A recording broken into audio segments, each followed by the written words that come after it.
Hey friend, you just found your peaceful haven for tonight.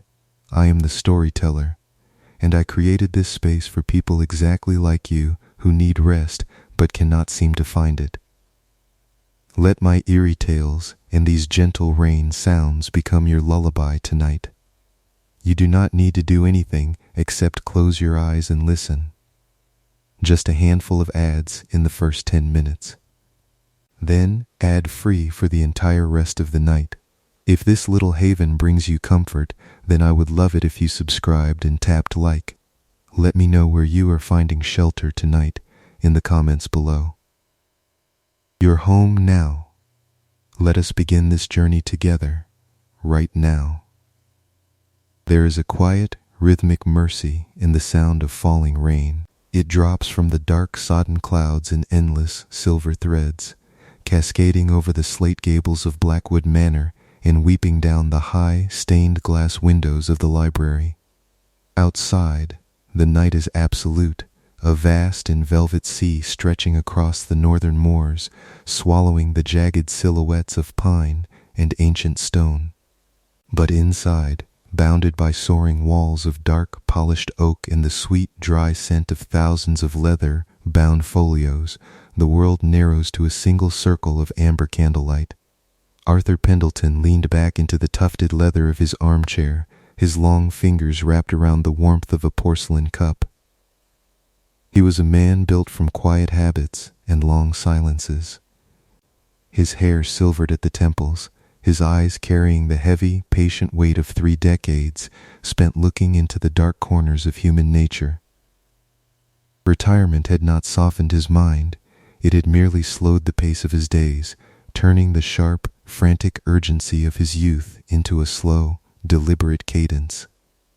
Above him, the library breathed. It was not a silent room, though it was profoundly quiet. Blackwood Manor had belonged to Alistair Vance, a man whose life had been consumed by the measurement of time.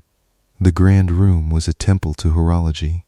Scores of clocks lined the towering shelves, nestled between yellowed volumes of philosophy and natural history. There were tall, stately grandfather clocks with carved mahogany cases that ticked with deep, hypnotic resonance. Delicate brass carriage clocks, whose internal gears produced a dry, fluttering whisper like the wings of trapped moths, and heavy nautical chronometers suspended in gimbals, their balance wheels oscillating in smooth, unbroken precision.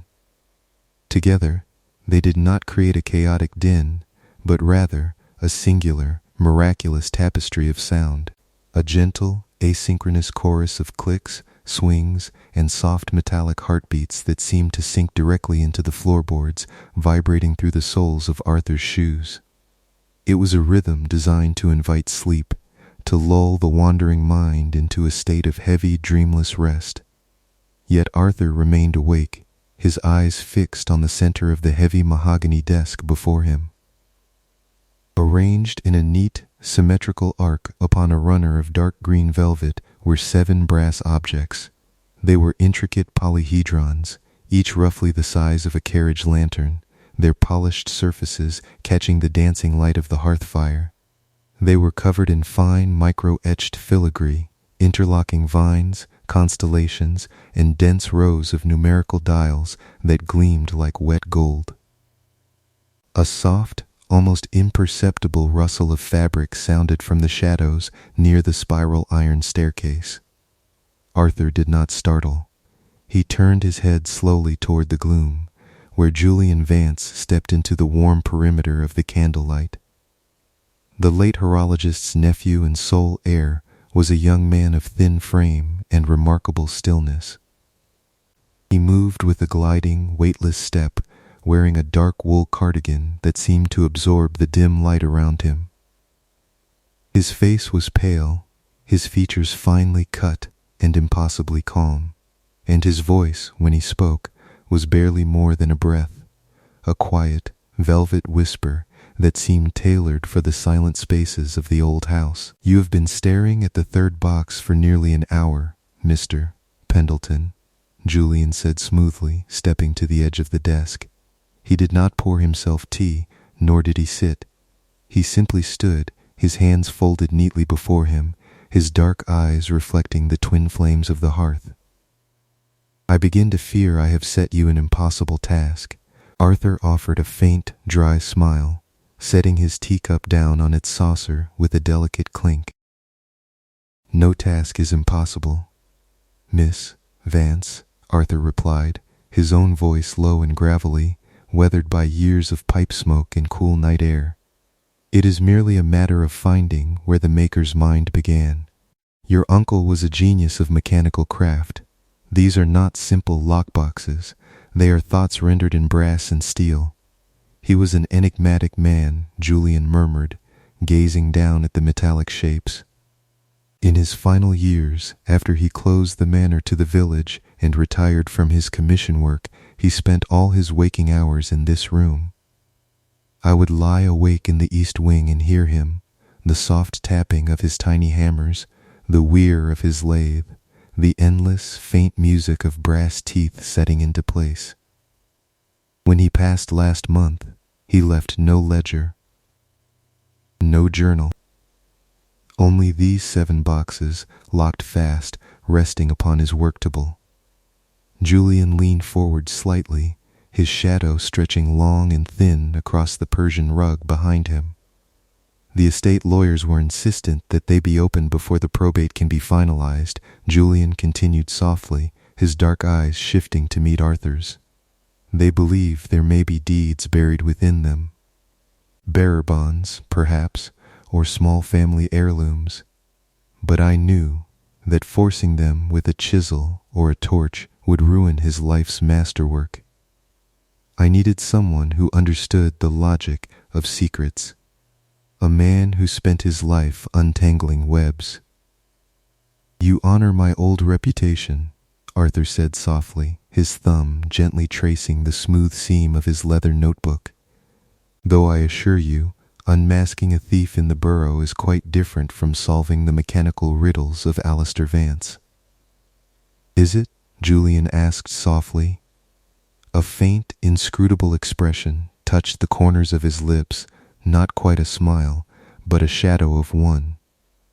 "Both require you to listen to what is not being said, to find the order hidden beneath the illusion of chance." Julian stepped back, sinking into the dark shadows beyond the candle's glow, as if retreating into the wood paneling itself. "I shall leave you to your work, Mr. Pendleton. The fire has been stoked. The rain will not abate tonight. Take what time you need. The house is yours." "Thank you, Julian," Arthur said. With a slight, graceful incline of his head, the young man turned and drifted away. His footfalls made no sound against the thick carpets, and within moments the heavy oak doors of the library clicked shut with a soft, decisive thud. Arthur was alone once more with the rain and the clocks. He took a slow, deep breath, inhaling the dry, comforting perfume of the room, a rich mixture of old rag paper, beeswax, machine oil, and the cold, mineral scent of mahogany lingering in the damp air. Outside, the wind gave a low, mournful sigh through the stone balustrades of the terrace, pressing the wet rose bushes against the diamond-paned glass. Arthur reached out and pulled the first brass box into the center of his blotter. It was an 8-sided prism, surprisingly heavy for its size. The brass was cool against his palms, perfectly machined, the tolerances so tight that the seams between its moving parts were invisible unless brought directly beneath the candlelight. Across its upper face were 3 concentric rings, each stamped with minute symbols, astronomical signs, Roman numerals, and tiny, raised copper studs. Arthur set his spectacles upon his nose, pulled a small brass stylus from his waistcoat, and began his work. The process was slow, painstaking, and deeply meditative. It required absolute quiet and an immovable patience. To solve a mechanical cipher of Alistair Vance's design was not a matter of force, it was a dialogue. Arthur applied a gentle, lateral pressure to the outermost ring, turning it fractionally to the right. Click, The sound was tiny, sharp, and crisp, like the snap of a dry twig underfoot. Arthur felt a microscopic give through the tip of his stylus. He paused, holding his breath, listening to the internal weight shifting inside the box. He turned the second ring left, aligning the symbol of Saturn with the numeral 7. Click, click. A soft mechanical sigh rose from the heart of the box. The brass panels on the lateral sides dropped inward 0.5 millimeter, then slid back into the frame with fluid grace, exposing an intricate internal mechanism of silver pins and miniature gears. Then, the music began. Arthur leaned close, his ear inches from the brass housing. It was not a chiming clock in the traditional sense. It did not strike a heavy bell or ring a gong. Instead, a tiny pin cylinder, no larger than a thimble, began to rotate against a row of tuned steel combs. The box played a short, ethereal sequence of notes. Ping, ping, ping, ping, ping. The sound was astonishingly pure, echoing softly through the vast, dark library like crystalline drops of water falling into a still, subterranean pool. It was a fragment of a melody, strange, disjointed, and slightly melancholic. It held no obvious harmonic resolution, ending abruptly on a long, lingering pitch that seemed to vibrate in the air long after the brass mechanism came to rest. With a gentle, pneumatic hiss, the top lid of the box popped open a fraction of an inch. Arthur carefully lifted the lid. Inside lay a small velvet-lined cavity. It was entirely empty. He frowned slightly, lifting the box to inspect its interior with a small, magnifying lens. There were no deeds, no papers, no hidden trinkets. There was only the velvet lining and the mechanical assembly beneath it. Curious, Arthur muttered to himself, his whisper swallowed by the soft ticking of the room. He set the empty box aside and picked up his pen. On a fresh sheet of heavy cream paper, he noted the mechanical steps he had taken to release the spring.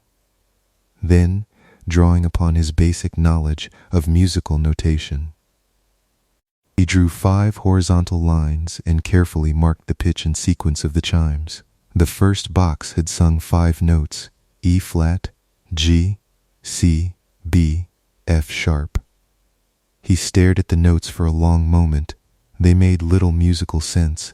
It was not a popular hymn, nor a classical motif, nor a folk melody. It sounded almost deliberate in its dissonance, a calculation disguised as song. Arthur shook his head, pushing his spectacles higher up the bridge of his nose, and reached for the second box. The second mechanism was shaped like an egg, its outer shell composed of interlocking, scalloped brass plates that resembled the scales of a sleeping creature. Solving it took nearly 2 hours of quiet concentration. Arthur had to listen to the tiny friction of internal tumblers, feeling for the subtle resistance in the metal that signaled a notch aligning with a spindle. Outside, the rain grew heavier, drummed against the stained glass in a dark, relentless rhythm. The wind whipped through the towering chimneys, making the fire in the hearth flicker and dance, casting long, distorted shadows across the bookshelves. The shadows reached inward, like tall, silent observers, leaning over Arthur's shoulder to watch his hands work. At 20 minutes past midnight, the second box gave way. Click whirrar. The scalloped plates bloomed outward like the petals of a metallic lily. From its hollow core, the internal cylinder began to spin. Ping, ping, ping, ping, ping, ping. 6 notes this time, clear, cold, and ringing with that same haunting mathematical clarity. Arthur transcribed them immediately. A, D sharp, F, C sharp, G, B. He sat back, resting his chin in his hand, gazing at the 2 opened boxes. The empty brass shells sat on the velvet runner like hollow skulls. Why would a master horologist spend hundreds of hours constructing such astonishingly complex mechanisms only to lock away nothing? The value was not in what was stored inside them. The value was the box itself, or perhaps the sequence of sounds they were manufactured to produce. A cold draft swept across the floorboards, whispering through the legs of the desk and causing the flame of the central candle to gutter wildly. Arthur felt a sudden, light chill touch the nape of his neck. He turned his head slowly, looking out into the cavernous room. The library stretched away into profound darkness. Beyond the radius of his single lamp and the dying embers of the fire, the rows of books became solid walls of shadow. The pendulums of the grandfather clock swung back and forth, their polished brass bobs catching tiny glints of light as they sliced through the gloom. Tick-tock, for a fleeting second, Arthur had the strange, unsettling impression that the ticking had changed, that it was no longer asynchronous, that the dozens of independent clocks had somehow aligned their pulses, beating together in a heavy, muffled unison like a single, massive heart hidden within the stone walls of the manor. He held his breath, listening intently. The impression vanished as quickly as it had come. The clocks were just clocks, their ticking overlapping in its usual, complex weave, yet the feeling of being watched lingering like cold dust in the air. Arthur picked up his cup, found the tea had gone cold and bitter, and set it down again. He took a deep breath, shaking off the phantom chill. Old age and long nights in quiet houses had a way of playing tricks on a man's nerves. He reached for the third box. This one was a cube, cold and unusually heavy, crafted from brushed brass and inlaid with thin strips of dark tarnished silver. It bore no dials or visible rings. Instead, its 6 faces were covered in small square tiles that had to be depressed in a specific sliding order, much like a sliding tile puzzle. Arthur lost himself in the puzzle. He worked with a quiet, rhythmic efficiency. His mind, trained by decades of unspooling complex criminal motives and sifting through misdirection, naturally slipped into a state of deep focus. The outside world faded into nothingness. The rain became a soft, white noise. The roaring wind diminished to a distant hum. There was only the tactile sensation of metal under his fingertips, the tiny, precise sound of sliding pins, and the gradual, inevitable yielding of the mechanism. It was nearly 3 o'clock in the morning when the third box released its catch. Clack, the silver inlaid panels slid inward, and the third chime sequence played. Ping, ping, ping, ping, ping, ping. 7 notes, cold, sharp, precise. Arthur wrote them down.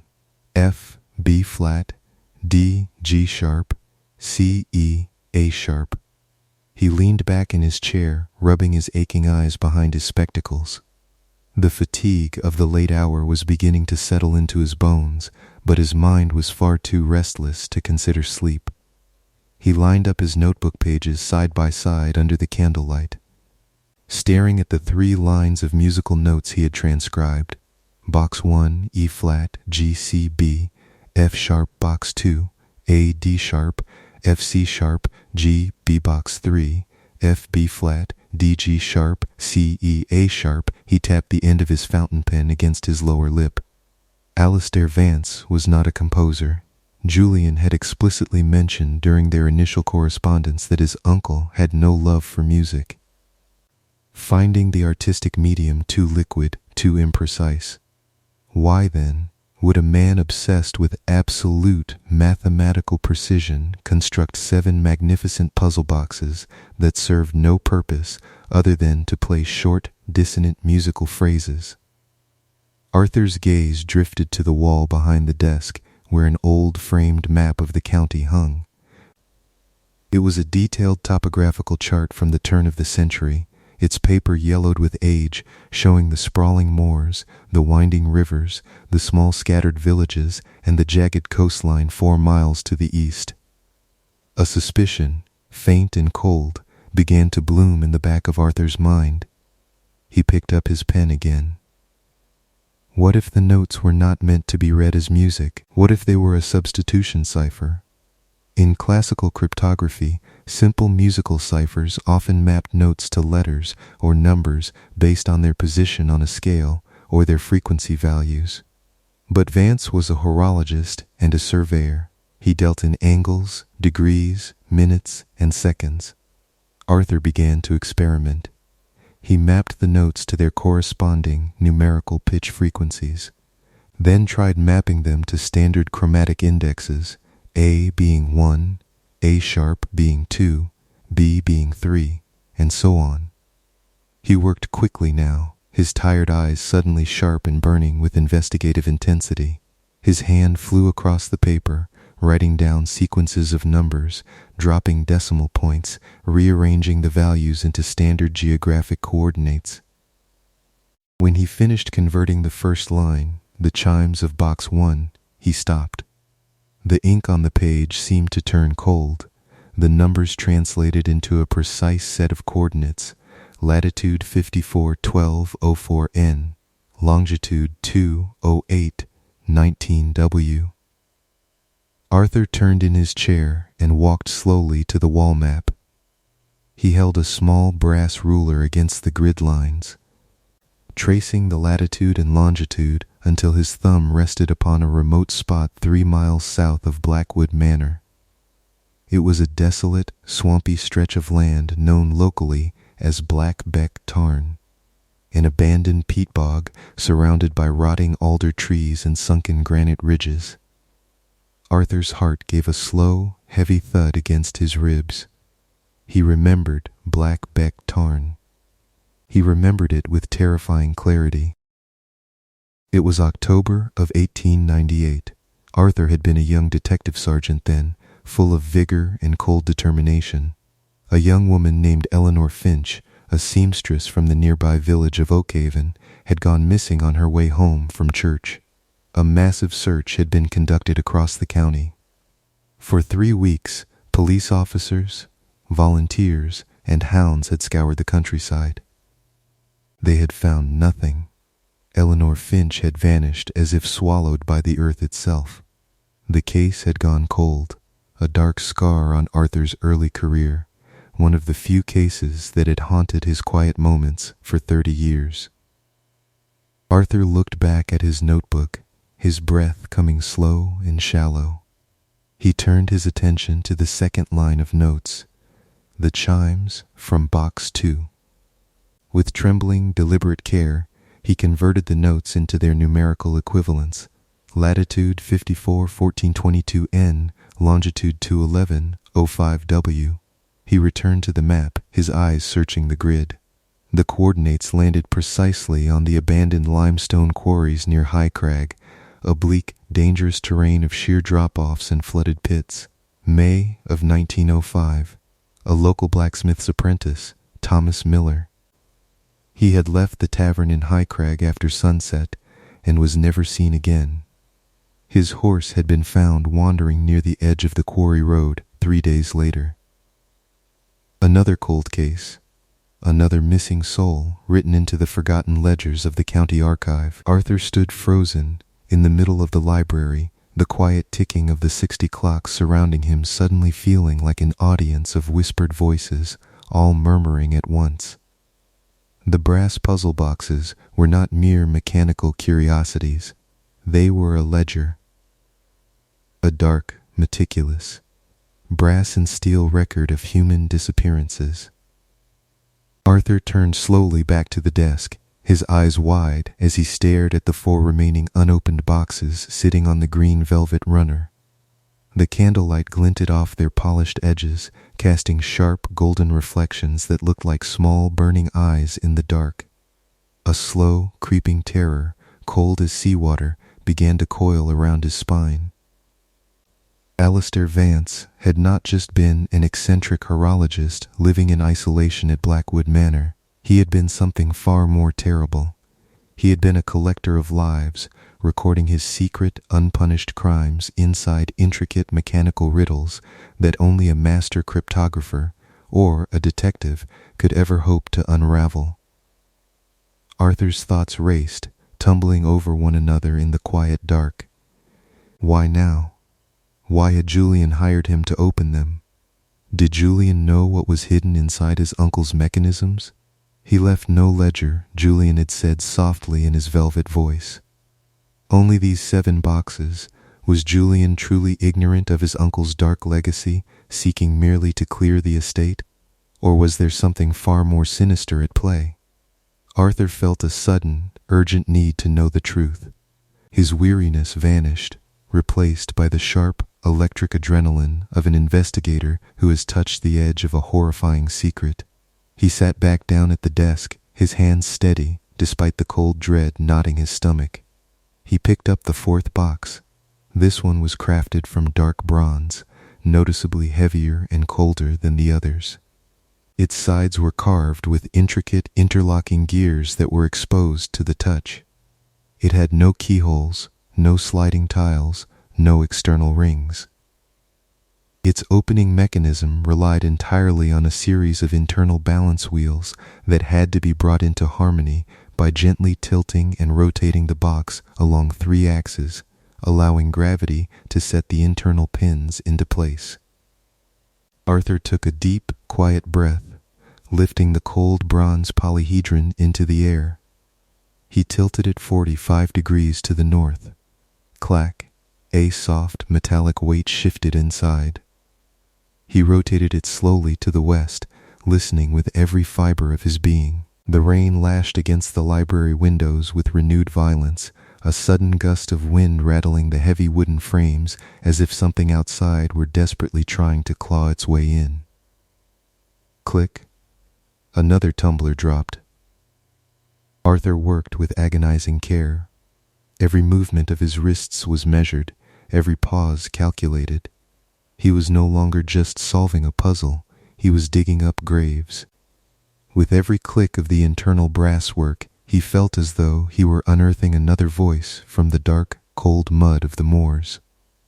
After 20 minutes of precise manipulation, the 4th box gave a long, mechanical sigh. The top panel split down the middle, folding back like the wings of a beetle. The chimes began. Ping, ping, ping, ping, ping, ping, ping. 8 notes this time. They rang out in the quiet room, strange and terrifyingly clear. Arthur wrote them down with a steady hand, his eyes burning as he immediately began the mathematical conversion. Latitude 54, 1058 N, longitude 204, 42 W. Date, August 17, 1912. Arthur knew the date before he even looked at the map. August 1912. The disappearance of Dr. Edward Croft, a traveling physician whose carriage had been found overturned near the old stone bridge at Graymore Beck. His body had never been recovered from the swollen, rushing river. The county had assumed he had drowned, his body swept out to the open sea. Now, Arthur knew better. Dr. Croft had not drowned in the storm, he had been harvested. Chosen, encoded into the brass cylinder of a madness-built clock. 4 boxes solved, 4 disappearances spanning nearly 24 years. Arthur looked up from his ledger, his gaze sweeping across the vast, dark library. The silence of the house felt different now. It was no longer the peaceful, sleepy silence of a grand old estate resting in the rain. It was the suffocating, watchful silence of a crypt. The shadows between the towering bookshelves seemed deeper, thicker, stretching toward the light like long, blackened fingers. Tick, tock, tick, tock, the pendulum swung, relentless and unfeeling, measuring out the seconds of his life while the rain wept against the glass. Suddenly, Arthur heard a sound that did not belong to the clocks. It was a soft, wet scrape from the far end of the room, a sound like leather sliding slowly across wet stone. Arthur froze. His hand remained suspended over the velvet runner, his fountain pen hovering a fraction of an inch above the cream paper. He held his breath, listening. The sound did not repeat. There was only the steady, rhythmic chorus of the timepieces and the dull roar of the wind in the chimney. Arthur slowly turned his head, his eyes straining against the gloom beyond the circle of candlelight. The far corner of the library, near the spiral iron staircase that led up to the mezzanine, was shrouded in deep, impenetrable shadow. The staircase was anchored against a massive wall of dark oak paneling that stretched all the way to the vaulted ceiling. "Julian?" Arthur called out softly. His voice sounded small, thin, instantly swallowed by the vast, dry air of the library. No answer came. Arthur set his pen down quietly. He stood up from the desk, his legs stiff from hours of sitting. He picked up a heavy silver candlestick, its flame flickering gently as he stepped out from behind the mahogany desk. The floorboards creaked beneath his weight, a slow, low groan that seemed to echo through the silence. Holding the candle aloft, Arthur walked slowly toward the dark corner near the staircase. The sphere of amber light moved with him, pushing back the shadows, revealing row after row of leather spines, ancient treatises on astronomy, Latin translations of Greek philosophy, heavy volumes of geometry and mechanical engineering. He reached the base of the spiral staircase. The iron steps wound upward into the darkness of the upper mezzanine, disappearing into the black vault of the ceiling. Arthur raised the candle, shining its light onto the stone floor near the base of the iron railing. There was nothing there, only a dark stain on the oak floorboards, a damp footprint, thin and narrow, slowly evaporating into the cold air. Arthur stared at the wet outline. Someone had been standing there. Someone had been standing in the absolute darkness at the foot of the stairs, watching him work in silence, listening to the chimes of the opened boxes. Arthur felt his blood run cold. He turned around quickly, his eyes darting across the vast library. The room was empty. The heavy double doors at the far end remained firmly closed. He moved back to the desk with quick, quiet steps, his heart pounding a heavy rhythm against his ribs. He set the candlestick down, his eyes falling once more upon the velvet runner. 3 boxes remained unopened. The 5th box was a sphere of burnished brass, resting upon a small carved ebony pedestal. Its surface was completely smooth, unbroken by seams or dials, save for a small circular aperture at the very top, no larger than a keyhole. Arthur sat down. He no longer felt tired. The fear that settled over him was sharp, cold, and clarifying. He knew he was in grave danger, though he could not yet see the shape of the trap that had been set for him. He looked at the spherical box. If there were no visible dials or panels, how was the mechanism engaged? He picked it up. The sphere was surprisingly light, almost hollow. As he held it in his palms, he felt a subtle, continuous vibration inside. Not the heavy click of gears, but a high-frequency hum, as if a tiny flywheel were spinning rapidly at its core. Arthur brought the sphere to his ear. Inside, he heard the faint, delicate sound of fluid moving through microscopic tubes. Whale oil? Mercury? He remembered a rare design mechanism he had read about years ago in an old French treatise on horology.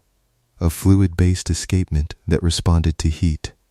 Arthur held the brass sphere between his warm palms, applying gentle, steady pressure, letting the heat of his hands sink into the cold metal. For 2 long minutes, nothing happened. The rain lashed at the windows. The clocks ticked their ceaseless asynchronous rhythm. Then he felt it. The brass beneath his palms began to warm. Internal fluid expanded, tripping a microscopic mercury switch. Bzzz, click. The smooth surface of the brass sphere split along 4 perfect equatorial lines, peeling back like an iron blossom. The 5th chime sequence played. The sound was higher in pitch than the others, bright and clear, like silver bells ringing in a frosted cathedral. Ping, ping, ping, ping, ping, ping, ping, ping. 9 notes. Arthur's hands flew across his notebook page, translating the pitches into numbers, his mind racing ahead of his pen. Latitude 541502N, longitude 20611W. Date, November 12, 1921. Arthur stopped. His pen dug into the paper, leaving a dark blotch of black ink. November 1921. 5 years ago. This was not a cold case from his distant youth. This was a case he had investigated just before his retirement. Sir Reginald Vance. Alistair Vance's younger brother. Reginald had been a prominent magistrate in the county. He had vanished from his home on a cold November night, leaving his coat, his hat, and his half-smoked pipe sitting on the table in his study. The police had assumed he had suffered a sudden stroke or memory loss and wandered out onto the freezing moors. A search party had spent 2 weeks hunting through the heather, but no trace of Sir Reginald was ever found. Arthur felt a knot of pure horror tighten in his throat. Alistair Vance had murdered his own brother. He had taken him, disposed of him somewhere near the abandoned bell shafts at Blackwood Ridge, and then spent weeks in this very room, carefully crafting a brass sphere to record the precise coordinates of his fratricide. It was a gallery of horrors, a grand, mechanical monument to 30 years of silent, undetected murder. Arthur leaned over his desk, his breathing heavy and ragged in the quiet room. 5 boxes. 5 victims. 5 precise locations hidden across the county, mapped out in the musical language of a madman. Why? Why would a killer leave such a precise, undeniable ledger behind? A man as brilliant and meticulous as Alistair Vance would not construct such elaborate puzzles merely to leave them to gather dust in a dark room. A riddle demands a reader. A ledger demands an accountant. Arthur looked up at the 6th box.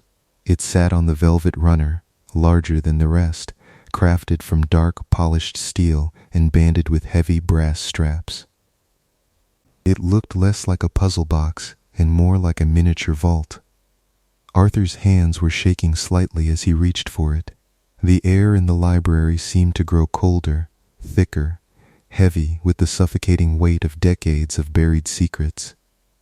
Outside, the storm had reached a terrifying pitch. Thunder groaned low and deep across the moors, shaking the old foundation of the manor, while lightning flashed behind the stained glass windows, casting sudden, blinding violet light across the room. In that momentary flash of purple brilliance, Arthur saw the reflection in the glass window opposite the desk. He saw himself sitting in the high-backed chair, illuminated by the single candle. And behind him, standing in the dark passage between 2 tall bookshelves, silent as a phantom, was a pale figure watching him. Arthur did not turn around immediately. He kept his eyes locked on the faint dark reflection in the wet glass.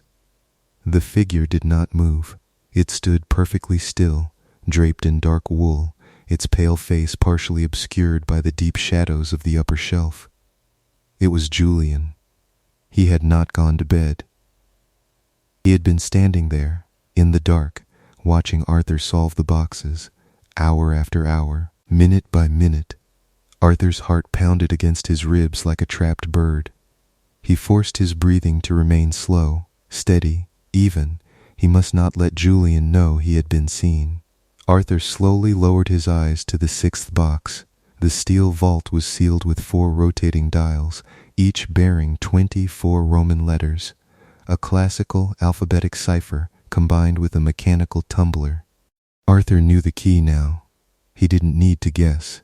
The key was not a random word or a family motto. The key was the pattern of the deaths. He set the dials, his fingers moving with swift, desperate precision. Dial 1, E. Dial 2, T. Dial 3, E. Dial 4, R. Latin, Eternus. He turned the final dial to N. Heavy click. The brass straps sprang open with a dull, heavy thud. The thick steel lid slid back on concealed bearings. The sixth box did not play a sweet, crystalline music box melody. It contained a heavy, slow-spinning steel cylinder that struck a single, deep brass chime, a low, resonant toll that sounded like a distant church bell ringing across a fog-bound churchyard. Bong. The sound vibrated through the desk, through Arthur's hands, through his very bones. Bong. Arthur looked down into the open cavity of the sixth box. Inside lay a small, folded piece of thick parchment paper, yellowed at the edges, resting upon the mechanical cylinder. Arthur reached into the steel box with trembling fingers and picked up the paper. He unfolded it slowly beneath the candle's light. Written upon the paper in dark, fresh ink that was barely dry, were 2 lines of text. The first line was a set of geographic coordinates, latitude 5413, 44N, longitude 209, 30W. Arthur's eyes darted instantly to the map on the wall. He didn't even need the brass ruler. He knew those coordinates by heart. It was the exact location of Blackwood Manor. It was the library desk. The second line of text was not a past date from 20 years ago. It was tonight's date. And beneath the date, written in a fine, elegant, slanting handwriting, were 3 words: the final subject. The parchment trembled in Arthur's fingers, the rough linen paper making a faint, dry rasp against his calloused skin. The ink of those 3 words, the final subject, glistened in the amber halo of the single candle, dark and fresh, reflecting the tiny, flickering flame like wet tar. The library around him felt suddenly vast and cold, as if the walls had retreated into the surrounding rain, leaving him stranded on a tiny island of polished oak in the middle of a dark, hungry ocean. Arthur did not move. He did not drop the paper. Decades of standing on the bloodless edges of crime scenes, of listening to the lies of broken men in dimly lit interrogation rooms, had taught him that panic was a luxury reserved for those who still believed in luck. In the presence of a master strategist, every movement had to be calculated, every breath measured. Slowly, deliberately, he laid the small square of parchment beside his notebook. Behind him, the shadow near the bookshelf remained still. The candle on the desk guttered, its long wax teardrops pooling into the brass dish beneath it, sending a thin plume of pale, fragrant smoke drifting toward the high, vaulted ceiling. "You knew I would start with the first box," Arthur said softly. His voice was barely a murmur, a quiet, gravelly thread woven into the tapestry of rain and ticking clocks. "You calculated the probability of my methodology. You knew my mind would demand chronological order. From the deep gloom between the tall shelves of philosophy and natural history, a light, rhythmic sound emerged. It was not a step. It was the soft, rhythmic clicking of a pocket watch being opened and closed, in a slow, hypnotic cadence. Julian Vance stepped into the perimeter of the candlelight. He moved with that same eerie, weightless grace, his dark cardigan draped loosely over his narrow shoulders. His face was entirely serene, untouched by surprise or fear. His pale gray eyes held a distant, luminescent clarity, like ice frozen over deep water. In his right hand, he held a delicate silver watch, its hunter case snapping shut with a soft, metallic clink before springing open once more. "Methodology is merely habit elevated to a discipline, Mr. Pendleton," Julian murmured, his whisper as soft as dry leaves scraping across slate. "A man who spent 30 years filing police reports according to date and docket number cannot unlearn the structure of his own thoughts. I did not have to guess. I simply drew the map, and you walked the path." Arthur turned his head toward the air, his spectacles catching the low amber light. The 6 victims: Eleanor Finch, Thomas Miller, Dr. Croft, my former cases. Your uncle did not murder them, did he? Julian paused, his fingers resting on the smooth silver casing of the pocket watch. A faint, inscrutable expression touched his thin lips, not malice, but something far more chilling, a profound, scholarly detachment. "My uncle was a brilliant craftsman, Arthur," Julian replied, using the detective's given name for the first time with quiet, gentle familiarity. He understood gears, escapements, and thermal expansion. But he lacked vision. He believed time was something to be measured in seconds and hours, trapped inside brass cages and hung upon walls. He did not understand that time is a record of loss, a ledger of things that disappear into the dark. Julian took a slow step closer to the desk. The shadow behind him stretched long and thin, reaching toward the hearth where the dying embers pulsed with a dull crimson glow. "It was I who built the cylinders," Julian whispered, his voice falling into the quiet rhythm of the falling rain. "My uncle laid the groundwork of the puzzle boxes. Yes, he built the shells, the tumbling rings, the intricate sliding tiles. He thought they were to be his legacy, a set of grand mechanical riddles for the Horological Society in London. But in the final 3 years of his life, as his eyesight failed and his hands began to shake, I completed them for him. I carved the pin cylinders. I tuned the steel combs. I set the pitch of every note." Arthur's gaze drifted back to the notebook where the transcribed musical notes sat in neat dark rows beneath his own hand. "You used my cold cases. You researched my history. I studied you," Julian corrected softly. "For 6 months before my uncle's passing, I sat in the reading room of the city archives. I read your reports. I studied the cases that kept you awake in your small flat on High Street. I chose the disappearances that lingered in your mind like ghosts, the ones you could never solve, the ones that remained open wounds in your memory.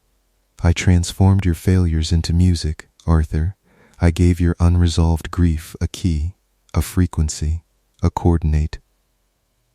"And the 6th box?" Arthur asked, his voice steady, though his pulse hammered against his throat. "Tonight's date.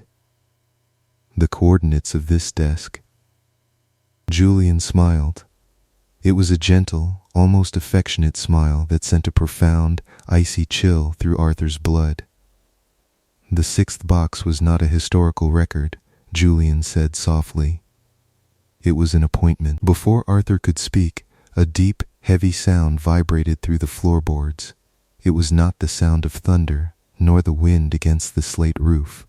It was the slow, massive groan of heavy iron gears engaging deep within the stone walls of Blackwood Manor. It sounded as though a great clockwork heart, buried beneath the foundation of the house, had finally been kicked into motion by a released counterweight.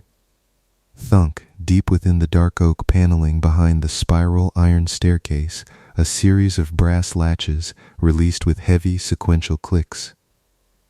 Click, click, click, click. A vertical seam opened in the solid wall of books. Slowly, smoothly, without the slightest shudder, a 6-foot section of the heavy bookshelf swung inward, revealing a narrow, dark passage cut directly into the thick stone structure of the manor.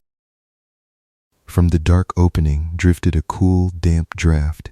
It carried a strange, complex scent, the sharp mineral tang of cold iron, the bitter smell of machine grease, the dry aroma of ancient parchment, and something else, something faint and metallic, like the smell of rainwater running over rusty iron. "You see, Arthur," Julian whispered, extending a pale, slender hand toward the open wall. "A masterwork is meaningless without a witness. Come, step into the mechanism. You have solved the riddle of the boxes. Now you must see the machine that sang them." Arthur stared at the dark opening. The candle flame leaned sharply toward the hidden passage, drawn by the low, subtle suction of the draft. He knew that to step across that threshold was to abandon the world he knew, the quiet, predictable world of his retirement, his small apartment, his tea, his solitary walks along the river, But he also knew that sitting at the desk was an illusion of safety. The trap had already closed around him the moment he accepted Julian's letter 3 weeks ago. The mystery had drawn him in, thread by thread, until he was woven entirely into its design. Arthur stood up from his chair. He did not reach for a weapon, for he possessed none. He simply picked up the silver candlestick, its flame steadying as he held it before him, and walked toward the hidden door. Julian did not follow immediately. He remained standing by the desk, watching Arthur with dark, patient eyes, his silver pocket watch clicking softly in his palm. Arthur stepped across the threshold. The hidden space behind the library wall was not a dusty, abandoned servant's passage. It was a narrow, soaring gallery, constructed from dark cast iron and warm brass, running the entire length of the library. As Arthur held the candle high, the light glinted off an astonishing array of machinery mounted directly into the stone walls. Thick brass rods ran horizontally along the floor and ceiling, turning smoothly in oiled bearings. Heavy lead counterweights hung suspended in narrow stone shafts, swaying with the faint, imperceptible motion of the house. And along the inner wall, facing the library, was a series of small, narrow brass apertures, pinhole lenses, and brass acoustic tubes fitted into the carved rosettes of the library's oak paneling. Arthur leaned close to one of the brass eyepieces. He looked through it. The view was extraordinary. From inside the wall, the optical lens provided a crystal clear, wide-angle view of the library desk below. He could see his own chair, his discarded teacup, his opened spectacles resting beside the cream paper, and the 6 opened puzzle boxes gleaming like hollow golden shells upon the dark green velvet. He moved to a brass tube ending in a flared horn. He pressed his ear to it. He could hear the faint, ambient sounds of the library with terrifying clarity. The quiet scratch of a mouse behind the baseboards, the slow drip of candle wax onto brass, the distinct, individual click-tick of every clock resting on the distant shelves. He had been watched. He had been listened to. For hours, while he sat in the deep, meditative quiet of the library, believing himself completely alone with his thoughts, Julian had been standing inside this dark, narrow gallery, his eye pressed to the brass lens, his ear to the acoustic horn, monitoring the precise moment Arthur solved each mechanism. It is a remarkably quiet space, isn't it? Julian's voice emerged from the darkness further down the passage. The air had stepped through the opening behind Arthur, his presence so weightless he seemed almost disembodied in the gloom. "My uncle constructed this gallery 30 years ago," Julian whispered, his voice echoing softly down the iron corridor. He wanted a place where he could observe the library without disturbing the delicate balance of his clocks. He believed that human breath, human body heat, changed the air pressure in the room, causing the pendulum strings to expand or contract by fractions of a millimeter. So he sat here, in the dark, watching the hours pass. Arthur turned slowly to face Julian, the candlelight casting long, sharp shadows across the iron walls. "And you? Is this where you stood while Eleanor Finch vanished? Is this where you planned the coordinates?" Julian walked toward him, his dark eyes reflecting the single candle flame like twin points of starlight. "Eleanor Finch was before my time, Arthur," Julian said softly, his voice dropping into a tender, almost melodic whisper. "She belonged to my uncle. He was the one who began the collection. He was the one who realized that a life, when ended quietly in the solitude of the moors, leaves behind a silence that can be measured. He recorded her coordinates in the first box. I merely preserved his work. I polished the brass. I maintained the ledger. And the others?" Arthur demanded quietly. "Thomas Miller? Dr. Croft? Your own father's brother?" "Alistair grew weak in his old age," Julian murmured, stopping 3 feet from Arthur. His mind began to wander. He spoke of confessing to the village priest. He spoke of destroying the boxes, of burning the library to the ground to cleanse his soul. He had forgotten the absolute beauty of the design. He had forgotten that the ledger must never be broken. A clock that stops is merely scrap metal. A ledger that ends unfinished is an insult to the order of the universe. Julian reached into his cardigan pocket and pulled out a small, leather-bound volume. It was identical in binding and size to the notebook Arthur had carried in his coat for 15 years. "So I took up his work," Julian whispered. "I brought my uncle his tea on a cold November evening. I ensured his heart stopped beating with a quiet, painless tincture of foxglove and hemlock. I placed his body where the moors are deep and black, far beneath the heather where no plow will ever reach. And then I set his coordinates into the 5th box." Arthur stared at the leather volume in Julian's hand. "The 5th box, the spherical box, was your uncle?" "Of course," Julian said gently. "Who else could it have been? He was the master of the craft.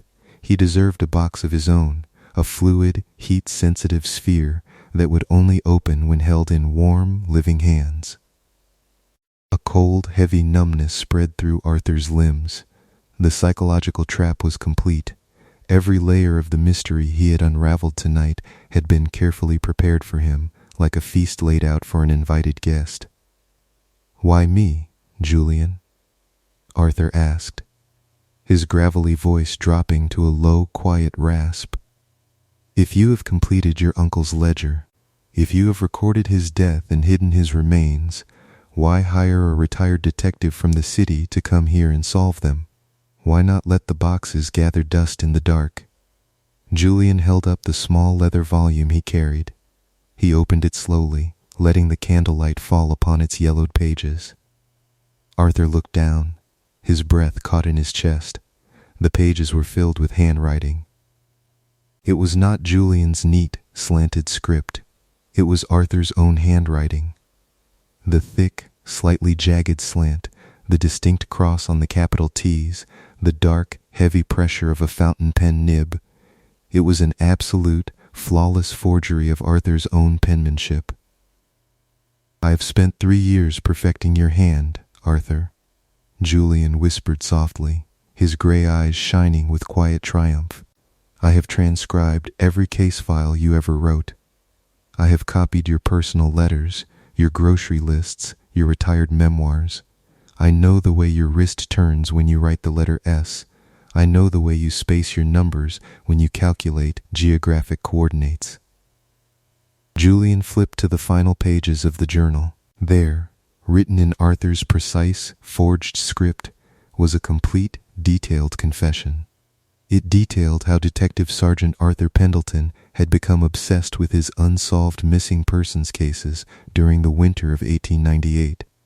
How that obsession had twisted his mind, turning a constable of the law into a silent predator who stalked the moors by night, collecting victims and burying them in secret places across the county.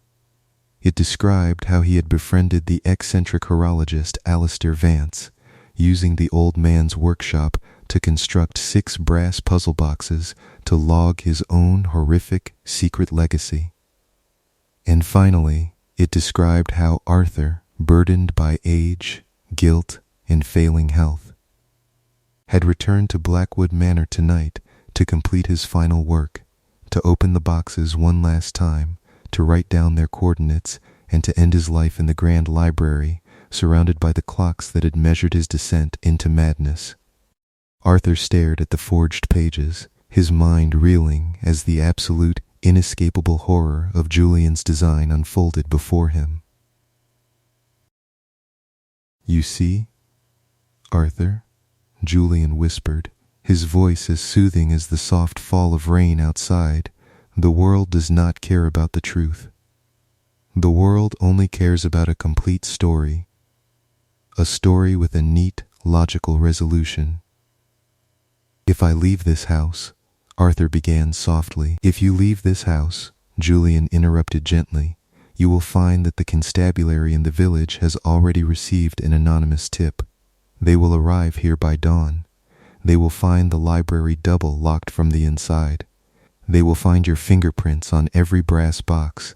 They will find your notebook on the desk, written in your ink, containing the coordinates of 6 buried bodies.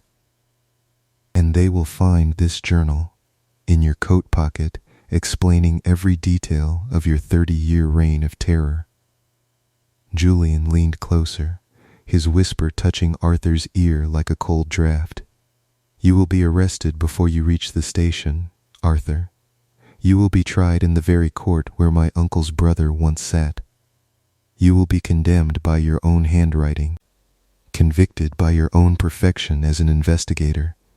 You will die in a dark cell, remembered by history not as a dedicated detective who sought justice, but as the most prolific, monstrous serial murderer the county has ever known.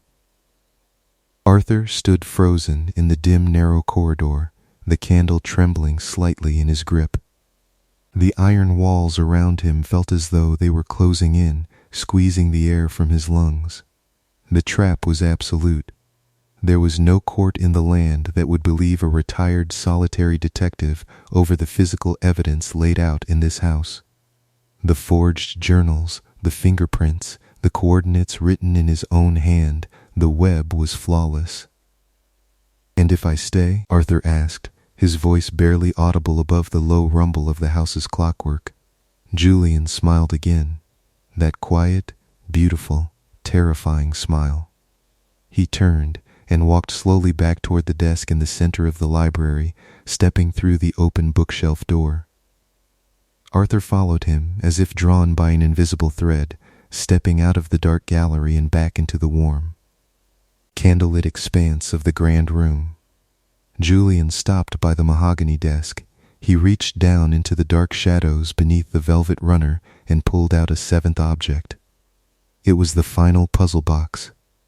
It was smaller than the others, roughly the size of a heavy pocket watch, crafted from polished silver and black mother of pearl. It bore no dials, no sliding tiles, no numerical rings. Its upper face was a single, smooth sheet of silver, blank and mirror-like, reflecting the warm amber flicker of the candle flame. My uncle built 6 boxes, Julian whispered, placing the silver box gently on the velvet runner beside the others. He thought 6 was a complete number. 2 rows of 3, a neat, geometric square. But he was wrong. 6 is an open circuit. It demands a 7th to close the loop. Julian looked up at Arthur, his dark eyes wide and full of a strange, eerie peace. I do not wish to frame you, Arthur, Julian said softly. I have no desire to see you hang in a cold courtyard while the crows gather. That would be a waste of a magnificent mind. I built the forged journals as a safety mechanism, a counterweight to ensure you would not run. But my true hope, my deepest desire, was that you would understand. Understand what? Arthur whispered. That the world outside this room is loud, chaotic, and broken, Julian murmured, gesturing toward the rain-slicked windows. Out there, men kill for money, for anger, for fleeting passions that vanish like mist over the heather. Out there, lives are lost in the mud and forgotten within a season. But in here, in Blackwood Manor, we give their disappearance meaning. We preserve them. We turn their ending into a silent, eternal geometry of brass and music. Julian picked up a heavy silver fountain pen, the very pen Arthur had used all night, and held it out toward the old detective. I am a craftsman, Arthur, Julian said softly, his voice dropping into a hypnotic, rhythmic whisper that matched the ticking of the 60 clocks surrounding them. I can build the mechanisms, I can cut the pen cylinders, I can tune the brass combs, but I lack the patience for the ledger. I lack the detective's mind, the mind that can sit in the quiet, night after minute, recording the entries, maintaining the index, watching the world through the brass apertures, and keeping the grand design intact. Julian took a step back, retreating into the deep shadows near the spiral iron staircase. The 7th box is not locked, Arthur, Julian whispered from the dark. "It requires no cipher. It opens only when a new hand takes up the pen." Arthur looked down at the mahogany desk. The 7 brass and silver boxes lay before him in a neat, symmetrical line. Box 1, Eleanor Finch. Box 2, Thomas Miller. Box 3, Dr. Edward Croft. Box 4, The Unknown Traveler from Greymore Beck. Box 5, Alistair Vance. Box 6, Arthur Pendelton, the final subject. And Box 7. Slowly, as if moving through deep water, Arthur reached out his right hand. He picked up the silver fountain pen from Julian's fingers. The cold metal felt heavy and familiar in his grip. He reached for the 7th box. His thumb touched the smooth, polished silver face. Click! The top lid did not spring open with a loud chime. It slid back silently, smoothly, revealing a small, velvet-lined circular cavity. Inside lay an antique silver pocket watch. Arthur picked it up. He turned it over in his hand. Engraved upon the smooth back cover, in delicate flowing script that matched his own handwriting perfectly, were his initials, AP. He pressed the stem catch. The front cover sprang open. Inside, the watch face did not have numbers for hours or minutes. It had a single, circular dial marked with the 60 points of a compass. And moving smoothly across the face, driven by a silent, invisible internal balance wheel, was a fine steel needle that pointed directly toward the dark wall of the library, toward the hidden gallery where the brass acoustic tubes and optical lenses listened to the night. Arthur stared at the watch. He looked up. Julian was gone. The shadows near the spiral staircase were empty. The heavy double doors of the library remained closed and bolted from the inside. From within the walls of Blackwood Manor, the massive clockwork mechanism gave a final, low groan. Thunk! The hidden bookshelf door swung shut. The oak paneling sealed itself with a soft, seamless click. The brass latches locked into place deep within the stone, sealing the gallery into absolute darkness once more. Arthur was alone. The rain continued to fall outside, a soft, relentless drumming against the stained glass windows, washing over the dark slate roofs of the manor, drowning the distant moors in a vast, unending silence. The fire in the hearth was dying, reduced to a bed of glowing red embers that cast long, warm shadows across the dark mahogany floorboards. Arthur sat down slowly in the high-backed leather armchair. He did not scream. He did not run to the windows to beat against the heavy glass. He did not attempt to force the double doors. He was a detective. He had spent his entire life looking for order in a world of chaos. And here, in the quiet, rain-slicked dark of Blackwood Manor, surrounded by 60 clocks that ticked in perfect, synchronized harmony, he had found an order so absolute, so terrifyingly complete, that there was no room left for the messy reality of the outside world. Arthur uncapped the silver fountain pen. He opened his leather notebook to a fresh, clean page. He looked at the small silver pocket watch resting beside the open puzzle boxes. The steel needle on its face twitched slightly, shifting half a degree to the east, indicating a subtle change in the air pressure outside, a new storm moving in across the northern seas. Arthur dipped the pen into the black inkwell. In his precise, elegant handwriting, the handwriting that belonged to him and to Julian and to the dark history of Blackwood Manor, he began to write. He did not write a plea for help. He did not write a confession. He began to write the index for the 7th box. Latitude 541344N, longitude 20930, W subject, Arthur Pendelton. Status, recorded. Above him, the library breathed. The grand-grandfather clock in the corner swung its heavy brass pendulum, left, right, a slow, hypnotic heartbeat that sank into the wood, into the stone, into Arthur's very bones. The carriage clocks whispered their dry, moth-wing ticks. The nautical chronometers hummed in their gimbals. One by one, the 60 clocks of Alistair Vance aligned their voices, dropping their asynchronous beat, merging into a single, massive, whispered pulse that filled the dark room like a dark cradle rocking in the rain. Tick, tock, tick, tock. Arthur lowered his head slightly, his eyes tracking the dark line of wet ink drying on the cream paper. The candlelight flickered, grew low, and settled into a steady, warm glow. The rain drummed its quiet lullaby against the glass.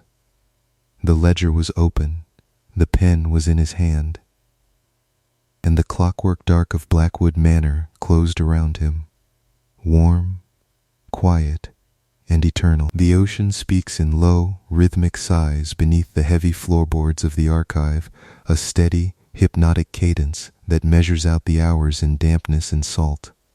Above, the ancient pine timbers of Blackwood Pier groan softly under the shifting weight of the night tide, their barnacle-encrusted pilings rooted deep into the black granite of the shoreline. Out on the water, the world has long since dissolved into a vast expanse of gray. Thick, smothering coastal fog, the kind that swallows whole lighthouses and muffles the warning wail of distant harbor buoys, presses flat against the high, iron-frame transom windows that sit at ground level near the ceiling of the subterranean studio. Evelyn Vance sat at her heavy oak workbench, her long, slender fingers wrapped around a stoneware mug of black tea. The tea had long since grown tepid, a pale ring of skin forming quietly across its dark surface before dissolving into the cool draft that snaked beneath the heavy oak door. She liked the deep, unbroken quiet down here, 3 stories below the abandoned promenade of the 1920s pier house. In this buried sanctuary, carved into the granite bedrock and padded with thick layers of acoustic felt, compressed cork, and damp brickwork, sound was not merely an auditory experience, it was a tactile thing, a physical substance to be carved, filtered, cleaned, and preserved. Before her, the analog restoration workstation hummed with a low, comforting vibration. 2 vintage vacuum tube preamplifiers, encased in dull gray aluminum chassis, cast a soft amber warmth across her handwritten notes. Their glass envelopes glowed internally like tiny captive stars, radiating the faint, dry smell of warm dust and heated copper wire. Beside them, the dual-volume unit meters glowed in a soft, sea-glass green, their slender black needles resting motionless at the far left of their arched scales, waiting for a signal to wake them. On the far end of the bench sat the reason for her late-night vigil, a heavy, iron-bound wooden crate roughly the size of an antique sea chest. It had arrived 3 hours ago, delivered by 2 silent harbor workers who had hauled it down the narrow stone steps from the mist-wrapped docks above. The wood of the crate was waterlogged and dark, stained almost black by 80 years of immersion in deep ocean silt. Caked salt glistened like dried sugar along its rusted iron hinges, and the faint, unmistakable scent of the ocean depths. Cold mud, decayed seaweed, and long submerged iron clung heavily to its damp boards. Evelyn reached for a flat brass pry bar, her movements measured, slow, and deliberate. She did not rush. In the delicate business of audio restoration, speed was the enemy of preservation. She wedged the flat edge of the brass tool beneath the lid, applying a slow, steady downward pressure. The wet wood gave way with a long, wet groan, the rusted nails squeaking in protest as they released their decades-old grip on the oak frame. Inside, resting in snug compartments lined with decayed oilcloth and damp, coarse sawdust, sat 6 heavy cylinders of dark wax. She pulled off her work gloves, resting her bare palms against the cool edge of the workbench, and leaned over the open crate. The smell that rose from the interior was ancient and thick, paraffin, mineral oil, sea salt, and something drier, like forgotten paper stored in an unventilated attic. These were dictaphone wax cylinders, dredged earlier that week from the sunken wreck of a 1940s freighter that had settled into the deep silt off the rocky headland of Blackwood Point. According to the minimal shipping ledger that accompanied the delivery, the vessel had vanished during a heavy winter gale in late 1942, taking its cargo and crew down into the silent, freezing dark of the continental shelf. Evelyn reached into the first compartment, her bare fingers coming into contact with the velvet-wrapped cylinder case. The cold of the deep water seemed to linger in the dark brown wax.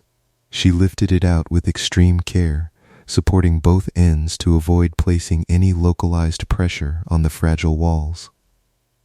The wax cylinder was dense, dark amber in color, mottled with fine, lace-like patterns of white salt crystallization where seawater had attempted to etch its way through the protective coating. She carried the cylinder across the room to her playback lathe, a custom-built machine designed specifically for fragile, non-standard historical recordings.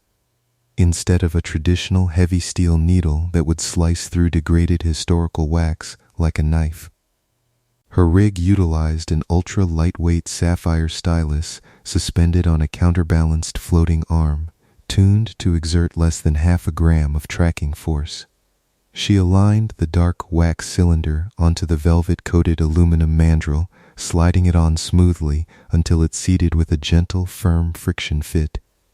Her fingers reached for the variable speed controller, turning the dial until the motor began to hum into life, a smooth, continuous purr that blended seamlessly with the distant rhythm of the surf breaking against the timber pilings outside. Evelyn reached up and pulled her heavy, leather-bound headphones down over her ears. The ambient world vanished instantly, replaced by the deep, pressurized silence of her closed-back ear cups. She checked the levels on the green, glowing analog meters, took a slow, deep breath, and gently lowered the sapphire stylus onto the outer lead and groove of the revolving wax cylinder. At first, there was only the physical noise of the medium itself. Hiss, pop, click, crackle. It was a rich, warm wash of surface noise, a gentle, rhythmic murmur that sounded astonishingly like dry autumn leaves dragging across stone or rain tapping softly against a bedroom window pane. Evelyn closed her eyes, letting her breathing slow to match the rotation of the mandrel. 78 revolutions per minute.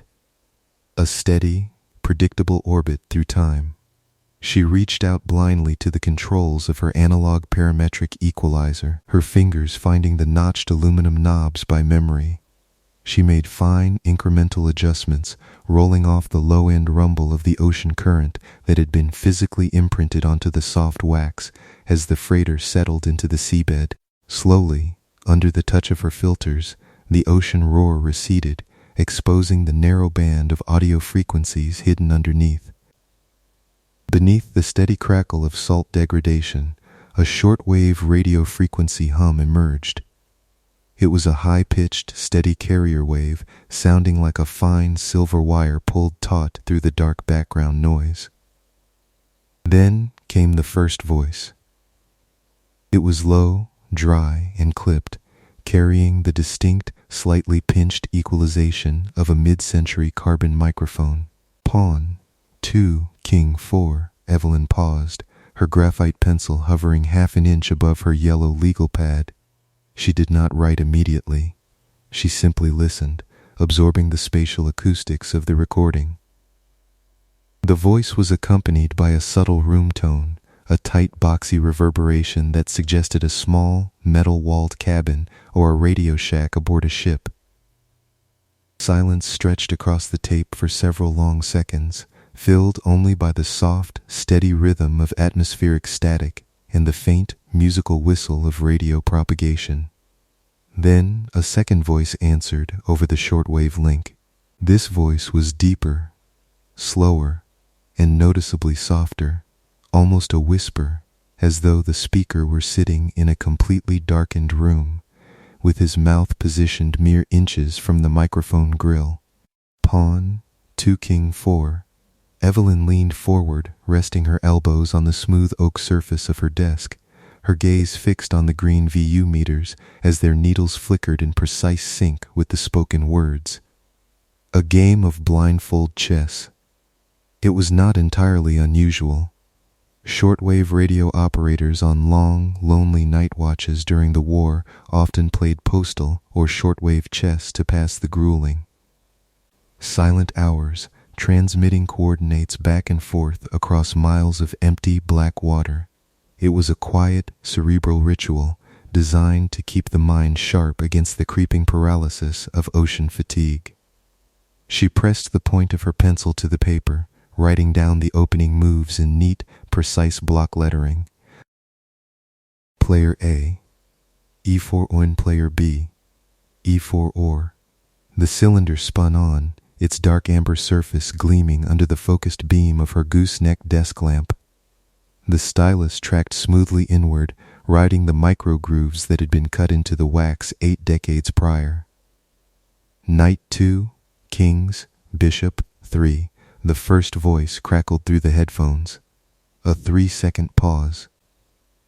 The subtle sound of static rising and falling like a slow breath. Knight 2, Queens, Bishop 3, replied the second voice. Evelyn noted the moves, her mind automatically visualizing the wooden board, the carved pieces, the intricate webs of tactical control spreading out across 64 squares. She had played chess with her father during childhood winters in their small coastal house further up the headland, learning to read the quiet tension that accumulated between moves. The long, heavy silences where nothing moved except the minds of 2 people staring into the same wooden grid. She listened to the game progress for nearly 10 minutes. The moves were standard, cautious, almost textbook, a Spanish opening, evolving slowly into a closed, defensive structure. Neither player spoke beyond the absolute minimum required to state their coordinates. There were no pleasantries, no commentary on the weather, no mention of the war, no signatures or call signs. Just the rhythmic exchange of positions, punctuated by the steady, soothing hiss of the radio medium. Player A, Bishop to B5 lect in player B, Pawn to A6 in player A, Bishop to A4 in player B, Knight to F6. As the stylus approached the inner margin of the first cylinder, the audio quality began to slowly deteriorate. The inner grooves of a wax cylinder, having a smaller circumference, naturally suffered from high-frequency loss, a phenomenon known in audio restoration as inner groove distortion. The crispness of the consonants softened, the sibilants became slushy, blending into the ever-present background noise of the ocean. Then, just before the needle reached the lead-out groove, the second player paused before making his move. The silence extended for 5 seconds. 10 seconds. 15.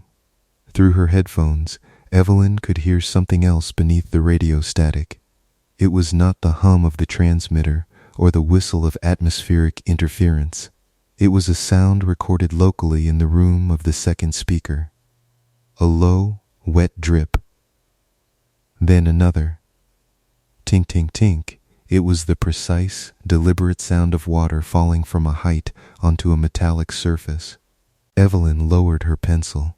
She turned up the monitor volume slightly, narrowing the bandpass filter around 2 kHz to isolate the faint acoustic decay of the dripping water. The reverberation tail of the drips was tiny, tight, and dense, suggesting a low ceiling, stone or wet brick walls, and a very small floor plan. Rook 2, Kings, Knight 1.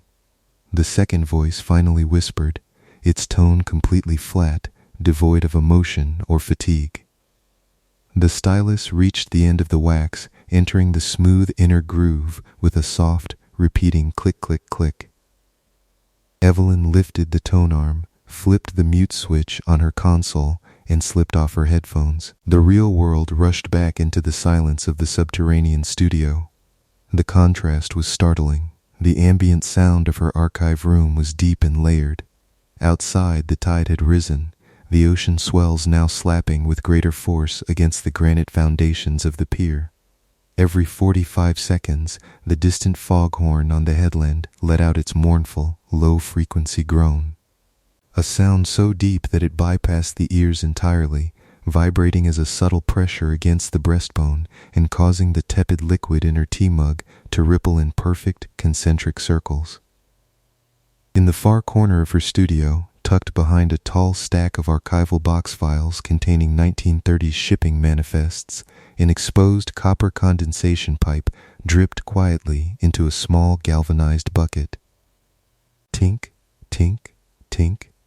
Evelyn turned her head slowly toward the corner, her eyes tracking the dark copper line as it emerged from the damp mortar of the stone wall and disappeared into the shadowed ceiling joists overhead. She smiled faintly to herself, a soft, dry exhaling of breath. It was a natural trick of the mind, psychoacoustics, when an audio engineer spends hours immersed in isolated frequency bands. The human brain actively seeks out familiar patterns in the real world, bridging the gap between historical recordings and present surroundings. The dripping water on the 80-year-old tape was simply a wet pipe on a 1942 cargo ship. The dripping water in her room was merely humidity condensing on cold metal.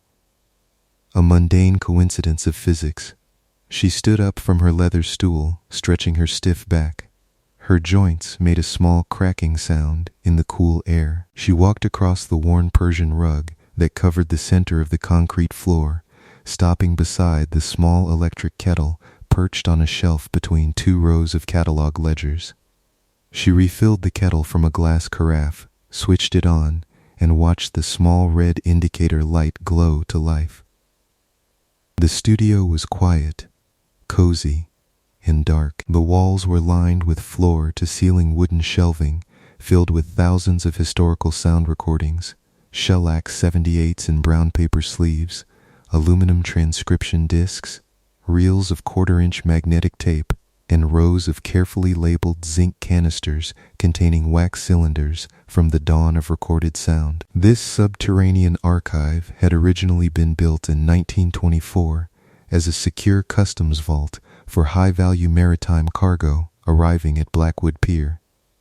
Carved directly into the coastal cliff face beneath the main promenade, it enjoyed a naturally stable temperature and humidity level ideal for the long-term preservation of delicate media.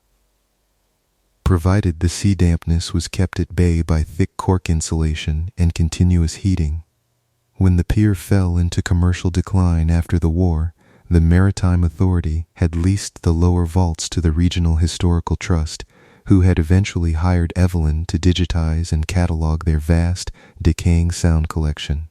She enjoyed the isolation. Down here, beneath 3 feet of reinforced concrete, 2 feet of granite, and 10 feet of heavy timber pier infrastructure, the chaotic noise of the modern world did not exist. There were no sirens, no traffic rumble, no ringing telephones. There was only the slow, measured pulse of the sea, the warmth of the vacuum tubes, and the endless voices of the past waiting to be given form once again through the tip of a sapphire needle. The kettle began to murmur, a low, soft hiss that gradually rose to a quiet boil. Evelyn poured the hot water over a fresh spoonful of black tea leaves in her mug, watching the dark liquid swirl and release its fragrant, bergamot-scented steam into the damp air of the room. She picked up her mug, holding it in both hands to absorb the heat into her cool fingers, and walked back to the workbench. It was time for cylinder 2. She reached into the waterlogged crate, taking extra care as she lifted the second zinc canister. The label on this container was partially intact, written in faded black India ink on yellowed paper that was half peeled from the metal casing, Isile. 2. S. Arcturus, log NCR. Shortwave 120442 Evelyn noted the date. December 4th, 1942, 3 weeks before the freighter was officially reported missing off the headland. She unscrewed the threaded lid of the zinc container. A faint puff of trapped air escaped with a soft purf, carrying with it the strong, sharp smell of oxidized tallow and cold sea salt. She slid the wax cylinder out of its velvet lining. This cylinder was darker than the first, almost dead black, with an oily, slick sheen across its surface. When she held it up to the warm amber glow of her desk lamp, she could see that the grooves were extraordinarily deep and tight, cut with a precision that seemed almost modern compared to the rougher, hand-cranked recordings typical of early dictaphones. She mounted cylinder 2 onto the mandrel of her lathe. She wiped the sapphire stylus with a tiny camel hair brush, checked the counterweight, and reset the tape counter on her digital recording interface to 0. She put her headphones back on, settling the thick leather cushions firmly around her ears. The outside world faded into absolute silence once more. She lowered the stylus. Hiss, pop, crackle. The familiar surface noise filled her ears, that warm, soothing cascade of white noise that felt like a quiet rainstorm falling over a distant forest. The shortwave radio carrier wave whistled into presence, clear and steady. Queen 2, Bishop 4, the first voice spoke. His tone was noticeably tenser now, the clipped military cadence carrying a faint edge of breathlessness, as if he had been running or working hard in the cold air before keying the microphone. A long pause followed. Nearly 20 seconds of static. Then the second voice answered. Pawn, takes, Bishop. Evelyn leaned close to her notepad, logging the capture. The game was accelerating, shifting from strategic positioning to a brutal, close-quarters exchange of pieces in the center of the board.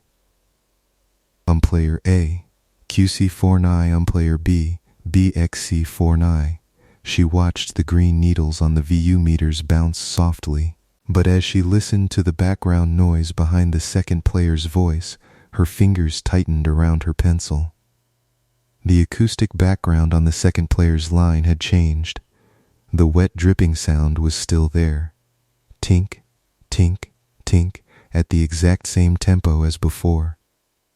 But now, underlying the drip, there was another sound, a rhythmic, low-frequency hum that cycled up and down in pitch every few seconds. It was the precise acoustic signature of a cooling fan inside an analog vacuum tube amplifier. Evelyn frowned, her eyes narrowing as she adjusted her parametric EC, isolating the mid-range frequencies. Cargo freighters in 1942 used heavy, high-voltage valve transmitters, yes. But those military-grade transmitters were powered by rotary dynamotors that produced a distinct high-pitched mechanical whine, not the smooth, whisper-quiet airflow of a small, modern cooling fan. She pressed her headphones tighter against her ears, her heartbeat taking on a slow, heavy, deliberate pulse in her throat. The recording continued. King 2, Rook 1, Player A announced. His voice was growing fainter, obscured by an increasing amount of shortwave static that swept across the frequency band like a dust storm. Player B did not answer immediately. For nearly 30 seconds, there was only the hum of the fan, the drip of the water, and the steady rhythmic hiss of the revolving wax cylinder. Then came a sound that made Evelyn's breath catch in her chest. It was the faint, distinctive sound of a ceramic mug being set down onto a heavy wooden surface. Clink. It was a small sound, muffled and brief, but the spatial acoustics were remarkably clear. The mug had been placed down on a desk right next to the microphone. And then Player B spoke. He did not call out a chess move. His voice was lower now, barely above a whisper, carrying a soft, intimate cadence that seemed to sit directly in Evelyn's ear canals, as though he were standing less than 2 feet behind her chair in the dark room. The tea cools so quickly down here, The voice said softly over the static. The sea air steals the heat right off the surface. Evelyn sat bolt upright, her hand shooting to the tone arm lift lever. She paused, her fingers trembling slightly against the cool chrome metal. She did not lift the needle. She froze, sitting perfectly still in the dim, amber light of her studio. The room around her was completely motionless. She slowly lowered her left hand to the oak workbench and reached for her stoneware mug. She touched the rim. The tea was cold. A sudden, sharp chill swept down the back of her neck, raising the fine hairs along her arms. She took a slow, deep breath, forcing her analytical mind to regain control. She was a scientist of sound. She was an expert in historical media. There were logical explanations for everything that took place on an audio tape. It is a coincidence, she told herself silently, her thoughts deliberate and firm.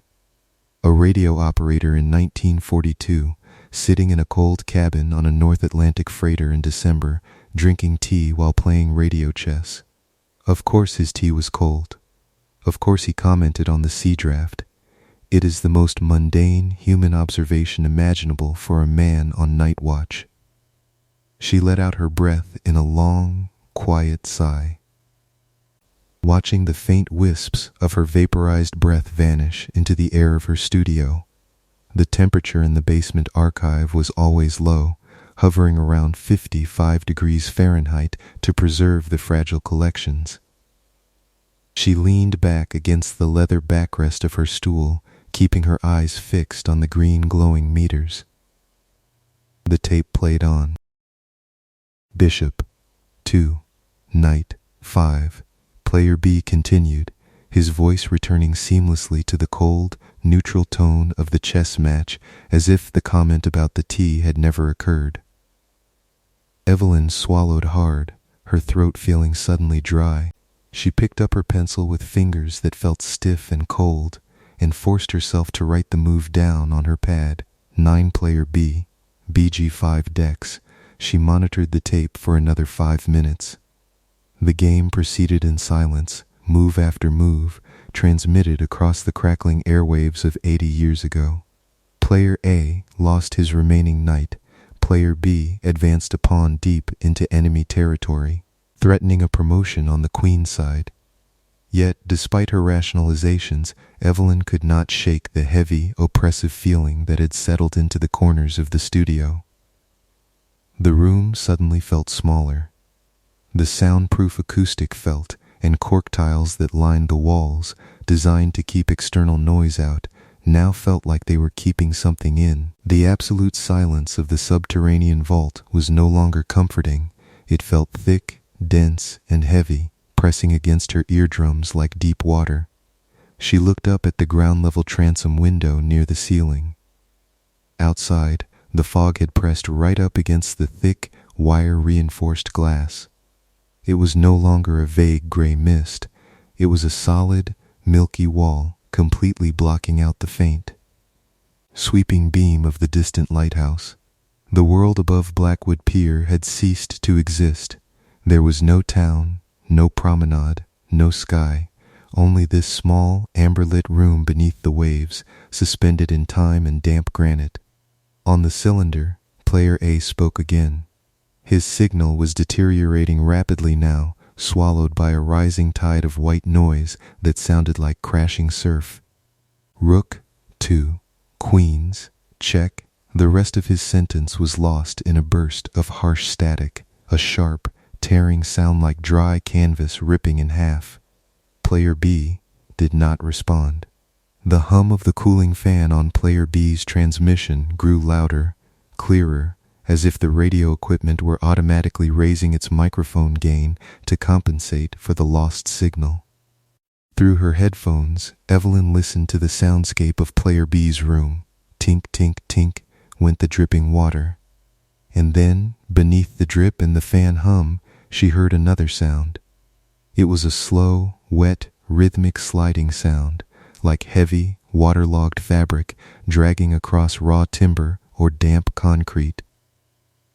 Slick, slick, slick. It moved slowly from the left channel to the right channel in her leather headphones, indicating a sound source traveling from one side of player B's room to the other. Evelyn's eyes darted to the stereo width control on her mixing desk. The recording on the wax cylinder was supposed to be a monaural shortwave radio signal from 1942. Monophonic recordings do not have left-to-right spatial panning. A single micro groove cut into a 1940s wax cylinder carries only a single channel of audio, center, flat, two-dimensional. Yet the dragging sound had clearly panned across a three-dimensional stereo field. It was moving left to right, from the dark back corner of the recording toward the front microphone. Evelyn's breathing became shallow. She sat frozen, her hand hovering inches above the audio console, every muscle in her body locked in hyper-vigilant attention. The dragging sound stopped. Silence returned to the frequency, a dense, heavy silence that seemed to vibrate inside the headphones. Then, player B whispered again. His voice was closer now, much closer. It no longer sounded like it was coming through a shortwave transmitter across miles of ocean. It sounded as though the speaker were sitting in the exact same room, leaning over her shoulder, his lips inches from her left ear.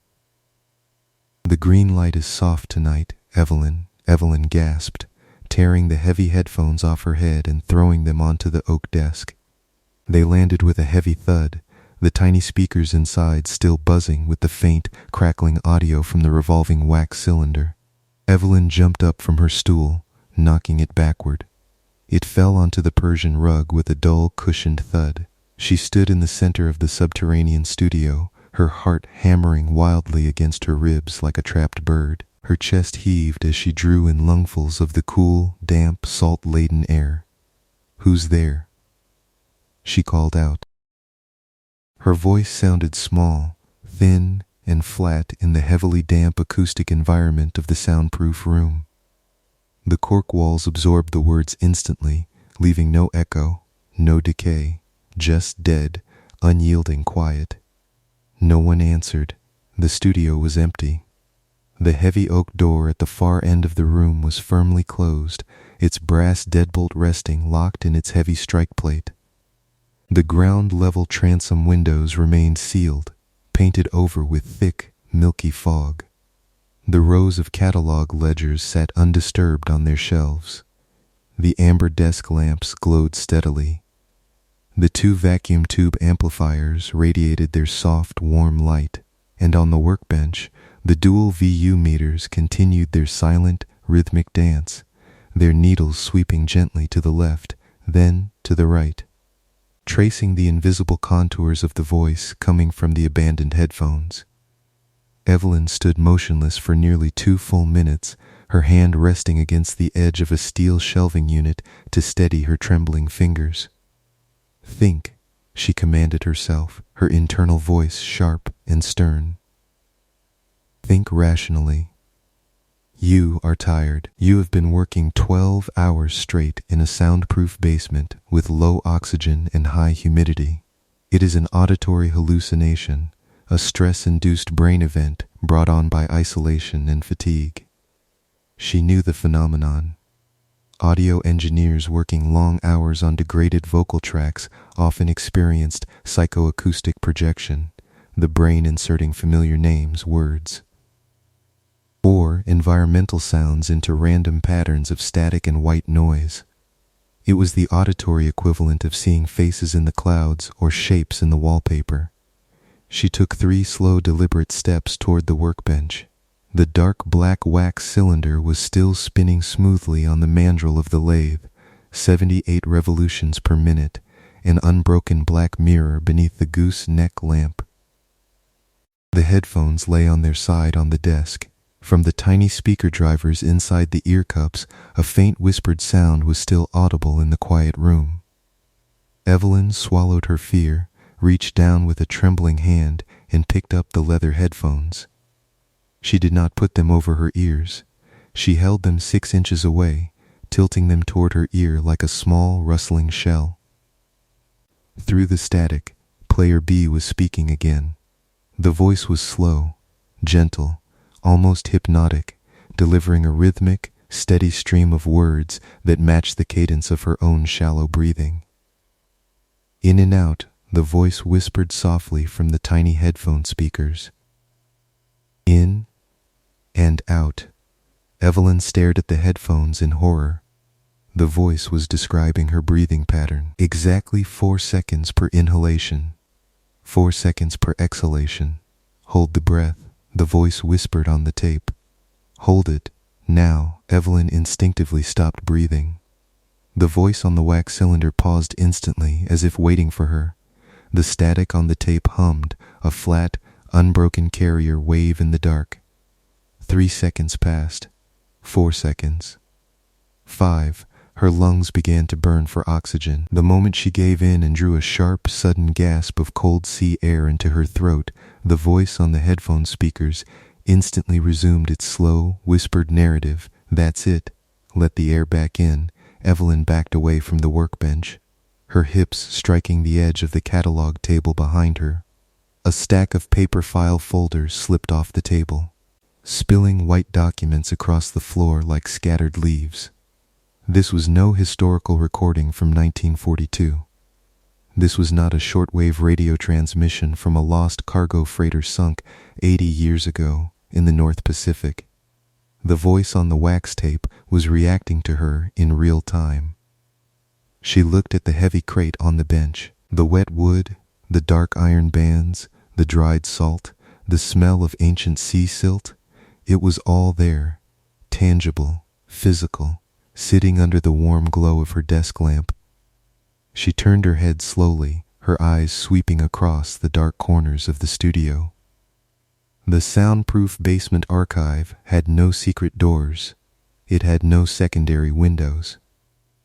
Carved directly into the granite bedrock of Blackwood Pier, its walls were solid stone and poured concrete. The heavy oak door was the only way in or out. Yet, as she stared at the dark shadow-draped corners behind the steel shelving units, she realized something that made her blood run cold. The studio was not quiet. It was filled with sound. The hum of the electric kettle, the gentle purr of the lathe motor, the low, warm glow of the vacuum tubes, the distant rhythmic crash of the tide against the timber pilings overhead. And in the far corner, behind the tall stacks of maritime archives, the copper condensation pipe continued its slow, steady drip into the galvanized metal bucket. Tink, tink, tink, Evelyn watched the green needles on the audio console. Every time the copper pipe dripped in her real room, the green needle on channel 2 bounced softly to the right in perfect, absolute synchronization with the dripping sound recorded on the wax cylinder. The sound on the tape was not coming from 1942. It was coming from inside her studio, or from somewhere directly beneath her floorboards. She took a slow, quiet step toward the corner of the room where the exposed copper pipe entered the mortar of the granite wall. The floorboards beneath her boots creaked softly, a tiny, high-pitched wooden groan. Instantly, from the fallen headphones on the desk behind her, a faint, whispered echo floated through the air, the floorboard creaks. Evelyn froze. She didn't dare move a muscle. She held her breath, her eyes wide, staring at the small, narrow gap where the copper pipe disappeared down into the dark foundation joists beneath the floorboards. Down there, beneath the 3-inch oak planks of the archive floor, lay the dark dripping crawl spaces of Blackwood Pier, a labyrinth of barnacle-crusted timber struts, abandoned granite channels, and old waterlogged pilings where the dark sea tide rose and fell twice a day in absolute darkness. She listened. Beneath the floor, deep within the wet framing of the pier structure, something moved. It was a slow, wet, heavy sound, a sliding movement like waterlogged canvas or heavy wool dragging across damp timber. Slick, slick, slick. It moved slowly through the darkness beneath her feet, traveling from the far corner of the room, straight toward the area under her workbench. Evelyn slowly reached out her hand, her fingers searching the top of the nearby catalog desk until they closed around the heavy brass pry bar she had used to open the wooden crate. She lifted the heavy tool, her knuckles turning white around the cool metal handle. On the lathe, the second wax cylinder was coming to its end. The sapphire stylus was mere millimeters from the inner lead-out groove. The whispering voice on the headphones grew lower, softer, sinking down into the quiet hiss of the medium until it was barely audible above the surface crackle. "The second tape ends now," the whisper said. Now comes the silence. The stylus slid into the smooth inner track. Click. The voice stopped. The static died away. The studio dropped into a sudden, terrifying silence, a quiet so absolute that Evelyn could hear the rapid, chaotic beat of her own blood pounding inside her ears. She stood in the center of the room, holding the heavy brass pry bar raised at her side, her eyes fixed on the locked oak door at the top of the 3 concrete steps. The vacuum tubes on her preamplifiers hummed softly, casting long amber shadows across the cork-lined walls. The sea glass green meters rested at 0. Outside, the coastal fog pressed flat against the high transom windows, turning the glass into a blank, featureless wall of white. 1 second passed. 2 seconds passed. 3 seconds passed. Then, from the dark wooden hallway on the other side of the heavy, locked studio door, came a soft, polite, deliberate knock. The knock hung in the damp air above the concrete steps like a physical weight, shivering through the heavy oak paneling before dissolving into the silent acoustic felt of the archive walls. Evelyn did not move. Her fingers remained locked around the cold brass handle of the pry bar, her forearm rigid, her knuckles pale under the dim amber glow of the desk lamp. The air in her lungs felt heavy, thick with the scent of hot copper wire, wet wool, and old salt. She kept her eyes fixed on the door at the top of the stairs, watching the narrow line of shadow beneath the frame where the yellow light from the corridor usually spilled through. There was no light under the door. The outer hallway was completely black.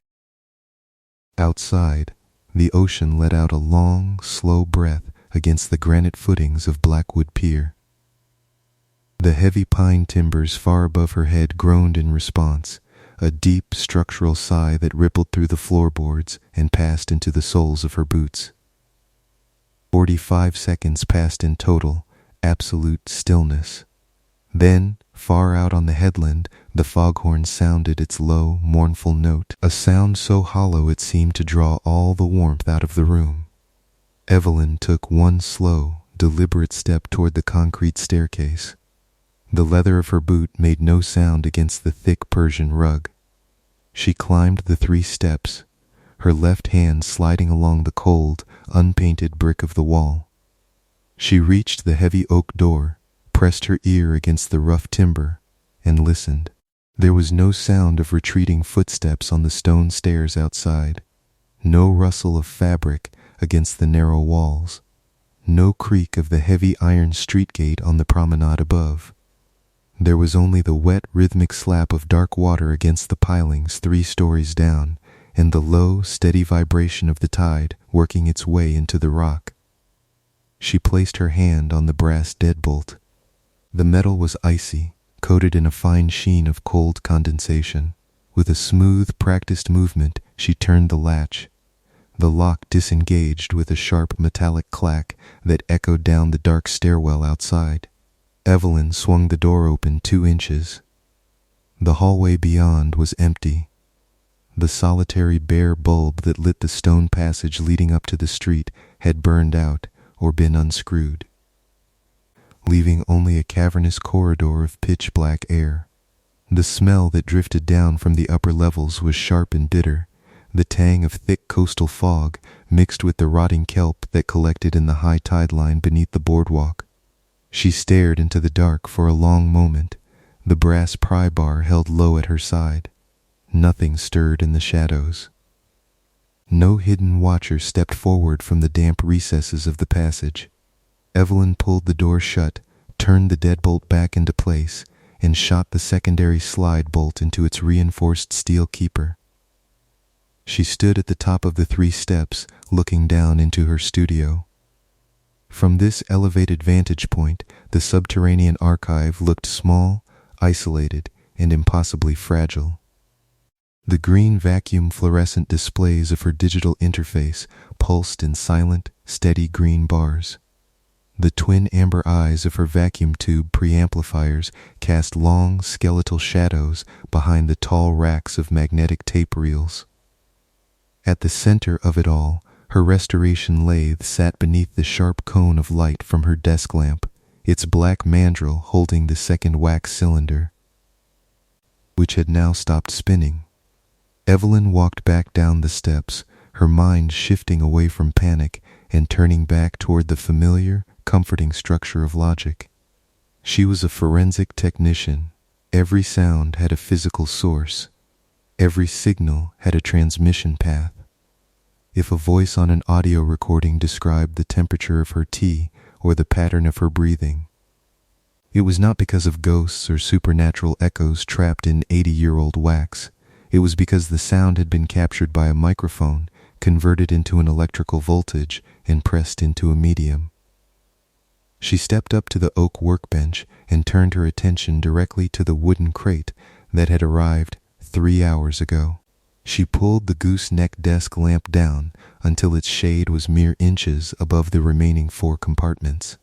The bright, yellow light flooded the interior of the box, illuminating the dark velvet cases and the damp sawdust packed around them.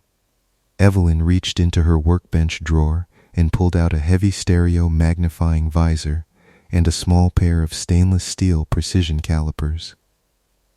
She strapped the visor over her head, flipped down the dual optical lenses, and leaned over the crate. She picked up cylinder 3.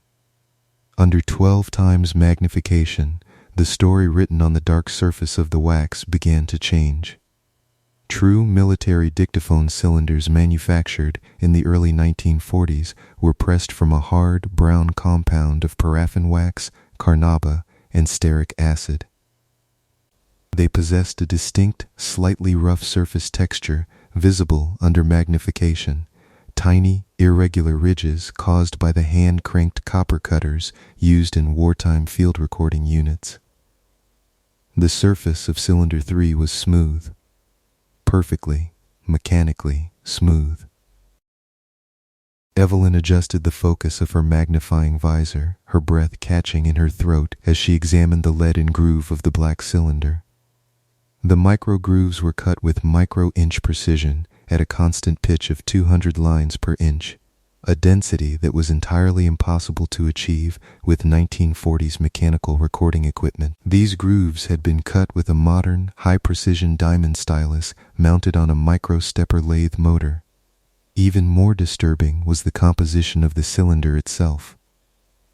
Where seawater should have eroded the fragile edges of the wax over 80 years submerged in deep ocean silt, the surface showed no true erosion at all. What she had initially assumed to be salt crystallization was actually a thin layer of common mineral salt mixed with water-soluble white glue, brushed deliberately into the grooves to simulate decades of marine decay. She brought the cylinder up to her face and inhaled deeply through her nose. There was no scent of 80-year-old tallow or cold Atlantic mud. Beneath the superficial wash of salt water, the cylinder smelled of hot synthetic resin, microcrystalline wax, and fresh industrial solvent. The cylinders were not historical artifacts dredged from the wreck of the SS Arcturus. They had been manufactured recently. Within the last few weeks. Perhaps within the last few days. Evelyn set cylinder 3 down on a velvet ring and reached for her desktop magnifying lamp to examine the wooden crate itself. The dark wood of the crate was genuine old pine, saturated with seawater, but the nails holding the iron bands together were clean. Beneath the surface coat of orange rust, the steel was bright and unpitted. Someone had taken an authentic 1920s shipping crate, modified its interior compartments, and aged it artificially to pass as a maritime salvage yield. Why, she thought, her mind racing through the possibilities like a machine running through permutations. Why construct an elaborate historical forgery simply to send it to a basement audio archive? She turned around and looked at the long row of tall metal filing cabinets behind her desk. The archive had not always been her domain. Before Evelyn took the contract 6 months ago, the Maritime Trust had employed Arthur Pendelton, a brilliant, reclusive audio historian who had spent nearly 30 years cataloging the sonic history of the region. Pendleton had lived down here in the subterranean vault for months at a time, rarely ascending to the surface, until one cold morning in late autumn when his landlady reported him missing. His coat and keys had been found neatly arranged on the workbench, but Arthur himself had simply vanished into the coastal fog, leaving behind thousands of hours of uncatalogued tape and half-finished restoration logs. Evelyn walked over to the third filing cabinet, marked Pendleton, personal logs and acquisitions. She pulled open the heavy steel drawer. It opened with a loud, metallic screech that seemed to linger in the damp corners of the room.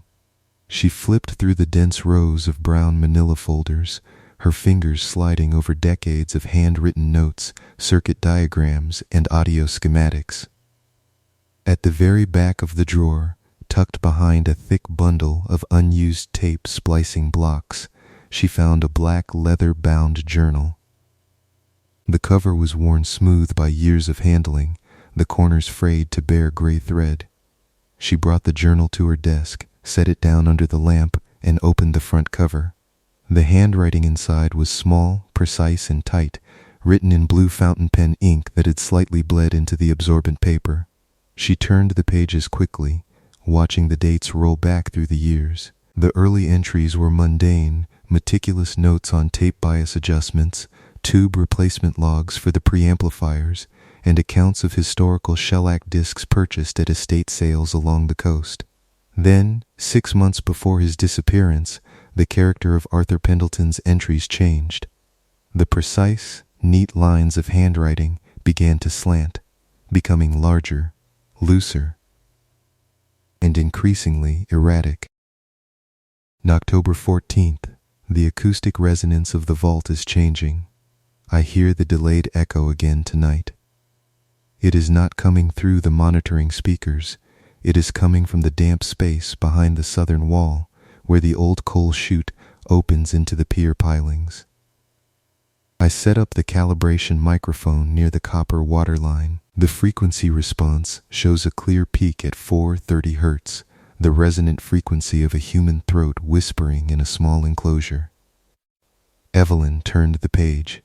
Her fingers were cold. November 02nd, the Lyseth he is under the floorboards now. I can hear him shifting his weight when I sit at the mixing desk. He does not sleep when I sleep. When I turn off the bench lights, I can hear his breathing rising through the gaps in the pine planks. It matches my own. Exactly 4 seconds in. Exactly 4 seconds out. If I change my rhythm, he adjusts within 3 seconds. A delayed sonic loop. He is using my own body as his clock. November 18th, and I have tried to catch him. I left the studio for 2 hours today, walked up to the promenade, and sat in the fog. When I returned, 3 empty wax blanks had been taken from my storage drawer. He is cutting them on my secondary lathe while I am away. He uses my voice. He has been capturing my late-night audio testing feeds through the Patch Bay jumper lines. He feeds my own voice back to me, pitched down, slowed down, mixed with shortwave static. In December 01 thirst, he offered me a game tonight. He knocked on the floorboards 3 times. Then he whispered the coordinates through the copper condensation pipe. Pawn to king 4. He knows every move before I make it because he watches the board through the crack in the baseboard beneath the tape rack. Etchwine December 08th. I cannot stay above the floor anymore. It is too cold up there in the town. Down here, beneath the pier, it is warm. The sea keeps the temperature steady. He has offered to let me see the machine he built in the crawlspace. A system of brass rods, copper wire, and mechanical relays connected directly to the studio's main console. He says if I come down, I will finally understand where the echoes go when the tape runs out. The journal entries ended there. The remaining 50 pages of the black book were completely blank. Evelyn stood frozen at her desk, the journal resting open under the amber lamp. The air in her throat felt like ice. She looked down at the floor beneath her feet. The center of her studio was covered by a thick, heavy Persian rug, a dark crimson and indigo wool carpet that Arthur Pendelton had brought into the archive decades ago to dampen the floor reflections. She walked over to the edge of the rug, reached down, and grabbed the heavy woolen corner. She pulled it back. Beneath the rug, the dark pine floorboards were worn smooth by years of footsteps. But directly beneath the area where her leather stool sat, where she spent 8 hours every night sitting at the restoration lathe, 4 pine planks had been neatly sawed through. The cut lines were thin, clean, and filled with dark grease to deaden any squeaking. At the corner of the section, half hidden in the deep shadow of the workbench leg, sat a single, flush-mounted iron ring. A trapdoor cut directly through the floor of her soundproof studio into the dark, wet crawlspace beneath Blackwood Pier. Evelyn backed away slowly, her eyes fixed on the flush iron ring. The studio was dead silent. The kettle had long since gone cold. The vacuum tubes glowed their soft, amber glow. The green meters on her interface sat perfectly still at the bottom of their scales. And then, from directly beneath the floorboards beneath her workbench, she heard it. A soft, wet rustle of heavy fabric. Slick, slick, slick. It was not coming from an 80-year-old wax cylinder. It was not playing through her leather headphones. It was a physical, real sound, originating 3 inches below the soles of her boots. Something was moving through the damp sawdust and sea silt in the crawlspace beneath her chair, dragging itself slowly along the cross, bracing timbers of the pier. Evelyn's breath hitched in her chest. She raised the brass pry bar, holding it in both hands like a club, her teeth clenched so hard her jaw ached. "Arthur?" she whispered into the dim room. Her voice was instantly swallowed by the acoustic felt on the walls. The dragging sound beneath the floorboards stopped. A long, suffocating silence descended upon the basement vault. The ocean outside seemed to hold its breath. The distant foghorn on the headland fell silent. Then, from the darkness beneath the cut trapdoor, a voice spoke. It did not come through a speaker. It did not carry the crackle of shortwave radio or the high-frequency hiss of revolving wax. It rose directly through the thin gaps between the pine floorboards, a dry, raspy, hollow rasp that sounded as though it had not been used to speak to another human being in years. "It's your move, Evelyn." The voice was an uncanny, corrupted mirror of her own tone, using her cadence, her quiet rhythm, her subtle pauses. Evelyn didn't move. She couldn't move. The horror of the realization wrapped around her chest like a band of iron, squeezing the air from her lungs. The stalker had not merely been watching her. He had been living directly beneath her feet for 6 months. He had tapped her audio lines, routing her studio microphone feeds down into his dark lair beneath the floorboards. He had used Arthur Pendelton's old hand-cranked wax cutting lathe to press her recorded voice, her breathing, her quiet late-night mutterings onto modern synthetic wax blanks disguising them with marine salt and fake shipping documentation to deliver them right to her door. He had created a nightmare loop, feeding her own reality back to her through the guise of an 80-year-old mystery, drawing her deeper and deeper into the quiet, hypnotic isolation of the subterranean vault. "I have cylinder 3 ready," the voice rasped softly through the floorboards. "And 4, and 5. I cut them while you were sleeping on the cot last night." The lathe cut so smoothly. When the tide is high, Evelyn felt a tear of pure terror slip down her cheek, cold against her warm skin. "What did you do to Arthur?" she whispered, her hands shaking so violently the brass pry bar rattled in her grip. A low, soft sound rose from beneath the floor. It was a laugh, dry, rattling, and completely devoid of joy. It sounded like dry bladderwrack being crushed underfoot on a pebbled beach. "Arthur is still playing," the voice murmured. "He plays white, I play black. We have been on the 24th move for 3 months now. He sits down here in the dark, waiting for his rook."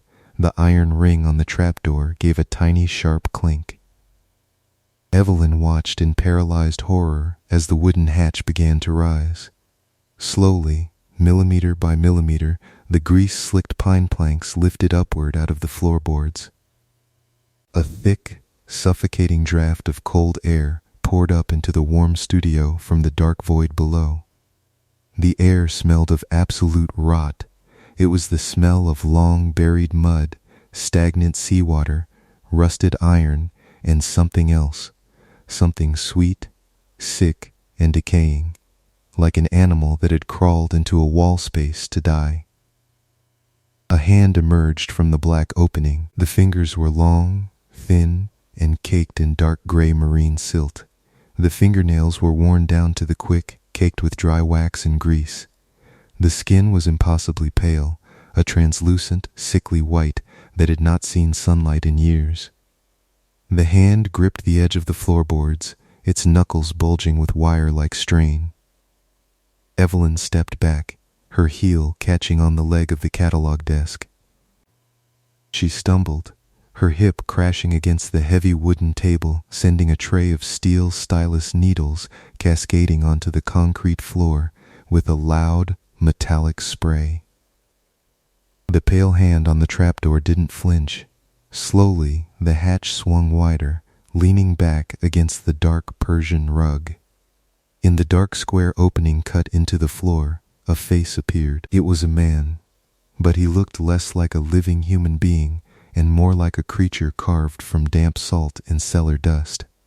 His hair was long, matted, and gray, hanging in filthy wet strands across a forehead covered in coal dust and dried wax. His eyes were wide, unblinking, and entirely milky, the pupils dilated so far in the permanent darkness beneath the pier that they seemed to swallow the irises completely.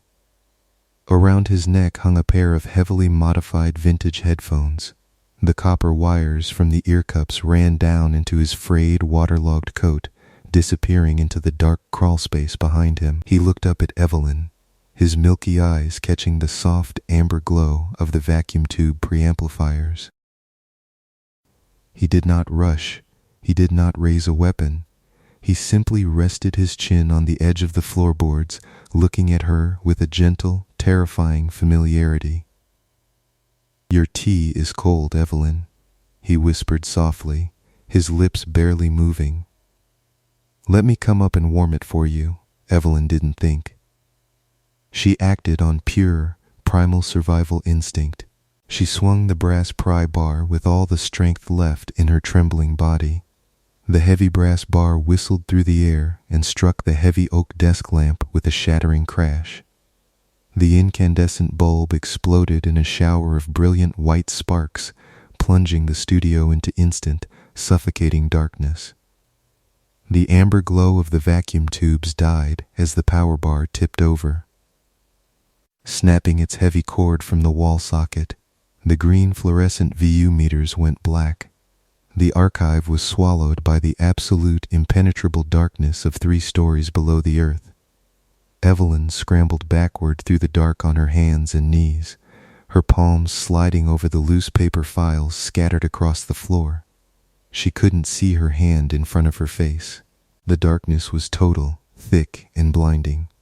Behind her, near the workbench, she heard the sound of the trapdoor opening all the way. Creak, the sound of wet, waterlogged boots stepping up onto the oak floorboards. Thud. Thud. Evelyn reached out blindly in the pitch black, her fingers brushing against the cold, damp stone of the concrete steps. She scrambled up the 3 stairs on all fours, her fingers clawing at the rough brick wall until she found the heavy brass handle of the main door. She grabbed the handle and yanked. The door didn't move. In her terror, she had forgotten. She had shot the secondary slide bolt into its steel keeper at the top of the frame. Her trembling hands flew up the edge of the door, searching blindly in the blackness for the iron bolt. Her nails scratched against the rough timber, splintering against the grain as she fought to find the small metal knob. Behind her, down in the pitch-black studio, the footsteps were moving slowly across the rug. Thud, thud, thud. The footsteps were accompanied by the soft, rhythmic clicking of a handheld wax dictaphone, the small mechanical tick of a spring-wound lathe motor turning in the dark. "Where are you going, Evelyn?" The voice whispered from the bottom of the concrete stairs. "The game isn't finished. It's only the second cylinder." Evelyn's fingers finally found the slide bolt. She shoved it back with all her weight. The rusted iron groaned, then slid free with a loud metallic snap. She grabbed the main deadbolt, threw it back, and yanked the heavy oak door open. Cold, wet air rushed into her face as the dark stairwell opened before her. She scrambled out into the passage, slamming the heavy oak door behind her with a thunderous bang that shook the stone walls. She didn't stop to look back. She didn't stop to listen. She ran up the narrow stone stairs in the pitch black, her hands guiding her along the wet brick walls, her lungs burning with cold, salty air. She hit the street-level iron gate at the top of the stairwell, shoved it open with her shoulder, and burst out into the night. The coastal fog was everywhere. It draped over Blackwood Pier in thick, smothering veils, glowing with the faint, sickly yellow of the town's distant streetlights. The boardwalk was completely deserted. The sea mist hung so heavy in the air that she could barely see 10 feet in front of her face. Evelyn collapsed against the wooden railing of the pier, her hands holding her ribs as she gasped for breath. The ocean churned 60 feet below her, black and invisible, smashing its heavy swells against the barnacle-encrusted timber pilings. She looked down at her feet. Beneath the heavy pine planks of the promenade deck, deep down in the dark gaps between the timbers, she could hear the water moving. And there, rising through the cracks in the boardwalk boards right beneath her boots, came a faint, rhythmic sound. Hiss, pop, crackle. It was the unmistakable sound of needle on wax, a tiny metallic rasp floating up from the dark crawl spaces beneath the pier. And then, soft and muffled by the heavy fog, a whispered voice echoed up through the floorboards. Pawn 2. Kings. Bishop 4. 3 days later, the local police concluded their investigation of the subterranean archive beneath Blackwood Pier. They found no sign of the intruder. When the officers forced their way into the dark studio with heavy flashlights, they found the archive room empty. The power cord had been ripped from the wall. The desk lamp lay shattered on the rug. Underneath the workbench, the Persian rug had been pulled back to reveal the open trapdoor. The police officers lowered themselves down into the narrow crawl space beneath the floorboards with lanterns and cameras. They found a cramped, low-ceilinged room constructed entirely from salvaged drift timber, old canvas sails, and rusted iron plates, suspended directly above the high tide line within the pier's structural piling network. Inside the lair, sitting on a rusted steel table, was Arthur Pendelton's missing high-precision wax lathe. Beside the lathe sat 50 neatly organized zinc canisters, each containing a black wax cylinder. Every cylinder was meticulously labeled in fine India ink with dates spanning the last 30 years, hundreds of hours of late-night recordings capturing every footsteps, every whisper, every quiet breath that had ever occurred in the archive room above.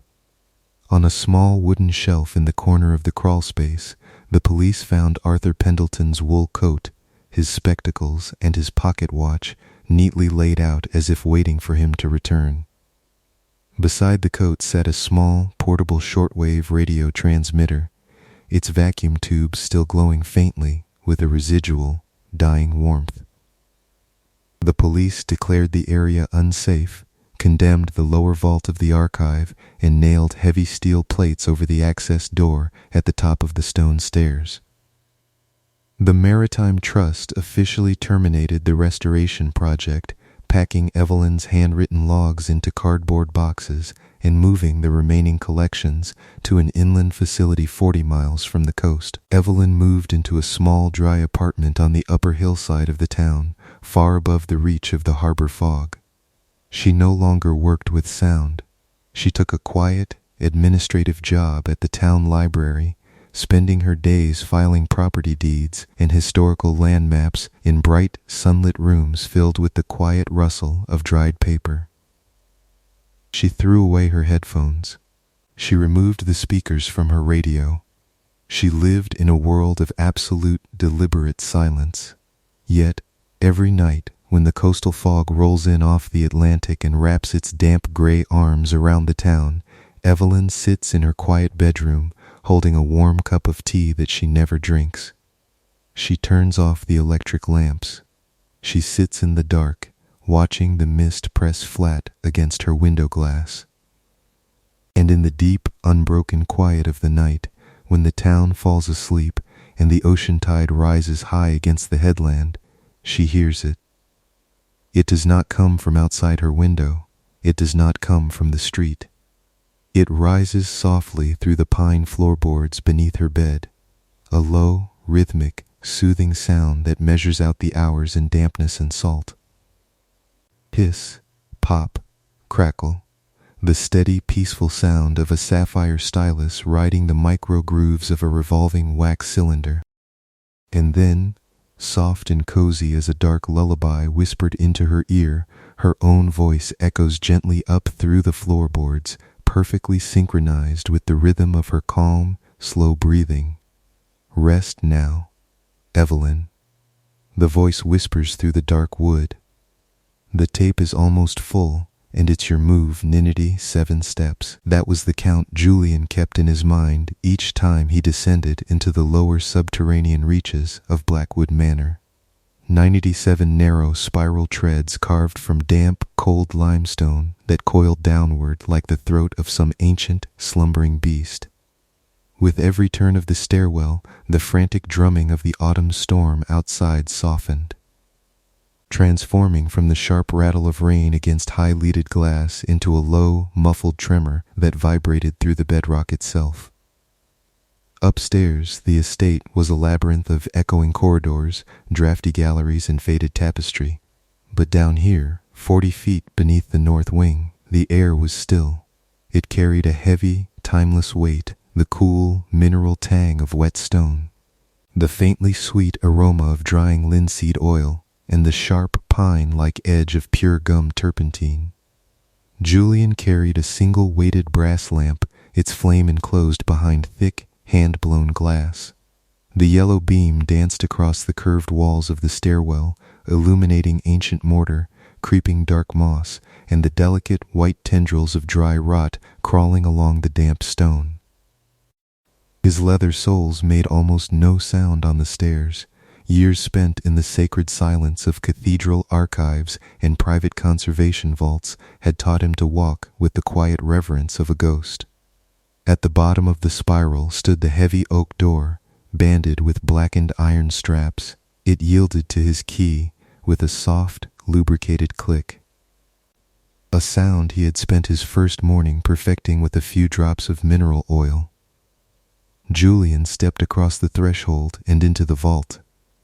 The room had originally been built in the 16th century as a vaulted wine cellar, but the current estate management had spared no expense in converting it into a state-of-the-art restoration laboratory.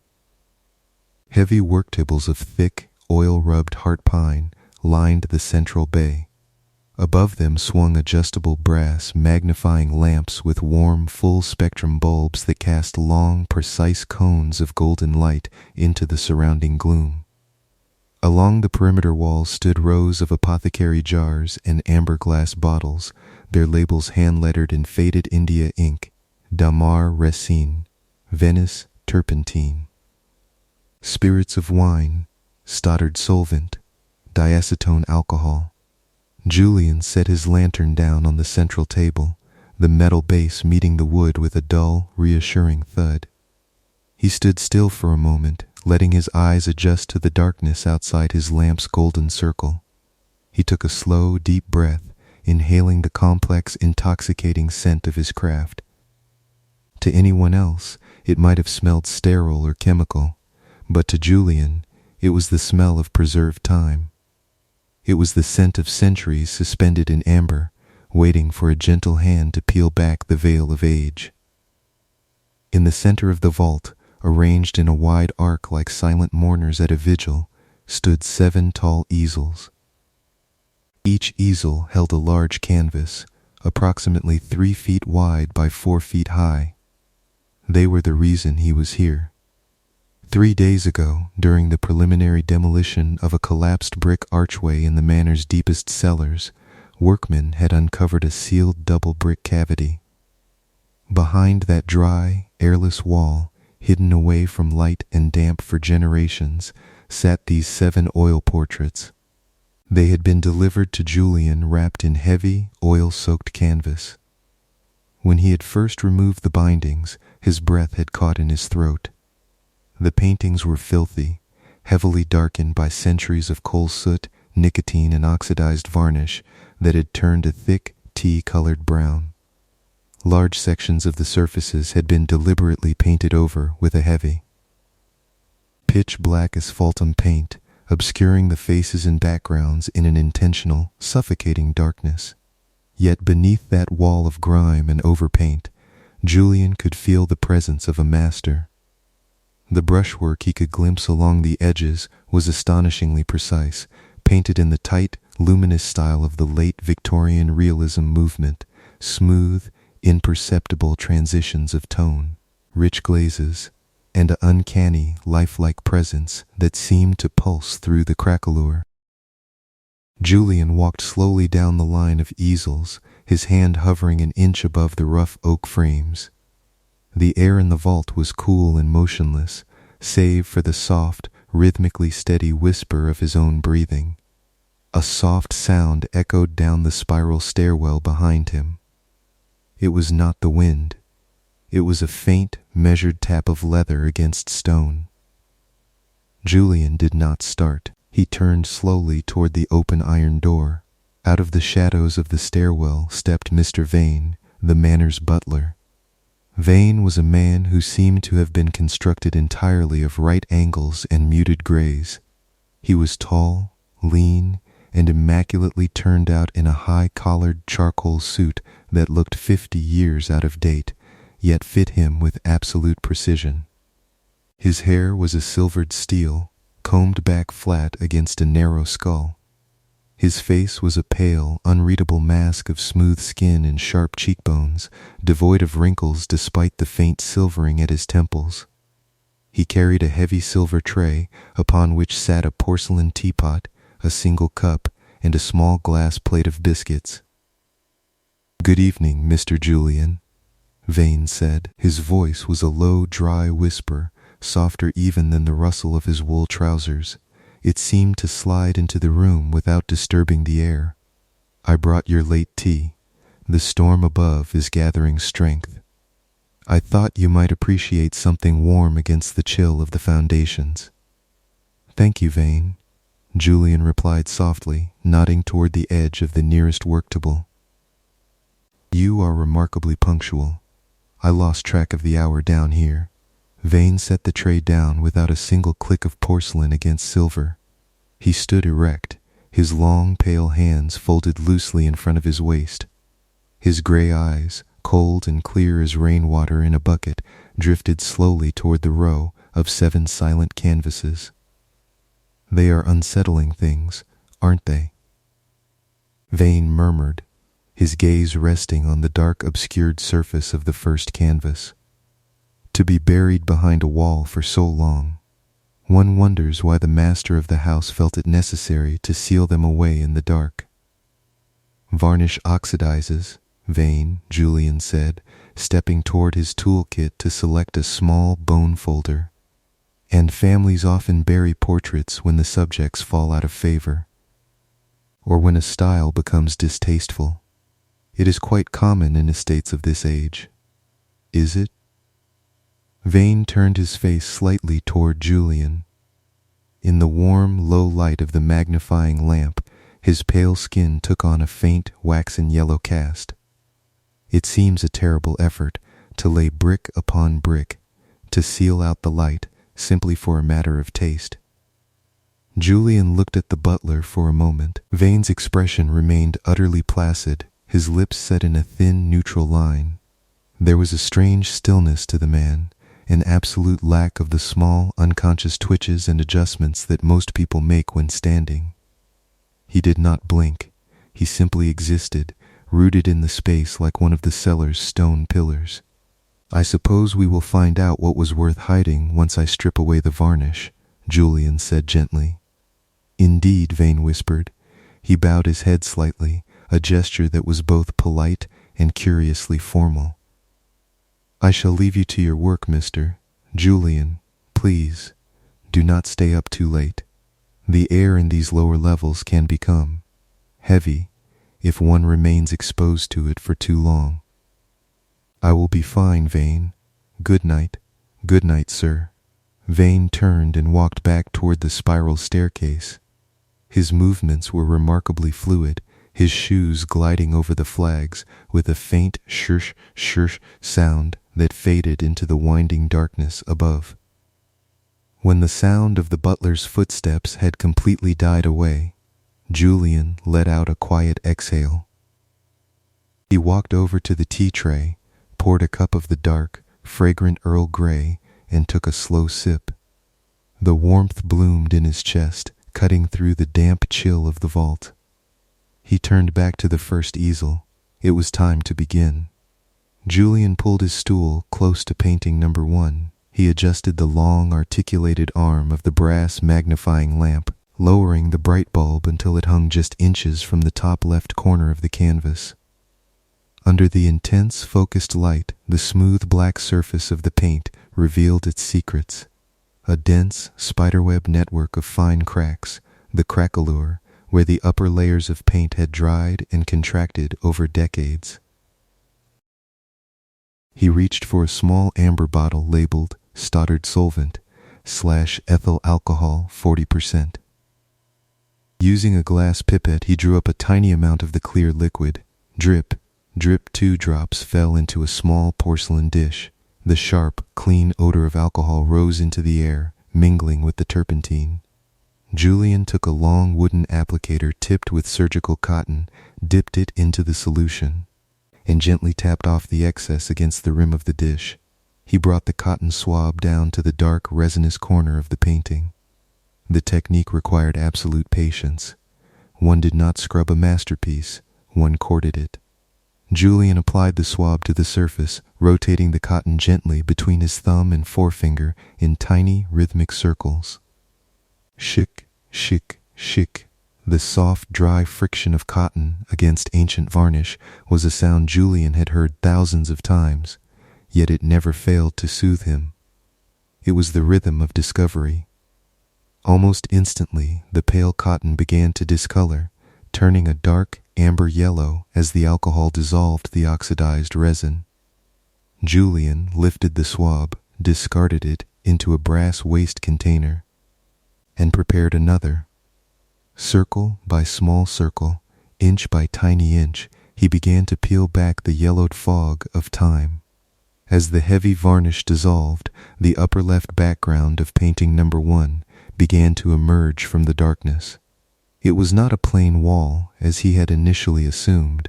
It was a richly detailed interior, a high-paneled room of dark mahogany, lit by the faint crimson glow of a dying fire in an ornate stone hearth.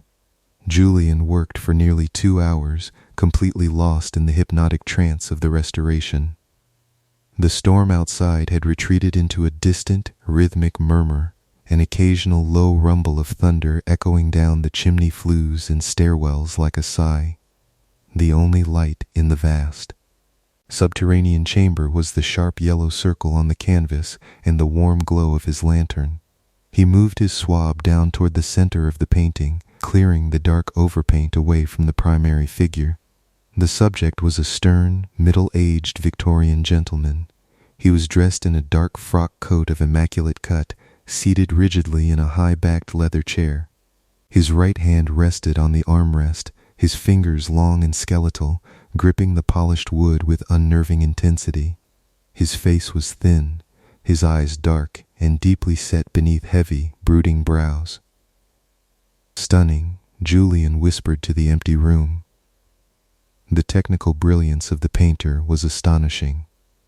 The texture of the skin, the tiny purple veins visible beneath the translucent flesh of the temples, the faint sheen of sweat on the upper lip was rendered with breathtaking fidelity. Julian adjusted his magnifying glass, lowering it closer to the canvas to examine the shadow cast behind the man's chair. As he cleared away a layer of dark tar like asphaltum overpaint from the deep shadows near the floorboards, his hand paused. "What is that?" he murmured. He dipped a fresh swab into the solvent, cleaning the area with meticulous care. In the deep velvet shadow beneath the edge of the leather chair, hidden from casual observation by layers of darkness, the artist had painted something. It was not a casual detail or an accident of shadow. It was an object, rendered with tiny, microscopic precision. Julian reached for his high-magnification jeweler's loupe, screwing the black eyepiece into his right eye socket. He leaned in until his breath misted slightly on the cold varnish of the frame. Through the loupe, the detail resolved with terrifying clarity. Lying in the shadow behind the subject's feet was a long, slender silver stiletto. The narrow blade was painted with such extreme detail that Julian could make out the delicate filigree on the crossguard and the dark, sticky crimson smear that coated the final 2 inches of the steel point. Julian felt a faint prickle of cold air against the back of his neck. He leaned back, taking off the loupe. He looked at the stern Victorian gentleman sitting so upright in his chair. The man's expression, which had previously seemed merely formal and somber, now took on a deeply ominous tone. The tight grip on the armrest did not look like the pose of a dignified lord. It looked like the tension of a man sitting in the dark, waiting for someone to bleed out. Julian took a slow breath, steadying his hand. "A narrative painting," he muttered to himself. A Victorian murder mystery in oil. It was not entirely unheard of. The late 19th century had seen a brief, morbid fascination with problem pictures and dark narrative art. But the secrecy, the fact that this painting had been buried behind a brick wall, suggested something far more dark and private than a public exhibition piece. Curiosity now burning bright in his chest, Julian reached for his infrared reflectography camera. The device sat on a heavy brass tripod next to the work table, mounted with a specialized lens capable of seeing through upper layers of paint to reveal carbon-based underdrawings beneath. It was his most reliable tool for uncovering an artist's true intentions. He switched on the digital monitor. The screen bloomed with a soft, green-tinted monochrome light. Julian wheeled the camera into position, aligning the lens with the face of the Victorian gentleman. On the screen, the glazes and paint layers melted away, revealing the rough carbon charcoal sketch the artist had made on the gesso-primed canvas before applying a single drop of paint. The underdrawing was precise, quick, and remarkably confident. But as Julian adjusted the contrast knob, searching for underlying alterations, he noticed something strange around the eyes of the subject. The iris of the gentleman's left eye had been drawn with microscopic lines. They were not shading marks, they were figures. Julian zoomed the digital camera in, increasing the magnification tenfold. The green monochrome image pixelated slightly, then snapped into sharp focus. Written in tiny, razor-thin strokes inside the black circle of the subject's pupil were 4 numbers and 2 dots. 14,010. 1888, October 14th, 1888. Julian stared at the screen. The numbers were barely a fraction of a millimeter tall. In the actual painting, they would be completely invisible to the naked eye, lost in the dark brown glaze of the iris. They could only be seen with powerful magnification or through infrared light. A date, Julian whispered. Why would an artist paint a calendar date inside the pupil of a portrait's eye? He turned his head slowly to look at the second canvas sitting on the adjacent easel, still shrouded in its thick coat of oxidized brown varnish and black asphaltum paint. A strange, electric tension seemed to hum through the air of the vault, the quiet, ambient sounds of the cellar, the distant drip of water somewhere in the outer foundations, the low, steady ticking of his pocket watch on the table seemed to amplify, filling the silence between his heartbeats. Julian set his tea down. He did not feel tired anymore. The fatigue that usually settled into his bones after midnight had vanished, replaced by the sharp, cold clarity of an investigator who has just found the first link in a chain. He moved his stool over to painting number 2. This canvas was in worse condition than the first. The layer of black asphaltum was thicker here, applied with heavy, aggressive brushstrokes that seemed almost violent, as if whoever had painted over it had been desperate to erase the image beneath.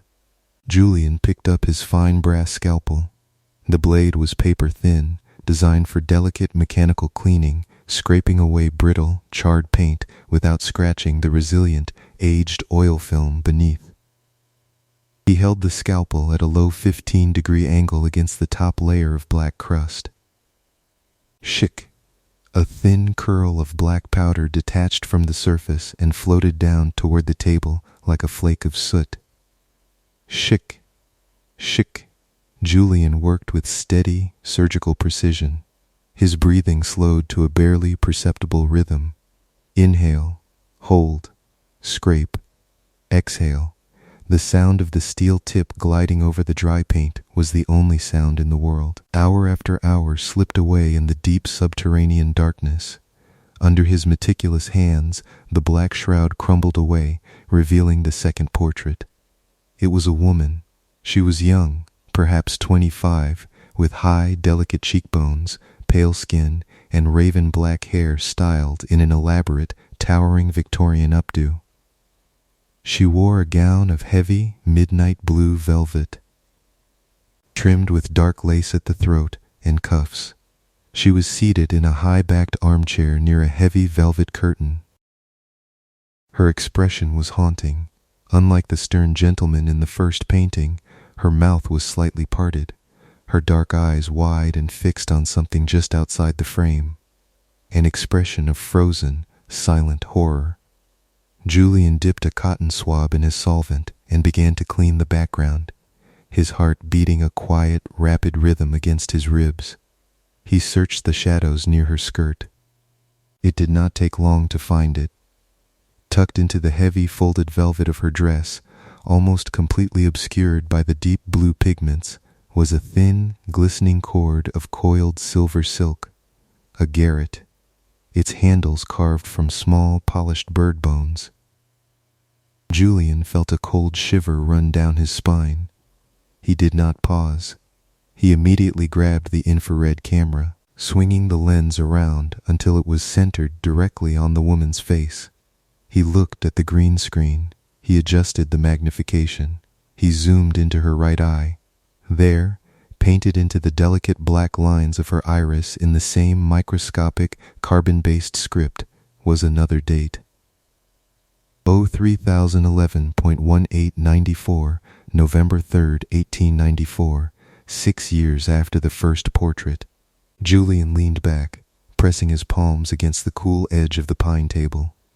The cold air of the vault felt thick now, almost heavy, carrying a faint metallic taste that lingered on the back of his tongue. These were not simple portraits. They were not a patron's vanity, nor were they random artistic exercises. They were records, a cold, methodical inventory of crimes. Each painting depicted a victim. Each painting concealed the instrument of their end in the background shadows, and each painting carried the precise date of their demise hidden inside the very pupil that had watched it happen. Julian looked down the line of 7 easels. 5 more canvases remained. He felt a deep instinctive urge to pack his tools, walk up those 97 stone steps, lock the heavy iron door behind him, and leave Blackwood Manor before the sun rose. There was an unnatural atmosphere hanging over these paintings, a sense of premeditated, calculated cruelty that had been sealed away in the dark for a century, only to be awakened by his scalpels and solvents. But the restorer's curse is curiosity. To dedicate one's life to uncovering hidden truths is to lose the ability to turn away from them. Julian picked up his pipette and moved to painting number 3. The storm outside had fully broken now. Far above, the wind roared through the high chimney stalks of the manor, sending low, whistling vibrations down through the stone flues. The air in the cellar stirred slightly, causing the flame inside the brass lantern to flicker, throwing long dancing shadows across the vaulted brick ceiling. Julian paid no attention to the shadows. He was consumed. He worked on painting number 3 with a frantic, focused efficiency. He applied the solvent, lifted the dissolved varnish, scraped away the asphaltum with the tip of his scalpel. Shick drip, wipe, shick drip, wipe. The third portrait revealed an older man, a scholar or magistrate, sitting at a heavy oak writing desk covered in leather-bound volumes. His face was weathered, his white hair thinning, his eyes staring down at a blank piece of parchment on the desk. When Julian cleaned the area beneath the desk, he found the weapon hidden in the dark cast shadow of the desk legs, a small delicate glass vial, its silver stopper drawn, a tiny drop of amber fluid glistening at the rim of the glass. He swung the infrared camera into place. He zoomed in on the scholar's eye. 19,004.1999, April 19th, 1899, 5 years after the woman in the velvet gown. 11 years after the stern gentleman in the frock coat. A chronicle, Julian whispered, his voice trembling slightly in the cool silence. A generational chronicle. He turned to painting number 4. This canvas was the central piece of the 7, the middle portrait. It had been covered in the thickest layer of overpaint of them all. Heavy, tar-like strokes of black and deep umber had been slapped across the surface in thick, opaque impasto, completely burying the figure beneath a crust of dark pigment. Julian set to work. He used his scalpel first, carefully lifting the heavy crust of black paint. It chipped away in brittle, glassy fragments that rattled softly against the pine table like tiny pebbles. Tink, tink, tink. Underneath the black crust, a layer of thick yellowed varnish appeared. Julian took a fresh cotton swab, soaked it in alcohol, and applied it to the center of the canvas, where the face of the 4th subject lay hidden. The solvent dissolved the amber resin quickly. Julian wiped the surface with a soft piece of linen. The upper forehead appeared first. Pale, smooth skin. He moved the swab down. High, sharp cheekbones, a narrow, perfectly straight nose. Julian continued to wipe away the dark varnish, his movements smooth and practiced. The mouth emerged, thin, firm lips set in a neutral, unreadable line. Then the jawline, sharp, angular, ending in a prominent, squared chin. Julian stopped. The swab slipped from his fingers, landing with a soft splat on the wooden table. A cold, paralyzing numbness flooded through his veins, starting at the tips of his fingers and rushing up into his chest. His heart gave a violent, painful thud against his ribs, then seemed to stop altogether. He stared at the face blooming on the canvas beneath his lamp. It was not a Victorian lord. It was not a forgotten ancestor with a vague family resemblance. It was Mr. Vane. Julian leaned forward, his hands trembling violently as he grabbed the brass neck of the magnifying lamp and pulled it closer, flooding the canvas with harsh, blinding light. The likeness was absolute. It was not merely similar, it was identical. The precise, razor-sharp jawline, the thin, waxy skin stretched over narrow cheekbones, the faint, silver-white scar running vertically through the hair of the left temple, the smooth, uncanny lack of wrinkles around the eyes. It was the man who had brought him tea 2 hours ago, the man who was upstairs right now. Julian's breath came in fast, shallow gasps. His mind raced, tumbling over impossible contradictions. The canvas was genuine. The craquelure was authentic, a delicate, interconnected network of age cracks that could only form through a century of natural drying and wood expansion. The stretcher bars behind the linen were old, darkened European oak, held together with wooden pegs and hand-forged iron tacks. This painting had been executed over 100 years ago, yet the man painted upon it was standing upstairs, untouched by time, walking through the quiet halls of Blackwood Manor. Julian reached for his jeweler's loupe with numb, awkward fingers. He pressed it to his eye, his hand shaking so badly he could barely keep the lens steady.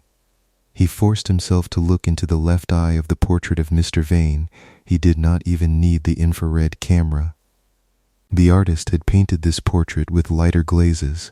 Inside the clear, gray-blue iris of Vane's portrait, rendered in microscopic, razor-thin black strokes, were 6 numbers. 12,008.11008 August 12, 1908. Julian backed away from the easel. His stool creaked loudly in the stillness as his leg knocked against it. "No," he breathed. "No, this is impossible. It's a trick. It has to be a trick." He looked down at the 4 restored paintings sitting side by side in the golden light of the lamps. First, 1888, a dagger. Second, 1894, a silk garret.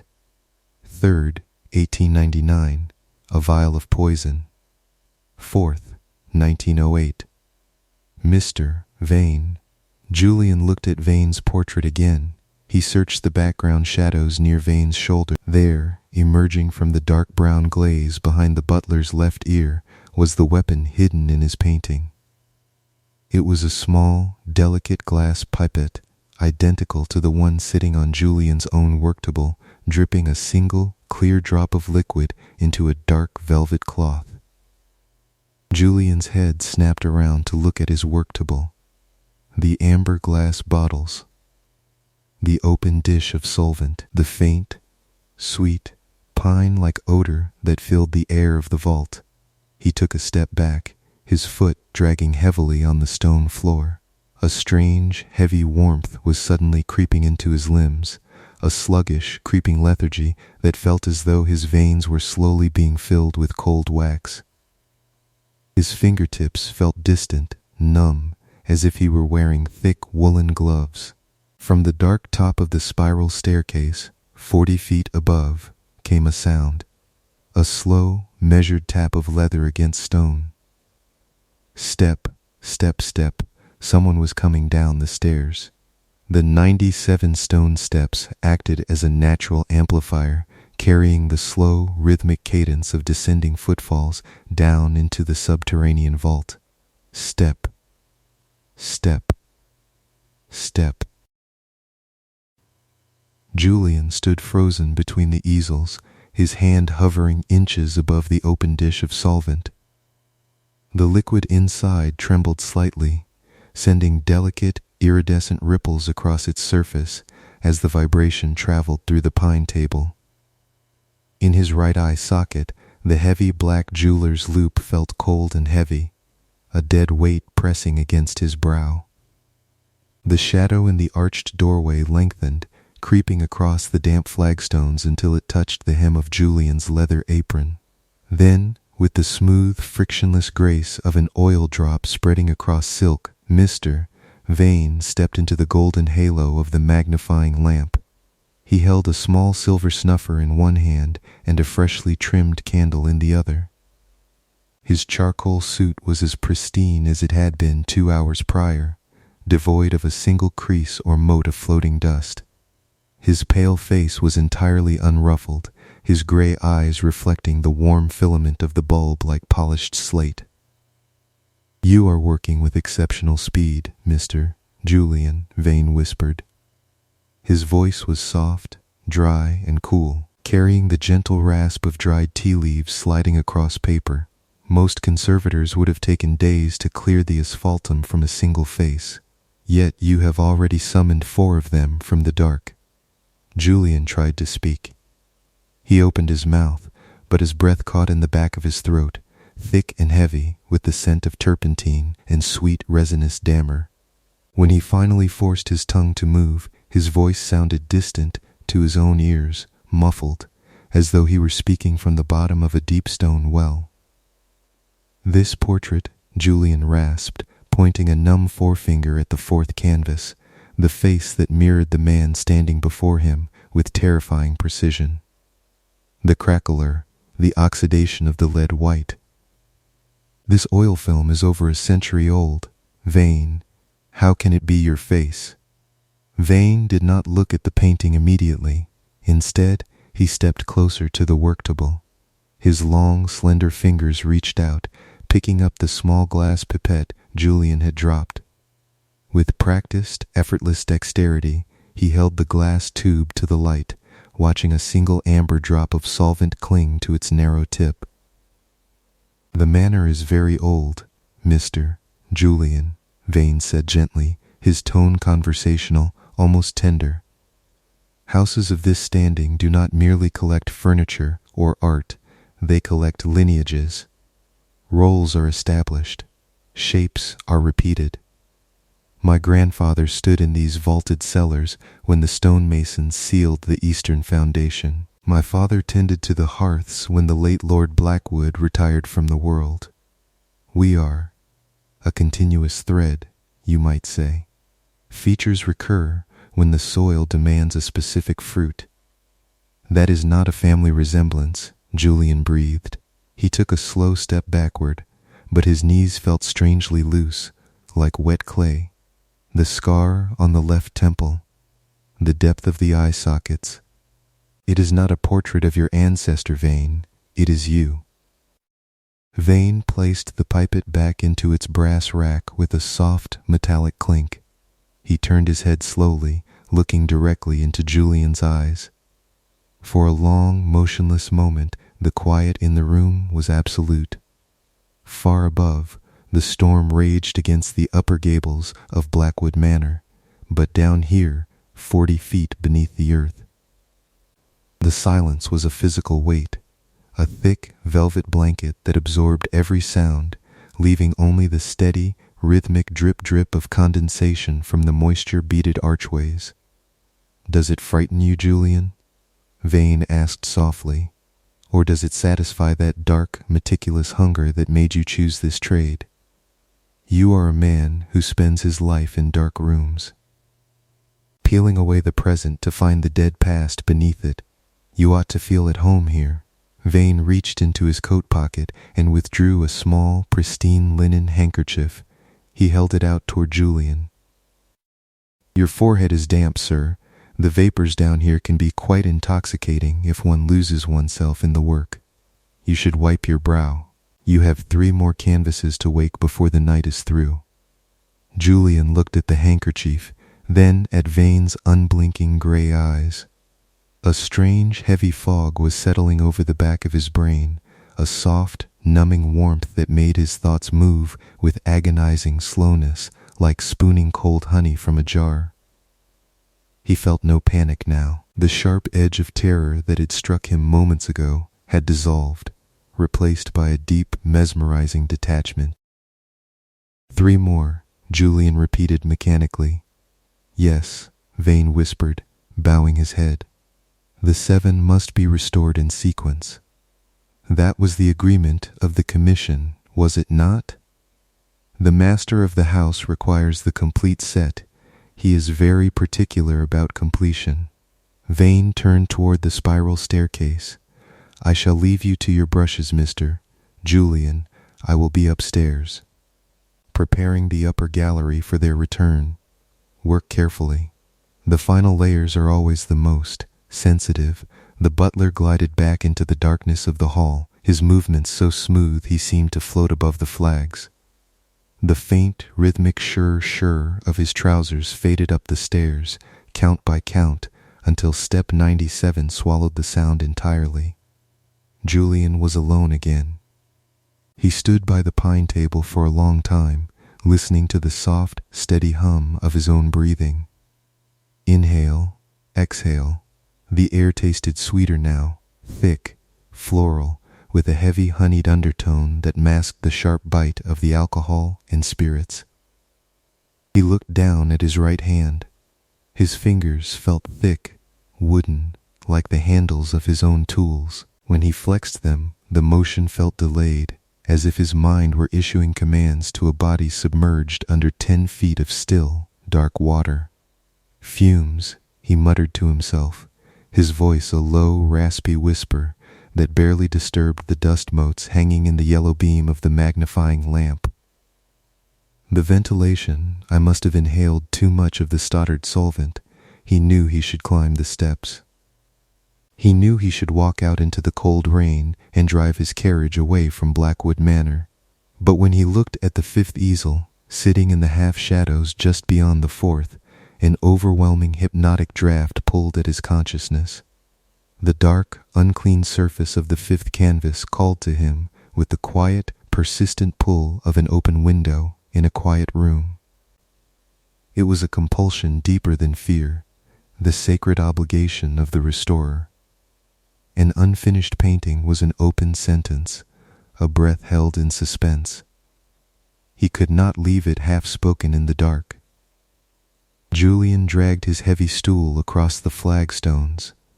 The wooden legs made a low, resonant groan against the damp stone. He sat down before painting number 5. This canvas was covered in a thick, crystalline layer of dark dammer varnish that had age-fractured into a web of tiny, opaque square scales. Under the intense light of the brass lamp, it looked like the molted skin of a great serpent. Julian picked up his scalpel. His hand was remarkably steady, despite the numbness in his arm. The tool felt like an extension of his frozen bones. He brought the thin steel tip down to the upper right corner. Shick, a delicate curling ribbon of yellowed varnish separated from the paint film beneath. It fell onto his apron with a tiny, dry rustle. Shick, shick, shick. Julian entered the rhythm again. The world narrowed down to a space 3 inches wide, the circle of bright yellow light, the cool steel blade. The dark resin crumbling into dust. With every pass of the blade, the scent in the vault seemed to shift. The sharp pine edge of turpentine faded, giving way to a strange, cloying aroma of bitter almonds and dried lavender. It seemed to rise directly from the canvas itself, released from the trapped air of the 19th century as the varnish seal was broken. By the end of the first hour, the face of the 5th subject emerged. It was a woman in her late 30s, painted with a cold, aristocratic severity. She wore a high-collared gown of heavy, dark crimson silk, adorned at the breast with a brooch of carved black onyx. Her hair was pulled back so tightly into a braided crown that the skin of her forehead seemed stretched to the breaking point. Her eyes were small, dark, and set with an expression of quiet, calculating malice. Julian did not hesitate. He dipped a fresh cotton swab into his solvent, his movements slow and deliberate, and brought it to the shadow beneath her crimson collar. As the dark overpaint dissolved under his gentle circular strokes, the hidden detail revealed itself. Tucked into the folds of her lace collar was a long, thin hatpin of blackened steel. The head of the pin was carved in the shape of a coiled adder, its tiny jaws gaping open. Upon the needle-sharp point of the steel rested a single, microscopic bead of dried, dark resin. Julian lifted his infrared camera, swinging the heavy lens across with a dull, hydraulic hiss. He focused on the woman's right eye. On the green monochrome screen, the dark pupil expanded. Inside the black iris, written in the same razor-thin carbon ink calligraphy, was the date, 14/0.1931, February 14, 1931. Julian stared at the screen for a long moment, his eyelids feeling heavy, like velvet curtains being drawn across a window. 1888, 1894, 1899, 1908, the gaps between the dates were irregular, yet the pattern was absolute. Every few years, sometimes half a decade, sometimes a quarter century, a new portrait was added to the vault. A new face, a new weapon hidden in the velvet shadows, a new date inked into the pupil of the eye. Julian moved his stool to painting number 6. His legs were completely numb now. He could no longer feel the cold flags beneath his boot soles, nor the hard oak seat of the stool beneath his thighs. His body had become a distant, quiet vessel, floating in the warm, scented air of the vault, while his eyes and hands performed their delicate, mechanical dance. He picked up the solvent applicator. He did not need to think about the technique anymore. His hands operated on pure, unconscious memory. Drip, wipe, scrape, drip, wipe, scrape. The 6th canvas was different from the others. The asphaltum overpaint had been applied hastily here, in long, dragging strokes that suggested panic or haste. Julian worked through the dark crust with relentless, quiet precision. As the varnish melted away under his alcohol-soaked cotton, the subject took form. Julian's breath slowed to a faint, whispery sigh. The 6th figure was a man in his 50s. He was seated, not in a grand Victorian parlor or a dark mahogany study, but at a long pine work table, a table identical to the one Julian was currently using. Around the man were glass bottles, pipettes, brass magnifying lamps, and wooden easels. He wore a dark leather apron stained with oil and solvents. His hands were long, thin, and calloused at the fingertips, gripping a small bone-handled palette knife. He was an art conservator. Julian cleared the overpaint from the man's face. The features were gaunt, the cheeks sunken, the eyes wide and bloodshot, filled with an expression of overwhelming, trapped horror. He was looking directly out of the canvas, not at an abstract viewer, but at the person standing where Julian was sitting. Julian dipped a swab and cleaned the table depicted in the painting. There, lying beside the man's stiff, painted fingers, was a small brown bottle labeled in tiny, hand-written script, Venice turpentine / extract of belladonna. Julian felt no surprise. The fog in his mind was too thick for shock, too smooth for fear. He merely felt a deep, quiet realization unfolding within him like a night-blooming flower. He lifted the infrared lens to the conservator's eye. Zooming into the pupil, the green screen displayed the tiny dark numerals 28.09.1974 September 28, 1974, 50 2 years after Vane's portrait. 50 2 years before tonight. Julian looked down at his own hands. They were resting on the edge of the pine table, still holding the scalpel and the cotton applicator. They looked smooth, pale, and entirely detached from his will. He could still move his fingers, but the movement felt tiny, microscopic, like trying to shift a heavy boulder with a thread. The conservators, Julian whispered to the silent vault. His voice was no louder than the rustle of a moth's wing against a glass lamp. They don't just restore the gallery, they enter it. He turned his head slowly. The motion took an enormous effort, his neck muscles feeling like thick, dried leather. The seventh easel stood waiting in the center of the ark. It was the final canvas. It sat in deep shadow, beyond the reach of the brass magnifying lamp.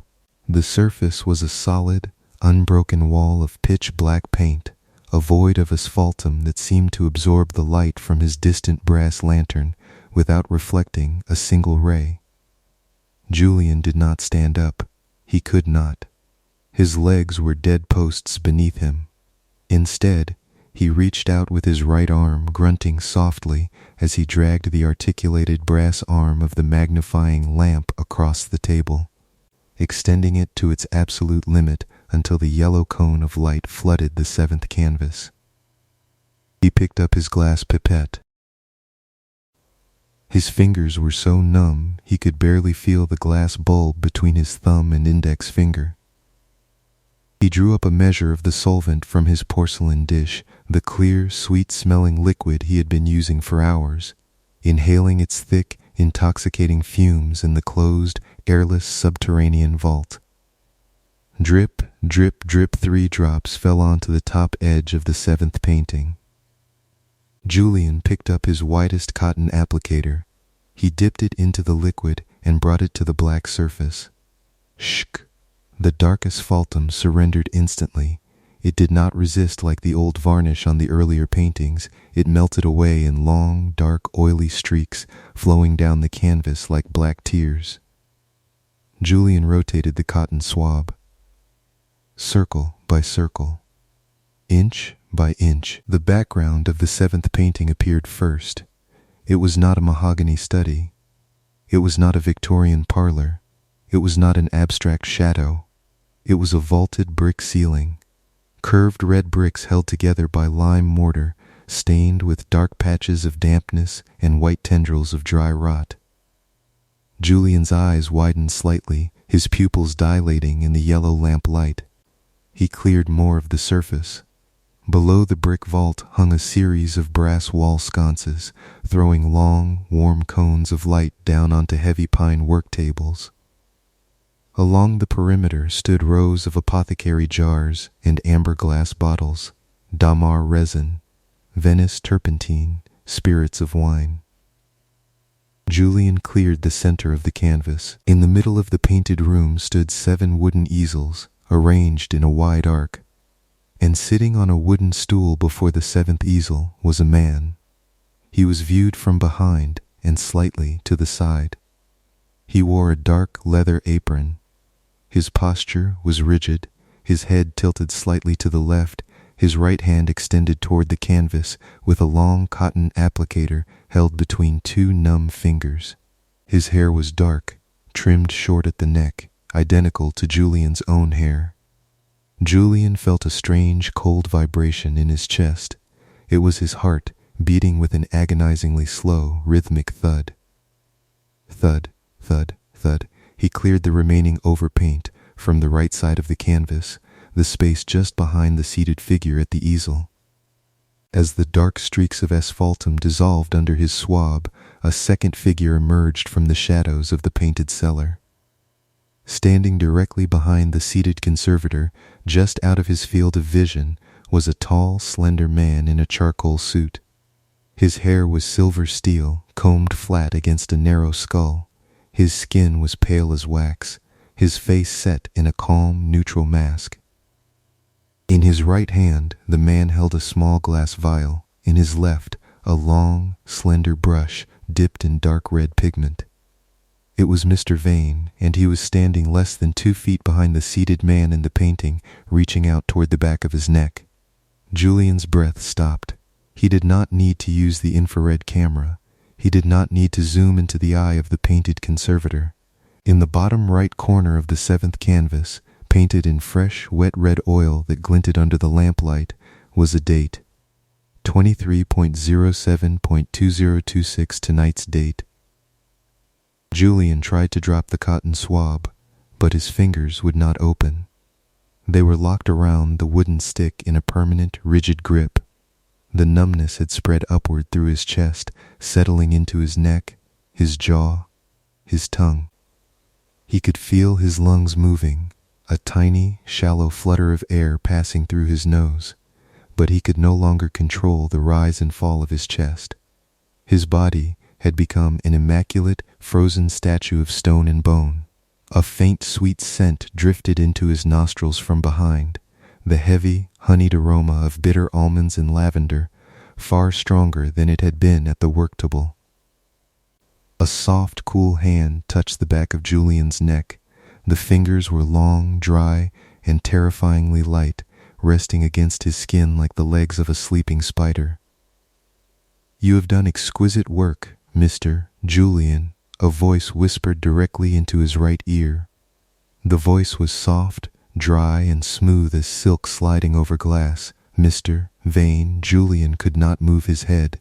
He could not roll his eyes.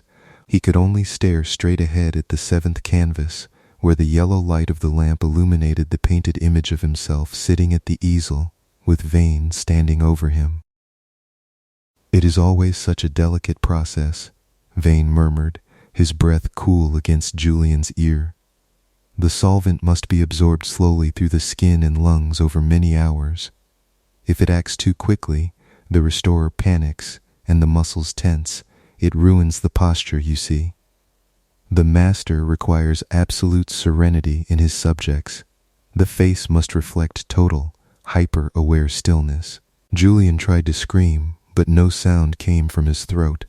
His vocal cords were locked in icy paralysis, yet his senses were extraordinarily, agonizingly sharp. He could hear the tiny, microscopic sound of a dust mote settling onto the pine table.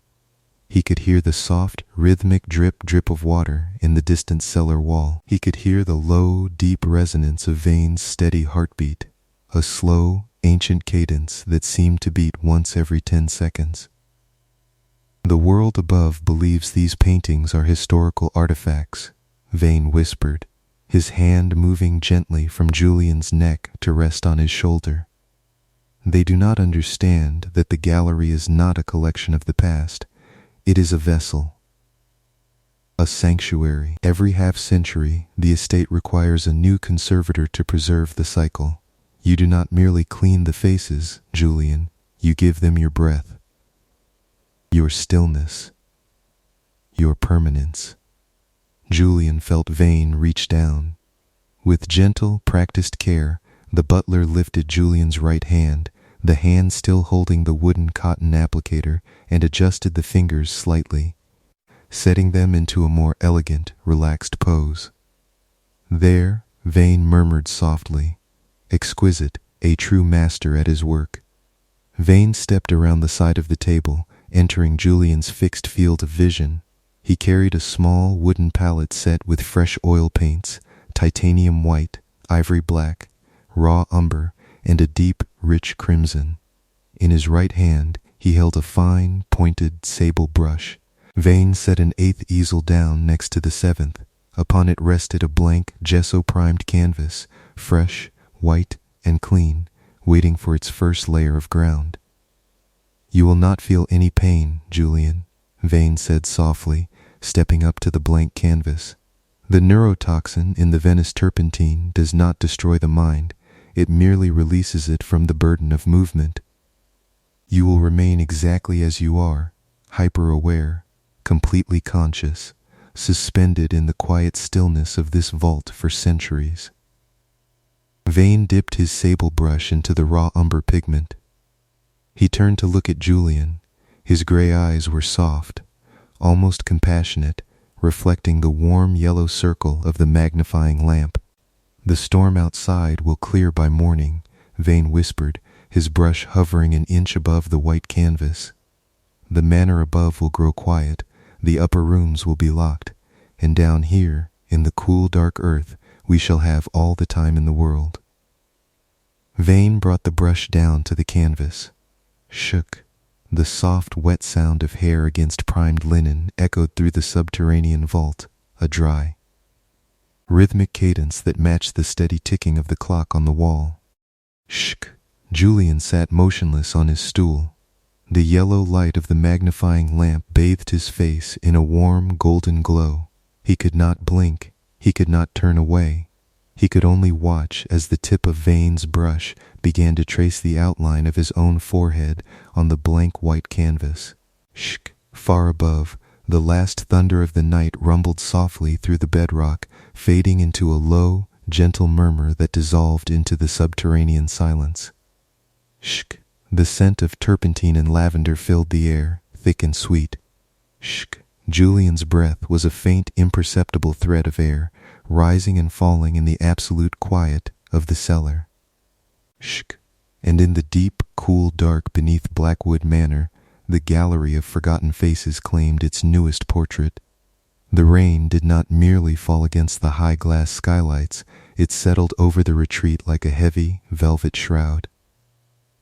Outside, beyond the floor-to-ceiling panes of the living room, the midnight forest was an unbroken abyss of snow-dusted pines, their needles shivering beneath the weight of a freezing downpour.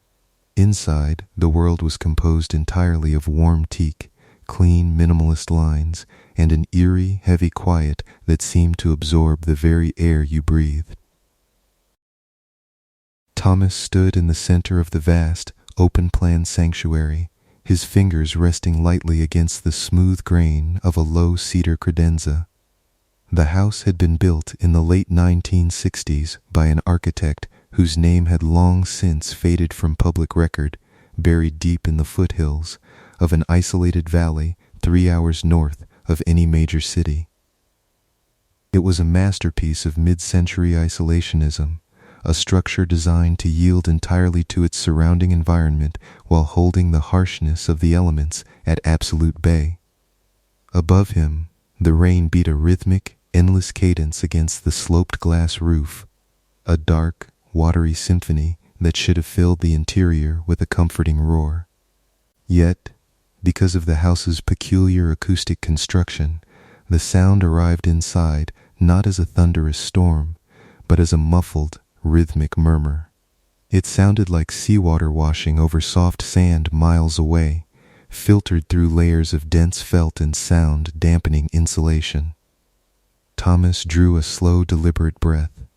The air inside the retreat was dry and carefully climate-controlled, carrying the subtle, nostalgic fragrance of aged cedarwood, polished bronze, and the faint, dusty warmth of hidden radiant heating panels beneath the floorboards. It was the kind of air that invited stillness. It was the kind of silence that made a man listen to his own pulse. He pulled off his heavy, wet nylon rain jacket, the zipper releasing a crisp, high-pitched teeth clack that cut sharply through the room's thick atmosphere. He draped the jacket over the back of a teak chair near the entry foyer, watching the droplets of icy rainwater slide down the synthetic fabric and pool silently onto the slate entry tile. He had come here for the silence. More specifically, he had come for the kind of absolute, unyielding quiet that allowed a writer to listen to the echoes of terrible things without the distraction of the living world. On the long teak dining table sat his workspace, a solitary laptop, a heavy brass desk lamp casting a pools of warm gold light across the polished wood, and 3 thick, black leather-bound binders filled with crime scene photos, transcriptions, and police reports from 30 years ago. For 4 years, Thomas had been obsessed with the case of the auditor. In the late 1990s, while the rest of the world was turning its eyes toward the digital dawn of the new millennium, a shadow had moved through the rural towns of the Pacific Northwest. The auditor was a killer unlike any other recorded in the annals of American true crime. He did not leave behind bloody crime scenes, nor did he break into homes with forced entry and violence. He was a phantom who operated entirely through the subtle, terrifying architecture of sound. His victims were always found in their homes, sitting peacefully in their armchairs or lying tucked in their beds, their bodies entirely unmarked by violence. Medical examiners had been baffled for months until specialized acoustical engineers were brought in to examine the premises. In every case, the victim's home had been subtly altered. Acoustic tiles slipped into attic joists, hidden resonance tubes hidden inside hollow core doors, and low-frequency generators wired into the home's electrical grids. The auditor did not use weapons. He used sympathetic frequencies, white noise, and targeted sonic manipulation to induce severe paranoia, sleep deprivation, and eventually, total psychological collapse. His victims were driven to complete mental unraveling by sounds no one else could hear, subtle, rhythmic hums that resonated directly within the bones of their skulls until their hearts simply gave out under the weight of unrelenting terror. And then, in the winter of 1999, the auditor had simply vanished. No arrests were made. No manifesto was ever published. Only a lingering, unsettling trail of unanswered questions and a series of cold files that had eventually landed on Thomas's desk. Thomas walked over to the glass wall that separated the cozy interior from the pitch-black night. He pressed his palm against the glass. It was ice cold, vibrating very gently with the impact of the heavy rain falling on the forest canopy outside. In his reflection, cast faintly against the dark woods, he looked tired. Shadows rested beneath his eyes like bruised hollows, his jaw darkened by a 3-day growth of stubble. His publisher had been the one to find this rental. "You need total isolation, Thomas," Marcus had told him over a crackling phone call 2 weeks prior. "You're stuck on the final 3 chapters because you're living in a city of 8 million people while trying to write about a man who lived in total silence. Go to the retreat in the pines. No internet, no phone lines, no city hum. Just you, the rain, and the manuscript." It had sounded like a blessing. Now, standing in the middle of the immense, silent room, the isolation felt less like a retreat and more like a heavy physical pressure pressing against his eardrums. He walked over to the desk, his bare socks gliding silently over the warm teak floorboards. He pulled out the heavy wooden chair, its joints whispering softly as it took his weight, and opened the first binder. The top document was a transcript of an audio recording found in the bedroom of the auditor's 3rd victim, an archivist named Eleanor Vance.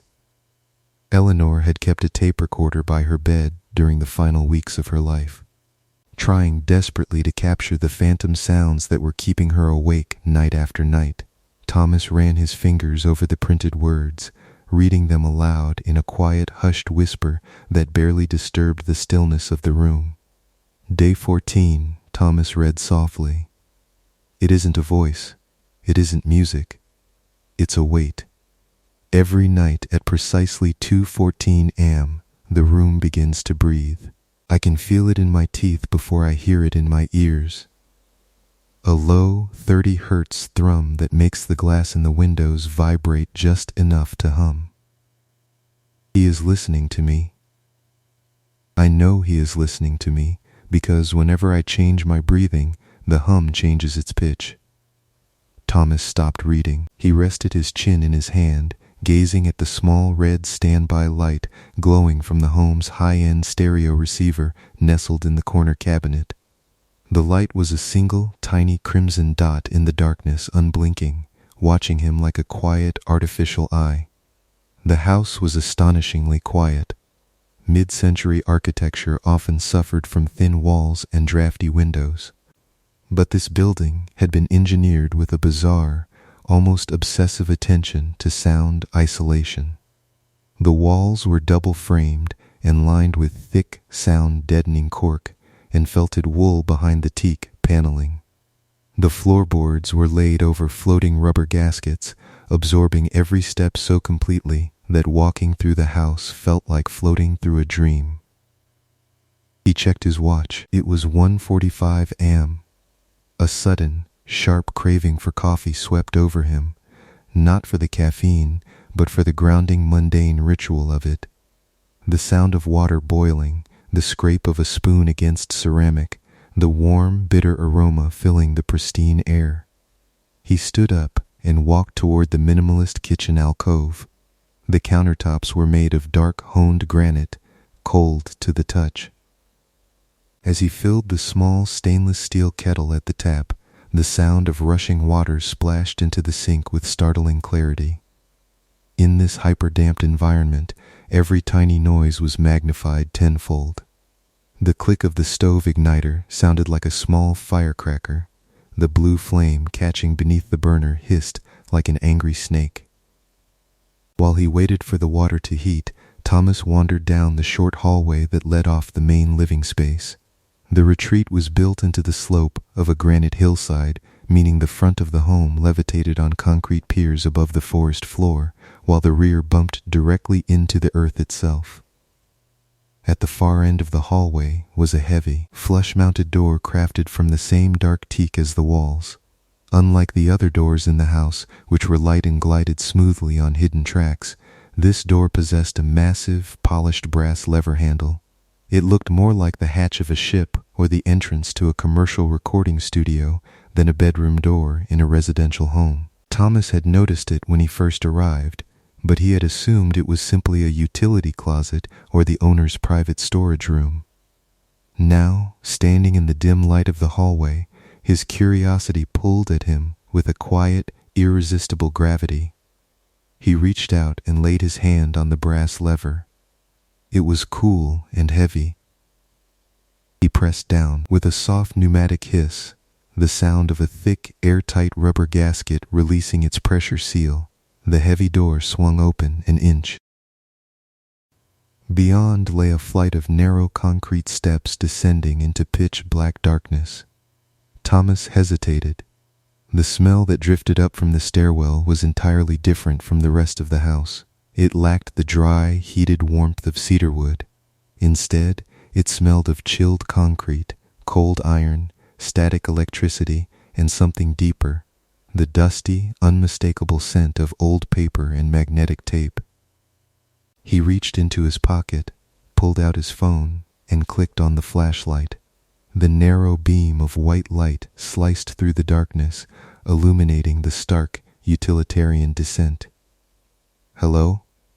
Thomas called down. His voice did not ring out. It did not echo. The sound of his own words simply dropped out of the air the moment they left his lips, falling dead onto the concrete steps as if swallowed whole by the darkness below. It was an extraordinary acoustic dead space. Fascinated, Thomas stepped through the threshold and began his slow descent down the concrete stairs.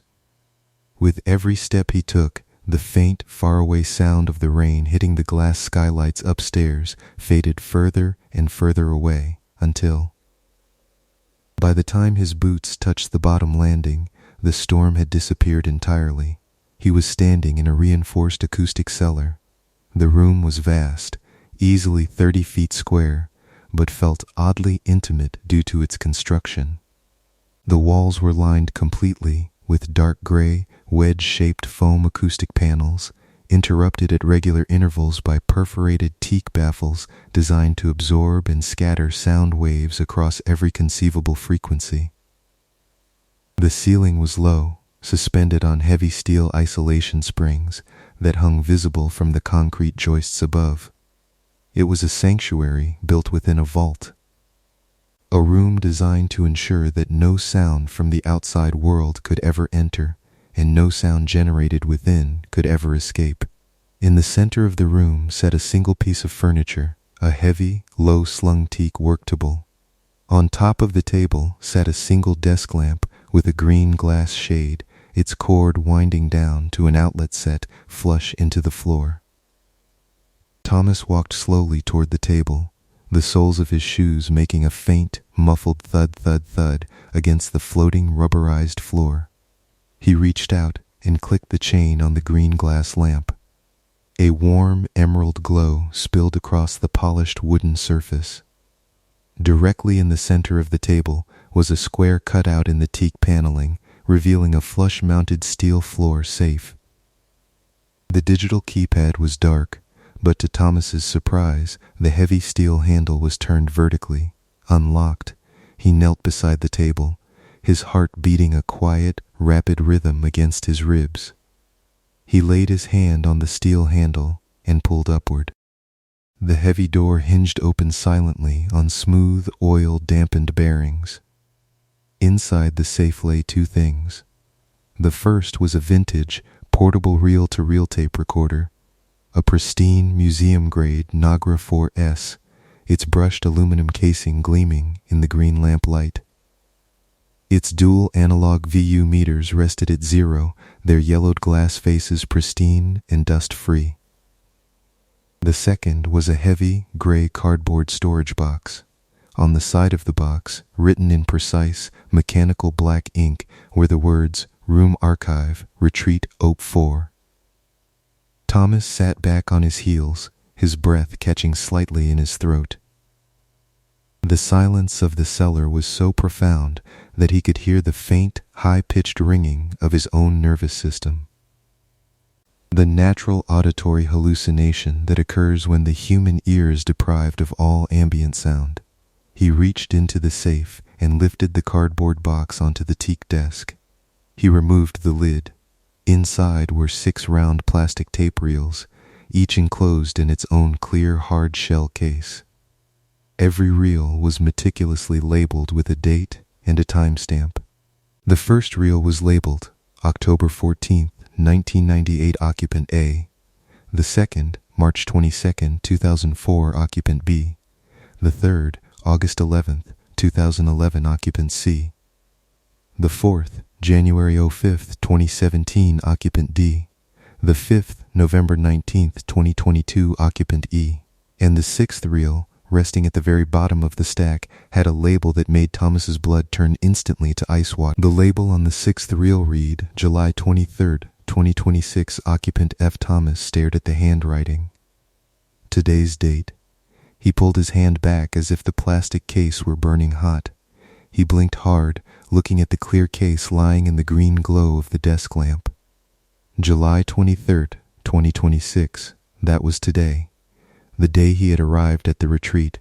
His mind raced, searching for a rational explanation. Had Marcus set this up? Was this some elaborate, twisted promotional stunt organized by his publisher to put him in the mood to finish the manuscript? Or had the previous owner left a dark joke behind for whoever was foolish enough to open the floor safe? The room seemed to shrink around him. The silence, which had felt so serene and comforting upstairs, now felt predatory, cold, and tight. Thomas looked down at the Nagra reel-to-reel recorder inside the safe. He reached in, lifted the heavy machine out, and placed it on the desk beside the box. The metal was cool against his fingers. He took the first tape reel, October 14th, 1998, out of its case. With careful, methodical movements, he mounted the supply reel on the left spindle, pulled the brown magnetic tape across the pristine metal tape heads, looped it beneath the tension rollers, and secured the leader tape onto the take-up reel on the right. He plugged the recorder into the desk's electrical outlet. The small red power lamp on the Nagra hummed to life, casting a warm red glow across the aluminum surface. Thomas picked up a pair of heavy, vintage leather-padded headphones resting beside the recorder and slipped them over his ears. The world became even quieter, if such a thing were possible. He pressed his thumb down on the heavy chrome play lever.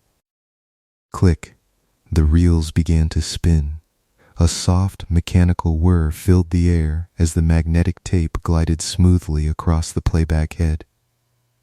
For the first few seconds, there was only the soft, ambient hiss of analog tape, the gentle sound of rustling magnetic particles passing over the sensor. Then, sound materialized in his ears. It was ambient room audio. Thomas could hear the faint, muffled sound of rain drumming far away above glass. In the foreground of the recording, a woman was moving around a room. He heard the faint, delicate clatter of porcelain cups, the scrape of a metal spoon against a saucer, and the quiet, rhythmic sound of human breathing. She was making tea. Thomas listened, frozen in place. The recording was so impossibly clear, so intimate, that it felt as though the woman were standing right behind him in the dark cellar, stirring a cup of hot tea over his shoulder. Then, beneath the domestic sounds of tea making, Thomas heard something else.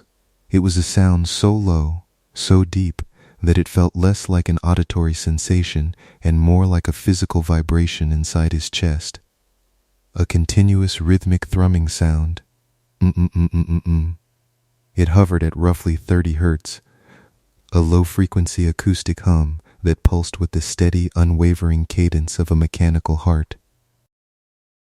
The woman on the tape suddenly stopped stirring her tea. On the recording, the clinking of porcelain ceased. There was a long pause. Then her soft, trembling voice cut through the tape hiss. "Who is doing that? Please, just turn it off." The tape ended with a sharp, metallic pop. The right reel spun freely on its spindle, flapping rhythmically against the plastic frame. Slap, slap, slap, slap. Thomas sat motionless, his hand hovering over the control lever. The hum on the tape, it was the exact frequency described in the police reports of Eleanor Vance. The auditor's signature acoustic mark. His hands began to shake slightly.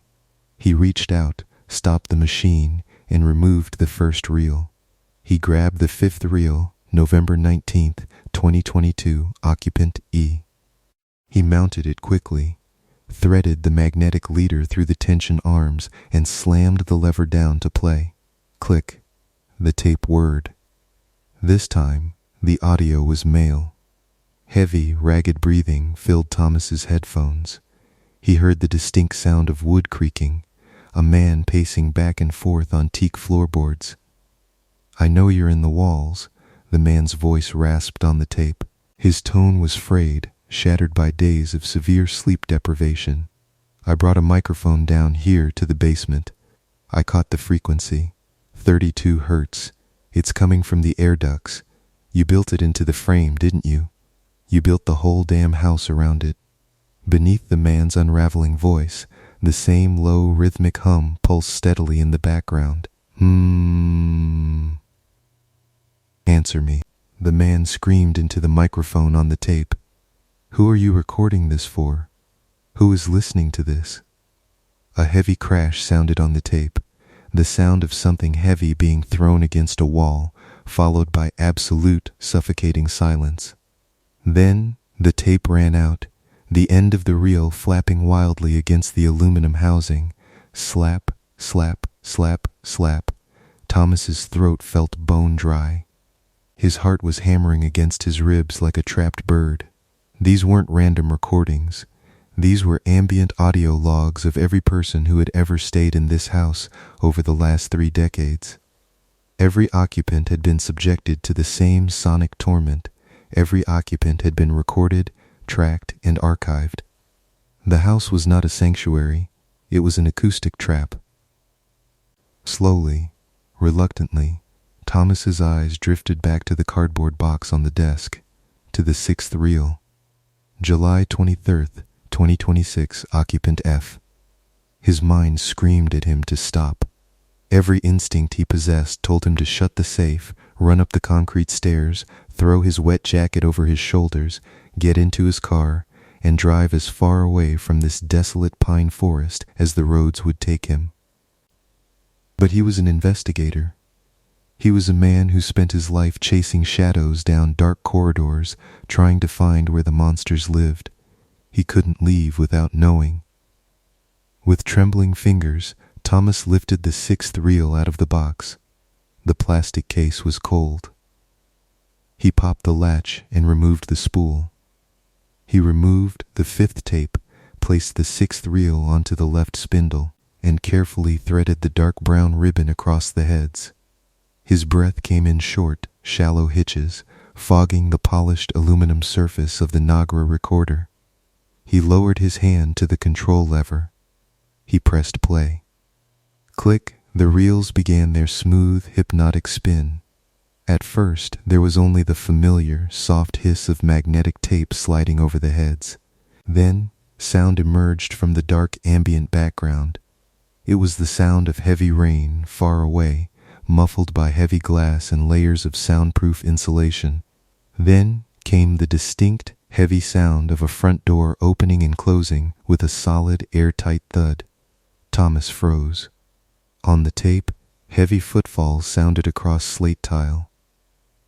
Then the damp, rustling sound of wet fabric moving, and then, recorded with absolute, razor-sharp acoustic clarity, came a sound that made the air evaporate from Thomas's lungs, the loud, metallic, high-pitched zip-clack of a heavy nylon rain jacket being unzipped. It was the exact sound he had made when he walked into the house 3 hours ago. Thomas gripped the edge of the teak desk so hard his knuckles turned white. His eyes widened in pure, unadulterated horror as he listened to the tape continue to play. On the recording, he heard his own footsteps walking across the teak floorboards of the upstairs living room. He heard the sound of his brass lamp clicking on. He heard the rustle of his leather binders being opened on the dining table. The recording had been made from inside the house.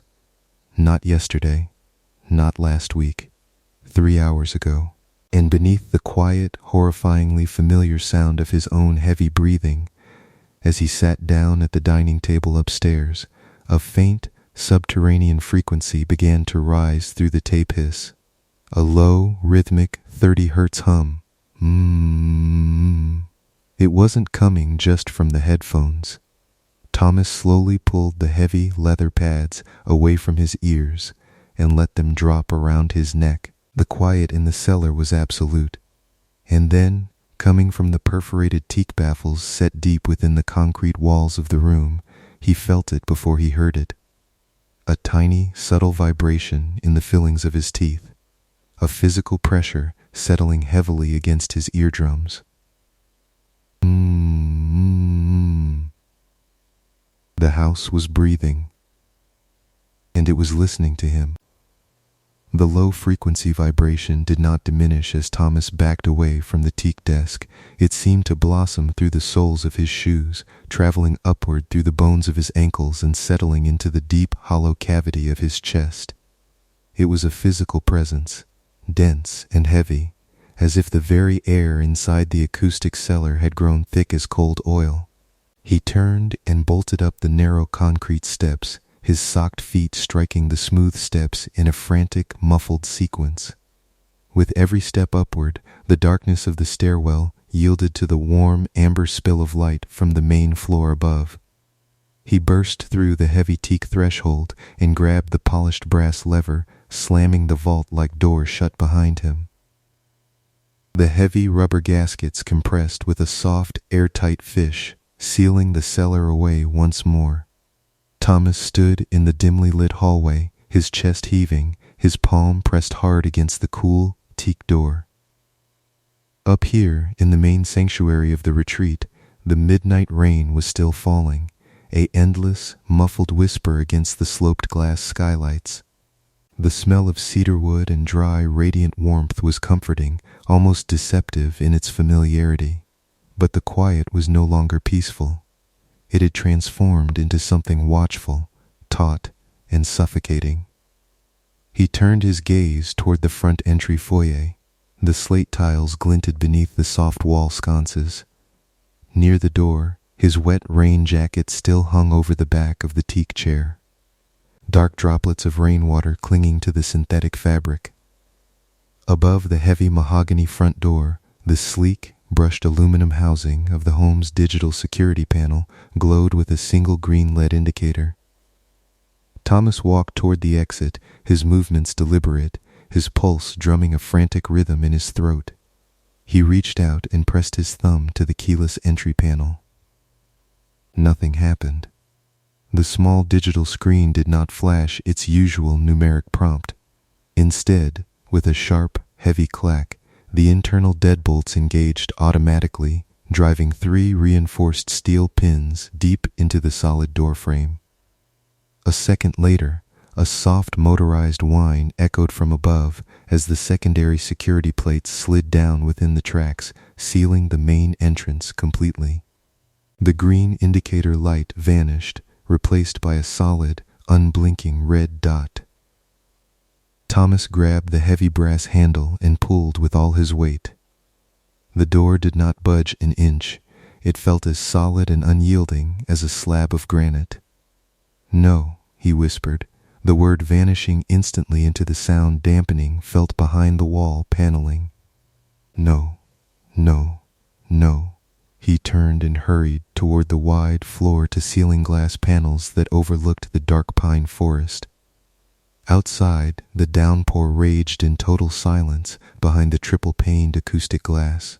Through the dark reflections, he could see the tall pines swaying like restless shadows in the wind. He grabbed a heavy bronze floor lamp from beside the armchair, raised the solid metal base above his shoulder, and swung it with all his strength against the center of the pane. The blow landed with a dull, sickening thud. The glass did not shatter. It did not even crack. The heavy bronze base rebounded off the surface with a shudder that vibrated all the way up Thomas's arms, sending the lamp clattering harmlessly onto the wool rug. The glass was laminated acoustic armor, engineered to deflect not just sound waves, but high-impact force. Thomas stumbled back, letting his hands fall to his sides. In the high vaulted corners of the open-plan ceiling, where the warm teak beams met the concrete structural joists, a series of tiny crimson lights suddenly clicked on. One by one, 6 small, recessed recording indicators illuminated in the shadows, bathing the warm wood in a faint, blood-red luminescence. They were not decorative features. They were status lights for concealed studio microphones, hidden deep behind the acoustic slats of the ceiling. Then, from the darkness above the living area, a sound emerged. It was not loud. It was soft, dry, and terrifyingly calm, a voice delivered with the intimate, close mic clarity of a late-night radio broadcast emanating from concealed monitor speakers hidden behind the cedar wall panels. "Panicking increases your heart rate, Thomas," the voice said softly. The tone was smooth, aged, and measured, carrying the subtle, papery dryness of a man who rarely raised his voice above a whisper. "And an elevated heart rate alters your breathing pattern. It introduces unwanted turbulence into the ambient track. Please, try to remain still." Thomas froze, his eyes darting frantically across the ceiling beams. "Who are you?" he demanded, his voice trembling despite his efforts to control it. "Is this Marcus? Did Marcus put you up to this?" A soft, crackling sigh issued from the hidden monitors, the distinct sound of an old condenser microphone catching a gentle exhale. "Marcus did his part, as he always does," the voice replied, the words floating lazily through the dry, cedar-scented air. "He brought you to the room. He delivered the subject to the apparatus. But Marcus is merely the publisher. I am the architect." The realization hit Thomas like a physical blow. The silence in the room seemed to compress around him, pressing against his ribs. "The auditor," Thomas whispered. A crude name given by journalists who understood nothing of acoustic engineering, the voice said gently, almost fondly. "They thought I was a murderer. They thought I was a phantom wandering through the rain with a suitcase full of wires and frequency generators. They never understood that one cannot control the sound of a city. One cannot control the ambient noise of traffic, of plumbing, of neighbors pacing across thin ceilings. To truly record a life, one must build the vessel first." The voice paused. In the silence that followed, the low 30 hertz hum from the basement seemed to swell, vibrating through the teak floorboards and settling beneath Thomas's feet like a purring engine. The retreat was constructed in 1968, the voice continued smoothly. Every timber, every rubber gasket, Every perforated panel was calculated to turn this structure into a singular giant diaphragm. A living diaphragm that captures every sigh, every heartbeat, every whisper of human existence that passes through its chambers. You thought you were writing a book about me, Thomas, but one cannot write the history of a sound. One can only become part of its archive. Let me out, Thomas said, his hands clenching into fists at his sides. I'll drop the manuscript. I'll burn the research. Nobody ever has to know about this place. You misunderstand the nature of the work, the voice replied, its tone endlessly patient. Like a teacher explaining a simple truth to a child. You were not brought here to be destroyed, Thomas. Destructive violence is so terribly noisy, it ruins the clarity of the track. No, you were brought here because your mind is sharp. Because you understand the patterns. But before you are ready to take up your duties in the lower chamber, we must complete the verification. Verification? Thomas's eyes drifted toward the long teak dining table, where his laptop and leather-bound binders lay under the golden glow of the brass desk lamp. A simple puzzle, the voice whispered from the darkness above, to ensure that your analysis of the 1999 case file was correct. On page 42 of your unpublished draft, you made a slight error regarding the resonance frequency used in the Vance residence. You wrote that Eleanor Vance heard 32 hertz. But you heard the tape in the safe just moments ago, didn't you? What was the true primary frequency, Thomas? Thomas's throat tightened. He remembered the cold weight of the metal tape recorder in the basement, the smell of aged paper, and the soft, haunting words of Eleanor Vance, recorded nearly 30 years ago. 30, Thomas whispered, his voice barely audible above the quiet hum of the walls. It was 30 hertz. Very good, the voice purred through the monitors. A fundamental harmonic. And what did Eleanor Vance do when the hum reached 30 hertz at 2:14 in the morning? Speak clearly into the room, Thomas. The overheads are calibrated for soft vocalizations. Thomas took a slow, agonizing breath. He walked back toward the teak dining table, his legs feeling heavy, as if moving through deep water. He looked down at the open binder resting on the polished wood. She stopped stirring her tea, Thomas said softly, his voice trembling. She asked who was there. Correct, the voice murmured. She listened. Just as you are listening now. You see how easy it is? The pattern repeats across decades, across occupants, across every quiet night spent beneath these pines. The room collects the sound, and the sound collects the mind.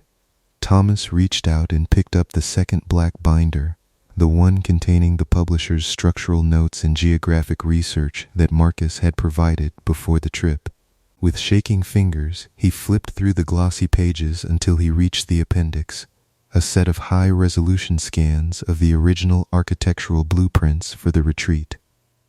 He had glanced at them briefly when Marcus first handed him the folder, but he had paid little attention to the fine print in the title block at the bottom right corner of the yellowed vellum.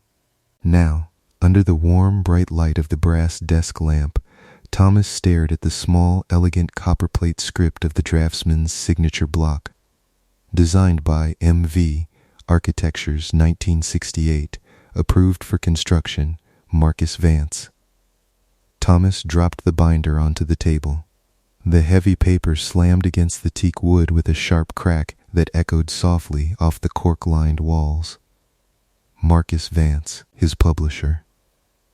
The man who had spent 4 years guiding his research, the man who had funded his travel, provided his archive files, and personally selected this isolated mid-century retreat in the snow-covered forest so he could finish the manuscript in peace.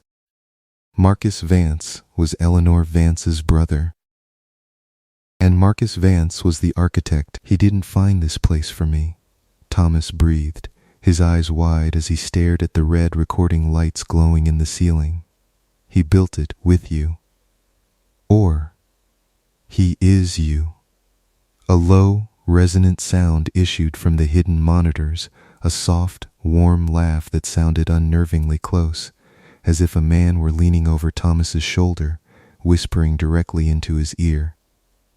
Marcus was my first true archivist, the voice said, the papery whisper filling every corner of the vast, quiet room. When his sister succumbed to the beauty of the frequency in 99, Marcus did not seek revenge. He understood. He realized that human life is fleeting, loud, and chaotic, but a perfect recording lasts forever. He took over the administrative duties. He searched for men like you, Thomas, men of quiet contemplation, men who listened to the dark. Thomas felt his knees give way slightly, and he gripped the back of the teak chair to keep himself upright. "I won't do it," he gasped, his voice cracking under the weight of mounting despair. "I won't sit down there in the dark and listen to people die." "You will not be listening to them die, Thomas," the voice corrected gently. "You will be cataloging their presence. You will be ensuring the reels are threaded, the tape heads are cleaned, and the frequencies remain pure. Look down at your manuscript, Thomas. Look at the margins." Thomas lowered his gaze to the typed pages of his own manuscript lying beside the brass lamp. Throughout the 300 pages he had spent months crafting, the margins were covered in fine, precise pencil marks. He had assumed they were editorial suggestions from Marcus, notes on pacing, tone, and historical accuracy. Now, looking at them closely under the warm light, he realized what the marks actually were. They were not literary edits, they were acoustic notations. Decibel levels, room dimension calculations, resonance markers, and timestamps matching the exact dates on the 6 tape reels stored in the subterranean safe. His entire book, his 4 years of exhaustive investigative work, had not been an analysis of a historical crime. It was an operation manual. It was the catalog system for the retreat's archive. Written by his own hand, without him ever realizing it. "You have been writing the index for 4 years, Thomas," the voice whispered, the tone dripping with a quiet, hypnotic reverence. "And now, the index is complete. The work requires a caretaker, someone who understands every nuance of the signal." The low hum in the room suddenly shifted pitch. It dropped from 30 hertz to 28 hertz, a deep subterranean vibration that pulsed slow and steady through the floorboards. It was a frequency that seemed to bypass the ears entirely, vibrating directly within the fluid of the inner ear, disrupting the body's sense of balance and gravity. Thomas swayed where he stood. A profound, overwhelming drowsiness rolled over him, heavy as a wet wool blanket. His limbs felt leaden, his eyelids drooping under a weight he could not fight. What are you doing?" Thomas slurred, resting his hands heavily on the polished teak table. "The room is simply preparing you for rest," the voice replied, its tone as soft as a lullaby spoken in a darkened nursery. "The acoustic panels are adjusting their tension. The frequency is designed to soothe the central nervous system, to quiet the frantic chatter of the conscious mind. It is time to stop running, Thomas. It is time to take your place."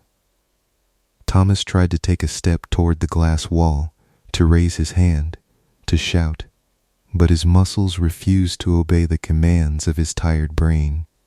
The dry, warm air of the retreat smelled richly of cedarwood and faint, dusty ozone. Outside, the rain continued its endless, muffled dance against the high glass skylights, a soft, oceanic rhythm that seemed to pull him down into a warm, dark sea. He sank slowly into the heavy teak armchair beside the desk. The leather was soft, supple, and cool against his neck. "That's it," the voice murmured from above, the sound wrapping around him like a velvet shroud. "Rest now, Thomas. The house will keep the watch. The house will record the storm. On the desk before him, the red standby light of the stereo receiver glowed softly in the dim room. A single, unblinking eye in the amber warm darkness. Thomas looked down at his hands resting on the polished grain of the table. He felt no pain. He felt no terror. The profound rhythmic hum pulsing through the floor seemed to sync with the beating of his own heart, slowing it down, quarter step by quarter step, until the line between his own pulse and the vibration of the walls vanished completely. He turned his head slowly toward the hallway.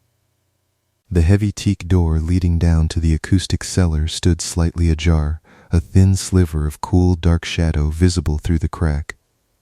Down there, in the green glow of the desk lamp, the aluminum reels of the Nagra recorder were spinning slowly, silently, threading brown magnetic tape across the pristine heads. It was capturing the soft, rhythmic sound of his breathing. It was capturing the faint, distant whisper of the rain against the skylights. It was capturing the quiet, unyielding architecture of a trap built to last 100 years. Thomas closed his eyes. His breathing deepened, becoming slow, steady, and perfectly synchronized with the low 28 hertz hum that bathed the warm, cedar-scented room. "Good night, Thomas." The voice whispered from the ceiling, fading slowly into the ambient hiss of the house. "Welcome to the archive." Above the mid-century retreat, the midnight rain fell softly through the dark pine forest, washing over the sloping glass roof in an unbroken, endless lullaby. Inside, the red indicator lights gleamed like quiet stars in the high teak rafters, watching over the sleeping archivist as the tape continued to spin, silent and absolute in the darkness below. There is a peculiar, weightless quality to the silence of a museum at 3 in the morning.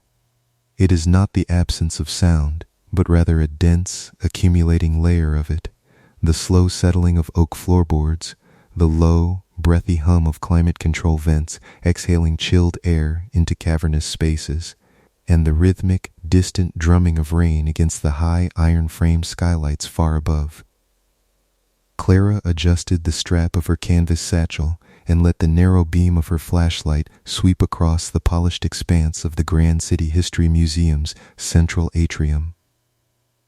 The light caught small, drifting galaxies of dust suspended in the stagnant air before alighting on the towering marble boots of a long-dead mare. Her rubber-soled shoes made a soft, rhythmic squeak against the white Carrara stone, a wet, sticky sound that echoed upward into the ribbed vaults of the ceiling, bouncing back to her as a faint, hollow whisper.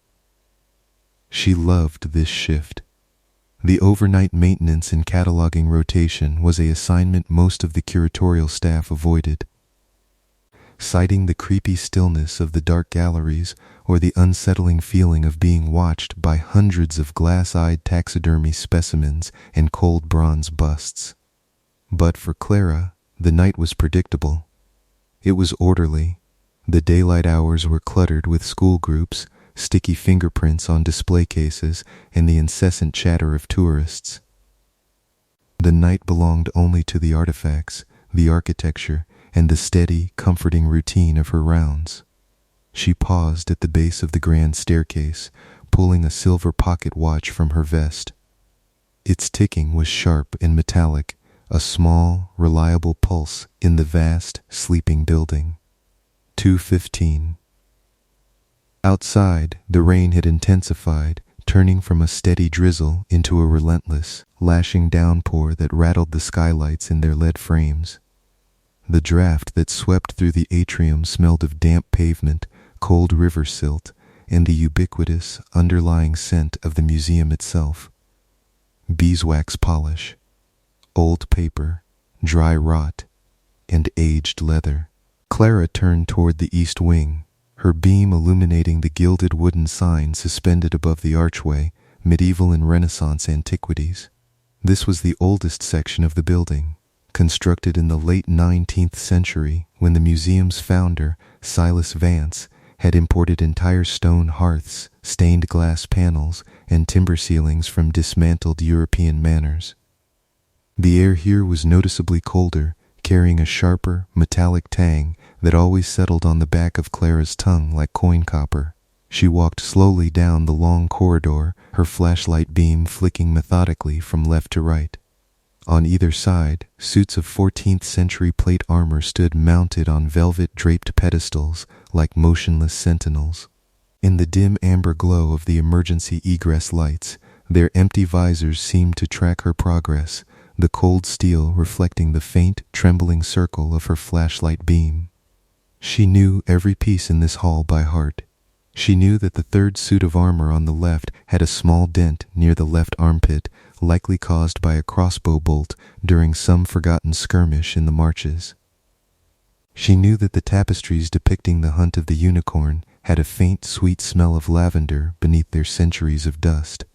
And she knew that the pedestal supporting the reliquary casket of St. Jude was slightly unlevel, requiring a tiny wedge of folded felt beneath its rear corner to keep the glass display case from rattling when the city subway trains rumbled deep beneath the foundations. Except, as she approached pedestal 14B, something was wrong. Clara stopped. The squeak of her soles died instantly against the stone floor. She lowered her flashlight, narrowing her eyes. The pedestal in question was a heavy, octagon-shaped piece of carved dark mahogany, dating back to the museum's opening in 1888. It sat in a recessed niche between two grand tapestry panels, supporting a glass case that housed a brass and rock crystal monstrance. The felt wedge was gone. More than that, the heavy carved base of the pedestal was slightly out of alignment with the grout lines of the floor. It had been rotated barely an inch to the left, revealing a thin, pale line in the wax where the wood had sat undisturbed for decades.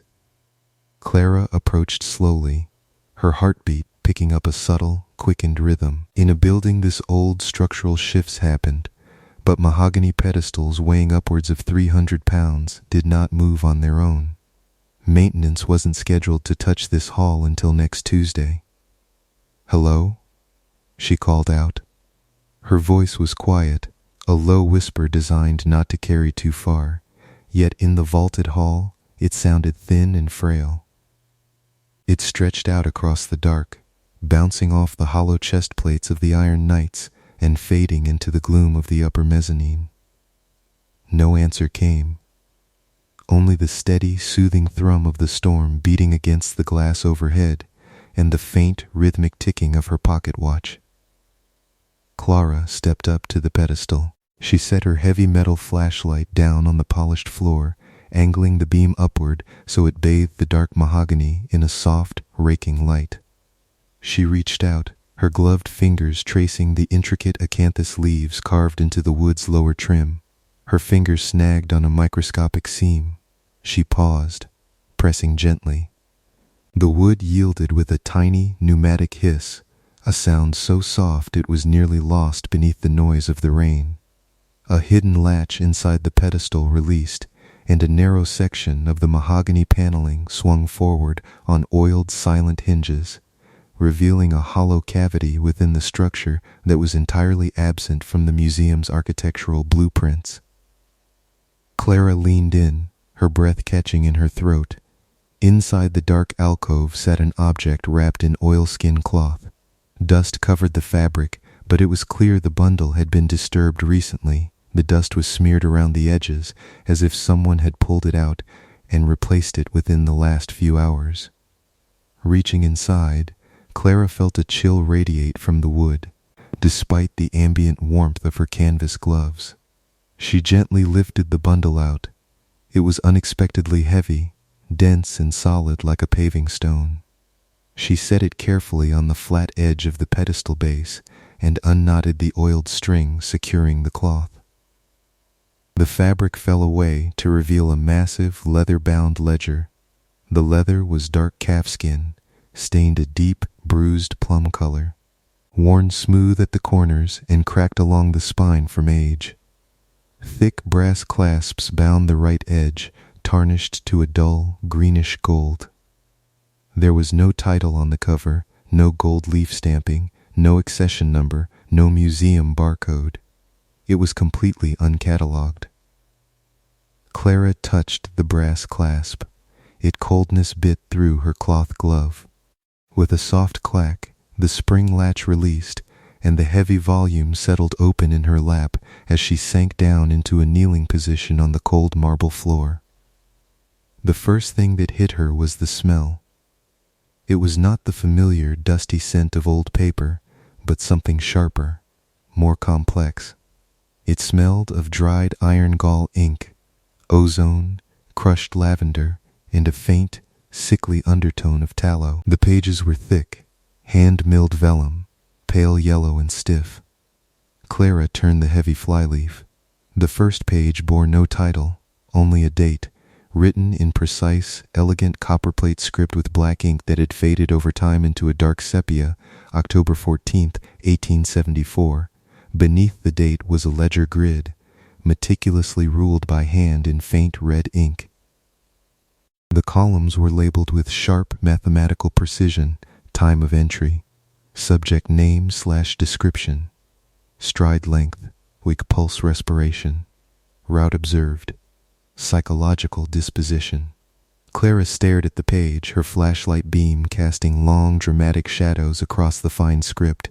She began to read the entries under that first date: 0914 am, gentleman, approx. 40 years, dark wool coat, silver pocket watch, slight limp in left leg, stride 26.5 inches, pulse elevated, est 88 bpm, trajectory, main foyer to grand staircase to antiquities wing, disposition, highly anxious, eyes darting toward ceiling moldings, paused 4 minutes before the bronze Minerva.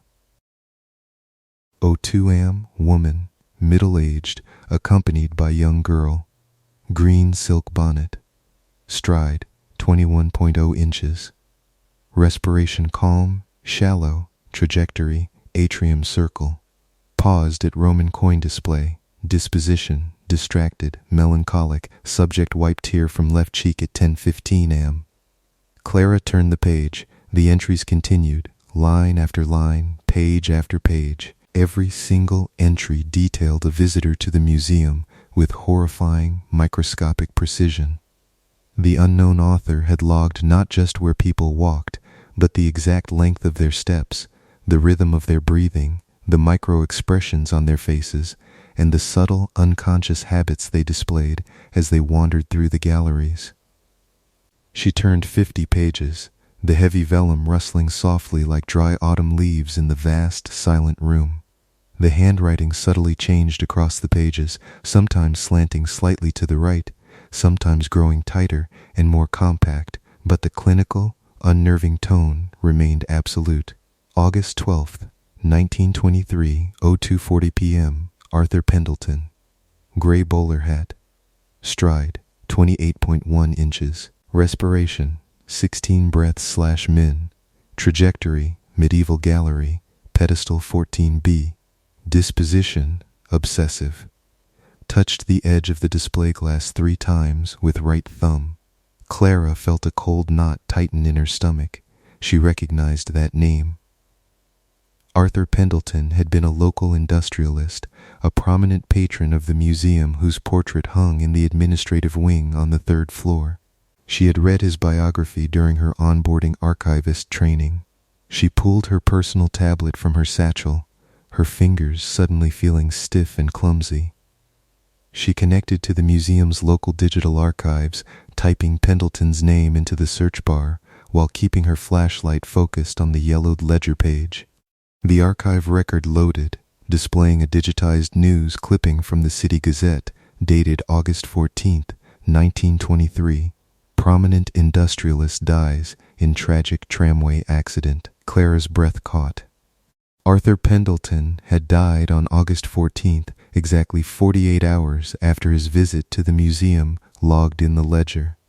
She turned another section of pages, jumping forward in time. The paper quality subtly shifted, The heavy vellum gave way to smoother, wood pulp paper from the mid-20th century, though the binding and the meticulous grid format remained identical.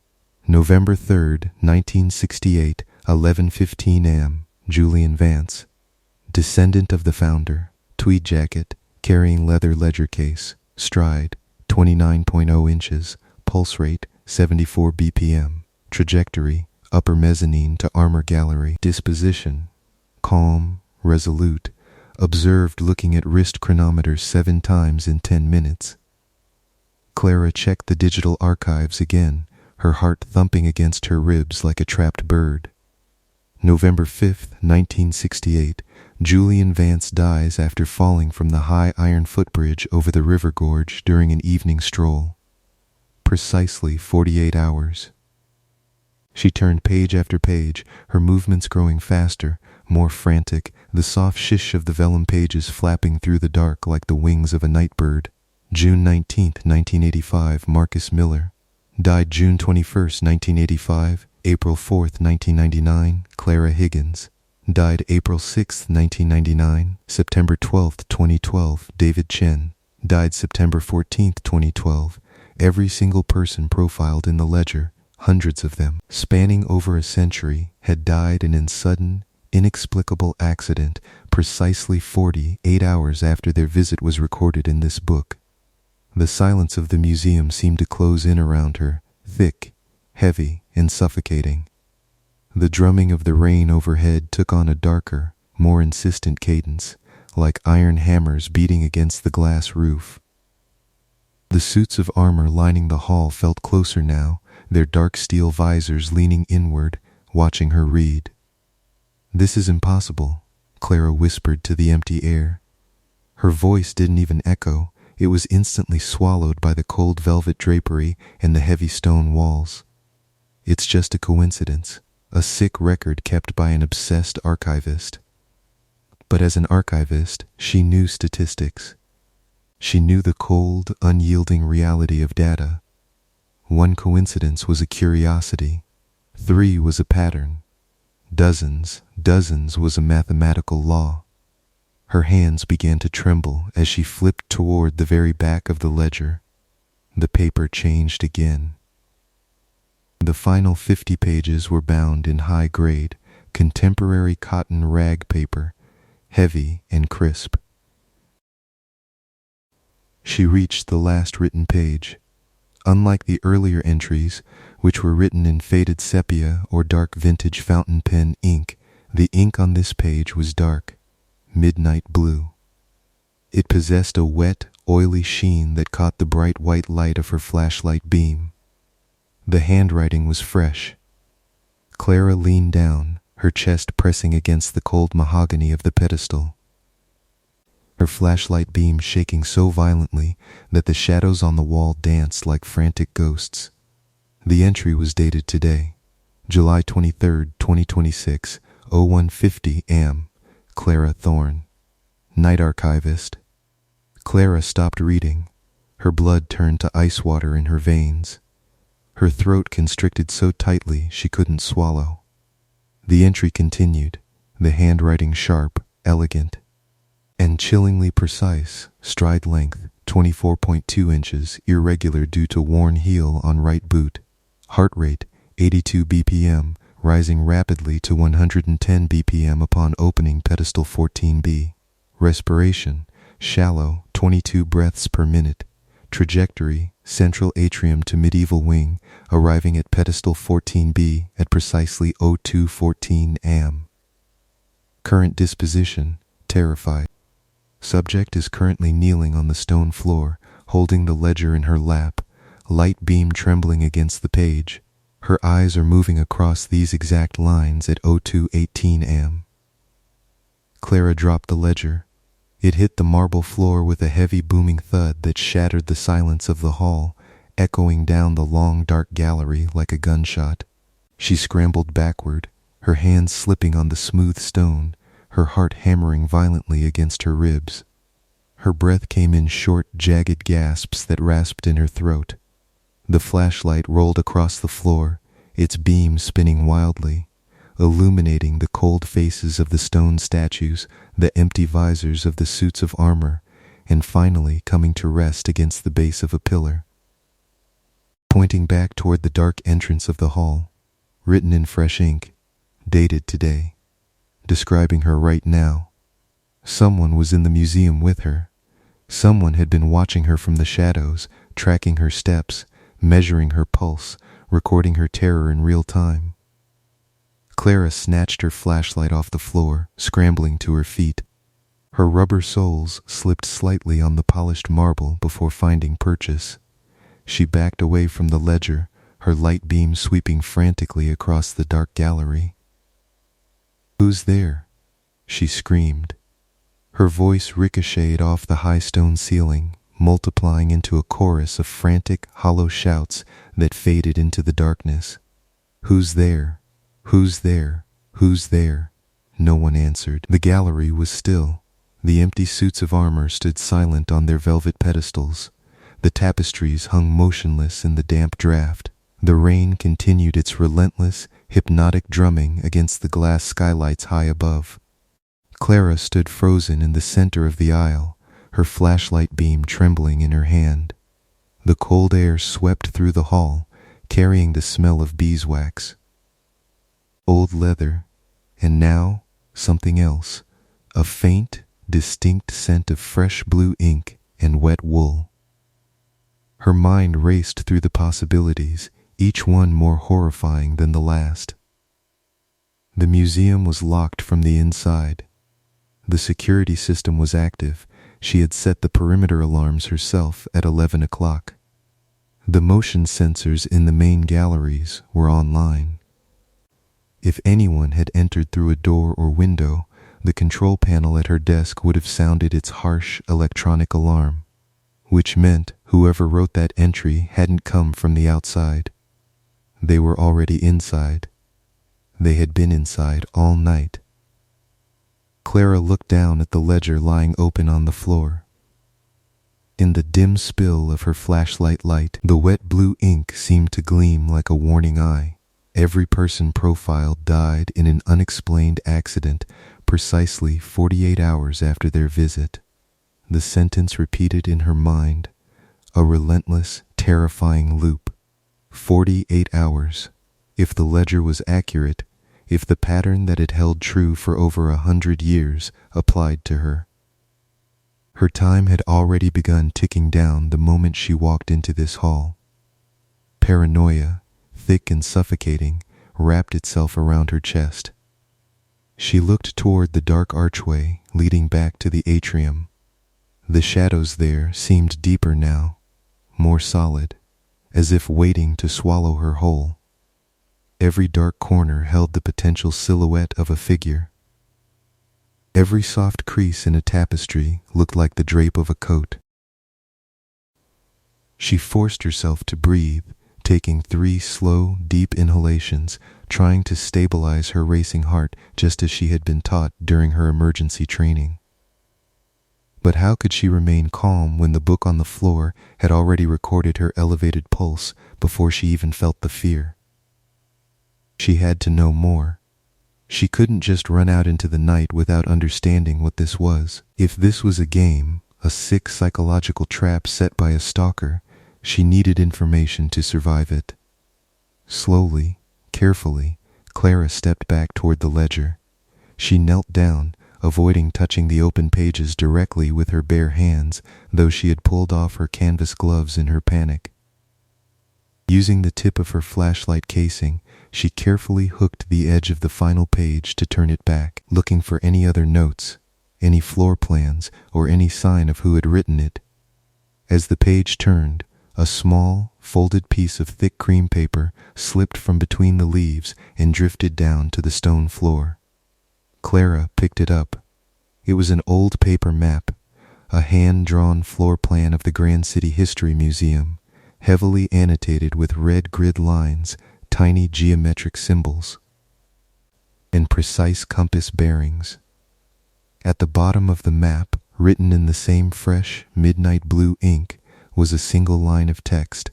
If you wish to stop the clock, follow the path of the founder. The answer lies where the steel watches the glass. Clara stared at the map. Where the steel watches the glass, she murmured. The armor gallery, the high balcony mezzanine overlooking the grand atrium where the most valuable Renaissance parade armor was displayed beneath the great glass skylight. She looked up into the darkness of the East Wing corridor. The path to the mezzanine required navigating through the dark, cavernous display halls, the hall of glassware, the tapestry gallery, and finally up the narrow, winding iron staircase to the upper level. She looked back down at her watch, 2:22 a.m. The air in the hall seemed to grow colder, a sharp, icy draft sweeping down from the upper levels, carrying with it the faint, distinct sound of a footstep, a soft, wet squeak of rubber on polished marble, coming from the shadows of the gallery ahead. Clara froze. She held her breath, every sense strained to its absolute limit. The sound came again. Squeak, slow, deliberate, rhythmic. It was not far. It was coming from the hall of glassware, just beyond the archway at the end of the aisle. Clara slowly lowered her flashlight, covering the lens with her palm so only a tiny, faint sliver of light leaked through her fingers. She slid the folded map into her vest pocket, picked up the heavy calfskin ledger, and clutched it tight against her chest like a shield. The weight of the book was cold against her ribs. The smell of fresh ink and tallow filled her nostrils. She took a step back, her eyes fixed on the dark archway ahead. The shadows inside the archway seemed to shift. The rain lashed furiously against the skylights high above, a roaring drum-like noise that drowned out all but the closest sounds. And then, emerging from the dark, a sound distinct from the rain, the slow metallic tick of a pocket watch echoing down the hall in perfect sync with her own. Clara turned and ran quietly into the shadows of the adjacent aisle, her heart hammering a frantic rhythm in her ears, knowing that every step she took was already written down in the dark pages of the book she held in her arms. The side passage was narrow, a maintenance corridor hidden behind the grand velvet tapestries that lined the main gallery wall. It was meant for staff, a utilitarian tunnel of exposed brick, iron pipes, and cold concrete floor that smelled faintly of damp mortar and old dust. Clara pressed her back against the cool brick wall, her chest heaving as she tried to keep her breathing silent. She held the heavy ledger tightly in her left arm, her right hand gripping the flashlight like a weapon. She had turned the beam off entirely now. The only light came from the faint amber glow of the emergency exit signs positioned at 50-yard intervals along the corridor ceiling. In the dark, her other senses heightened to an agonizing degree. She could hear the water rushing through the cast iron drain pipes inside the walls, a hollow, gurgling roar that carried the chill of the storm outside. She could feel the subtle vibration of the building itself, the faint tremble of the city deep below, and beneath it all, the terrifying, rhythmic ticking that was not her own pocket watch. It was coming from the main hall, just on the other side of the brickwork. Tick, tick, tick, slow, unhurried. Whoever was out there wasn't chasing her. They weren't rushing through the dark with frantic steps. They were moving with a calm, terrifying certainty, as if they already knew every turn she would take, every shadow she would choose to hide in, every breath she would hold. Clara unbuttoned her vest with trembling fingers and slipped the folded map out. She didn't dare turn on her flashlight to look at it, but she knew the layout of the maintenance corridors intimately. This passage led around the back of the medieval wing, bypassing the hall of glassware entirely, and opened into the lower vestibule of the armor gallery near the base of the iron spiral staircase. If she could reach the staircase, she could ascend to the high mezzanine. The answer lies where the steel watches the glass, she whispered silently to herself, repeating the phrase like a protective mantra. Why had the author left the map? Why leave a clue at all? If this was a murderer, a stalker who tracked visitors and somehow orchestrated their deaths 48 hours later, why give the victim a chance to find them? Unless the game itself was part of the process. Unless navigating the dark halls, feeling the terror rise, and following the preordained path was exactly what was required for the prediction to come true. The thought sent a fresh wave of cold sweat dripping down Clara's back. If following the map was what the author wanted, was she walking straight into a trap? Or was it the only way to demand answers before her time ran out? She couldn't just sit in this dark maintenance passage until the morning shift arrived at 6 a.m. 3.5 hours in the dark with someone who knew her every move was an eternity. And besides, what would happen in 48 hours if she did nothing? She had to move. Clara took a deep breath, pushing off from the brick wall. She moved down the corridor with practiced, phantom-like quiet, placing her heels down first, rolling her foot to the toe to minimize the sound of her rubber soles against the concrete.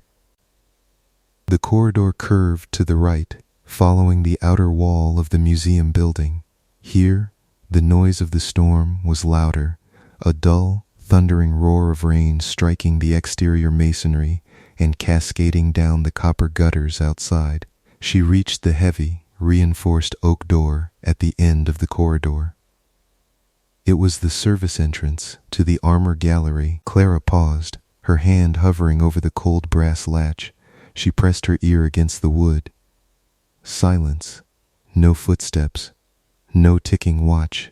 Only the distant, muffled drum of rain and the hum of the air handlers. Slowly, millimeter by millimeter, she depressed the thumb latch. The lock disengaged with a soft, metallic click that felt loud enough to wake the dead.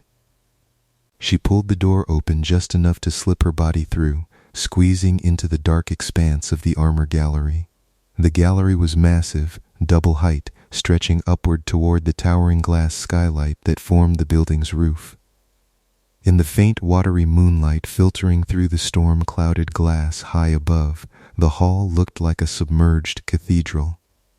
Dozens of mounted knights on wooden steeds stood in long, parallel ranks down the center of the hall, their high-polished steel plate catching the silver light, making them look like a ghost army frozen in mid-charge. The air here was sharp with the smell of gun oil, cold steel, and old velvet. Clara slipped behind the nearest display. A 15th-century Italian harness of plate mounted on a faux pedestal. She crouched down, her knee resting on the cold marble floor, and unshielded her flashlight just enough to let a pinprick of light illuminate the map in her lap. The red grid lines on the hand-drawn paper matched the layout of the gallery perfectly, but there were additional markings. Small, precise arrows inked in red that traced a specific route through the ranks of armor suits, leading directly toward the base of the iron spiral staircase in the far corner. Beside the arrows were small handwritten notes in fine script. Avoid the fifth night on the right. Floorboard seam creaks under 120 lbs of pressure. Pass behind the Burgundian Barding at 02:28 am. Shadow coverage optimal against mezzanine line of sight. Clara stared at the notes in disbelief. The author hadn't just mapped the building, they had mapped the physical mechanics of the room itself. The precise acoustic flaws, the light angles, the exact blind spots of anyone watching from above. She looked up at her watch. 2:27 am. In 30 seconds, she needed to be behind the Burgundian Barding. Her heart pounded in her throat. The absurdity of it, the cold, terrifying logic of it, threatened to overwhelm her. She was following instructions written by an unknown entity who had already predicted her every reaction. Was she playing her part in a script already written? Pass behind the Burgundian Barding at 02:28 am. She had no other choice. Staying still felt like standing in front of an oncoming train. Clara pushed herself up from the floor, clutching the ledger tightly under her arm. She timed her breath, waiting for her watch hand to click onto the 12. 2:28. She darted forward, her movements swift and silent, keeping her body low. She slipped between the third and fourth mounted horses, her shadow merging with the dark silhouettes of the steel suits. Just as she passed the fifth knight on the right, she deliberately stepped over the floorboard seam indicated on the map. As her boot landed on the far side, she caught herself. Her heel grazed the edge of the board, and a tiny, high-pitched creak snapped through the silence of the room. Clara froze, her breath catching in her chest. Instantly, from the high balcony mezzanine directly above her, came a sound that made her blood run cold. It was the slow, deliberate scrape of a heavy chair being pulled back across a wooden floor. Clara ducked beneath the heavy velvet drapery of the Burgundian horse armor, pulling her knees up to her chest, disappearing completely into the dark shadow of the exhibit. She looked up. Far above, lining the upper perimeter of the gallery, was the wrought iron railing of the high mezzanine. The area was enveloped in pitch darkness, far beyond the reach of the emergency lights below. As she watched, a faint circle of amber light flared into existence on the mezzanine balcony. Someone had lit a small oil lamp. In the soft flickering light of the lamp, Clara could see the silhouette of a high-sloped drafting desk positioned right against the iron railing, overlooking the main floor of the gallery, and seated at the desk was a figure. The figure sat perfectly still, clad in a long, dark frock coat, leaning over a massive open book that rested on the sloped wood. In one hand, the figure held a long, thin feather quill. In the other, a small metallic object that glinted in the lamplight, a pocket watch. The figure was writing. The faint rhythmic scratch of a metal nib sliding across heavy vellum drifted down through the quiet air of the gallery, remarkably clear despite the distance and the sound of the rain. Clara's heart hammered so hard against her ribs she was certain the person at the desk could hear it.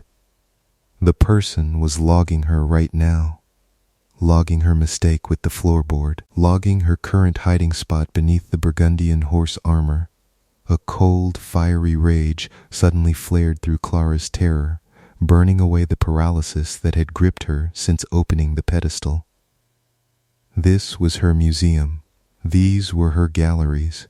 She was not a ghost in a book, and she was not a statistic waiting for a 48-hour clock to run out.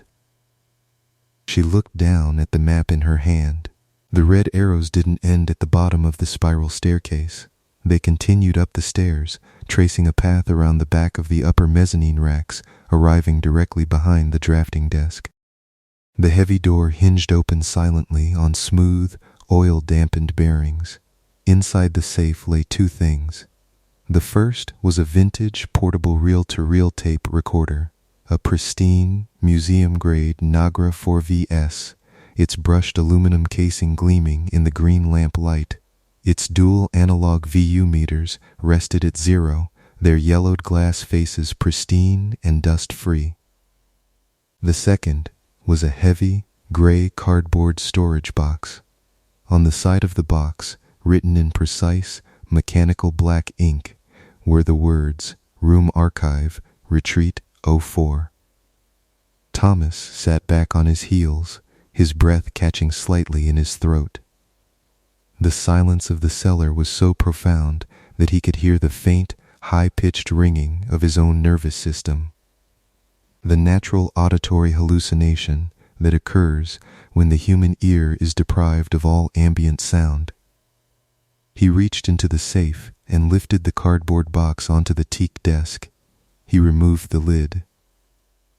Inside were 6 round plastic tape reels, each enclosed in its own clear hard shell case. Every reel was meticulously labeled with a date and a timestamp. The first reel was labeled October 14th, 1998, occupant A. The second, March 22nd, 2004, occupant B. The third, August 11th, 2011, occupant C. The fourth, January 5th, 2017, occupant D. The 5th, November 19th, 2022, occupant E. And the 6th reel, resting at the very bottom of the stack, had a label that made Thomas's blood turn instantly to ice water. The label on the 6th reel read, July 23rd, 2026, occupant F. Thomas stared at the handwriting. Today's date. He pulled his hand back as if the plastic case were burning hot. He blinked hard, looking at the clear case lying in the green glow of the desk lamp.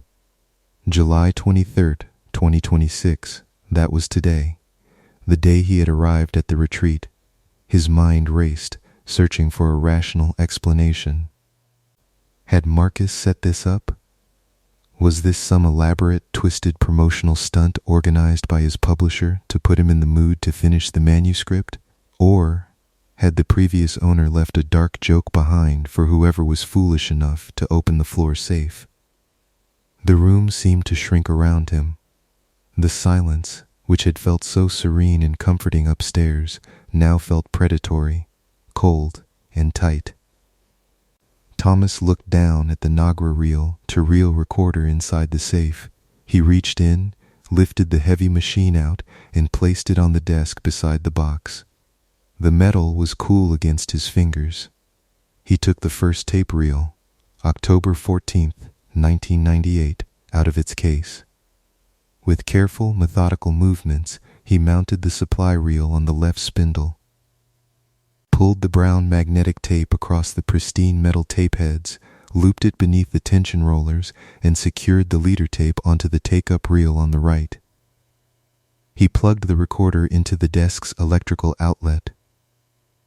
The small red power lamp on the Nagra hummed to life, casting a warm red glow across the aluminum surface. Thomas picked up a pair of heavy vintage leather-padded headphones resting beside the recorder and slipped them over his ears.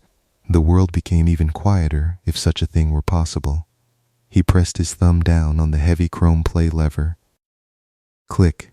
The reels began to spin. A soft, mechanical whir filled the air as the magnetic tape glided smoothly across the playback head.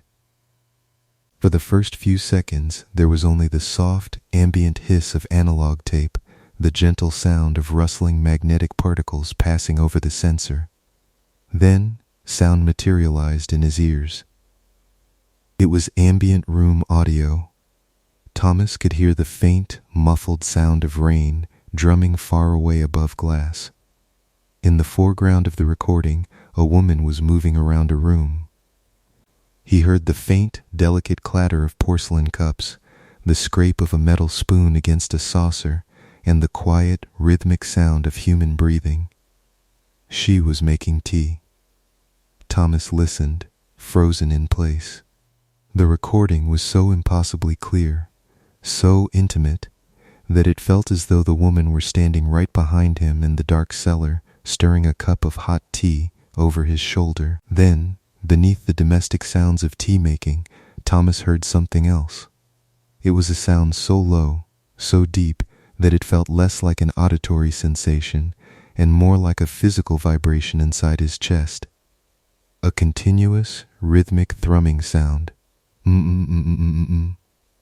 It hovered at roughly 30 hertz, a low-frequency acoustic hum that pulsed with the steady, unwavering cadence of a mechanical heart. The woman on the tape suddenly stopped stirring her tea. On the recording, the clinking of porcelain ceased. There was a long pause. Then, her soft, trembling voice cut through the tape hiss. "Who is doing that? Please, just turn it off." The tape ended with a sharp, metallic pop. The right reel spun freely on its spindle, flapping rhythmically against the plastic frame. Slap, slap, slap, slap. Thomas sat motionless, his hand hovering over the control lever. The hum on the tape, it was the exact frequency described in the police reports of Eleanor Vance, the auditor's signature acoustic mark. His hands began to shake slightly. He reached out, stopped the machine, and removed the first reel. He grabbed the fifth reel, November 19th, 2022, occupant E. He mounted it quickly, threaded the magnetic leader through the tension arms, and slammed the lever down to play. Click, the tape whirred. This time, the audio was male. Heavy, ragged breathing filled Thomas's headphones. He heard the distinct sound of wood creaking, a man pacing back and forth on teak floorboards. "I know you're in the walls," the man's voice rasped on the tape. His tone was frayed, shattered by days of severe sleep deprivation. "I brought a microphone down here to the basement. I caught the frequency. 32 hertz. It's coming from the air ducts. You built it into the frame, didn't you? You built the whole damn house around it." Beneath the man's unraveling voice, the same low, rhythmic hum pulsed steadily in the background.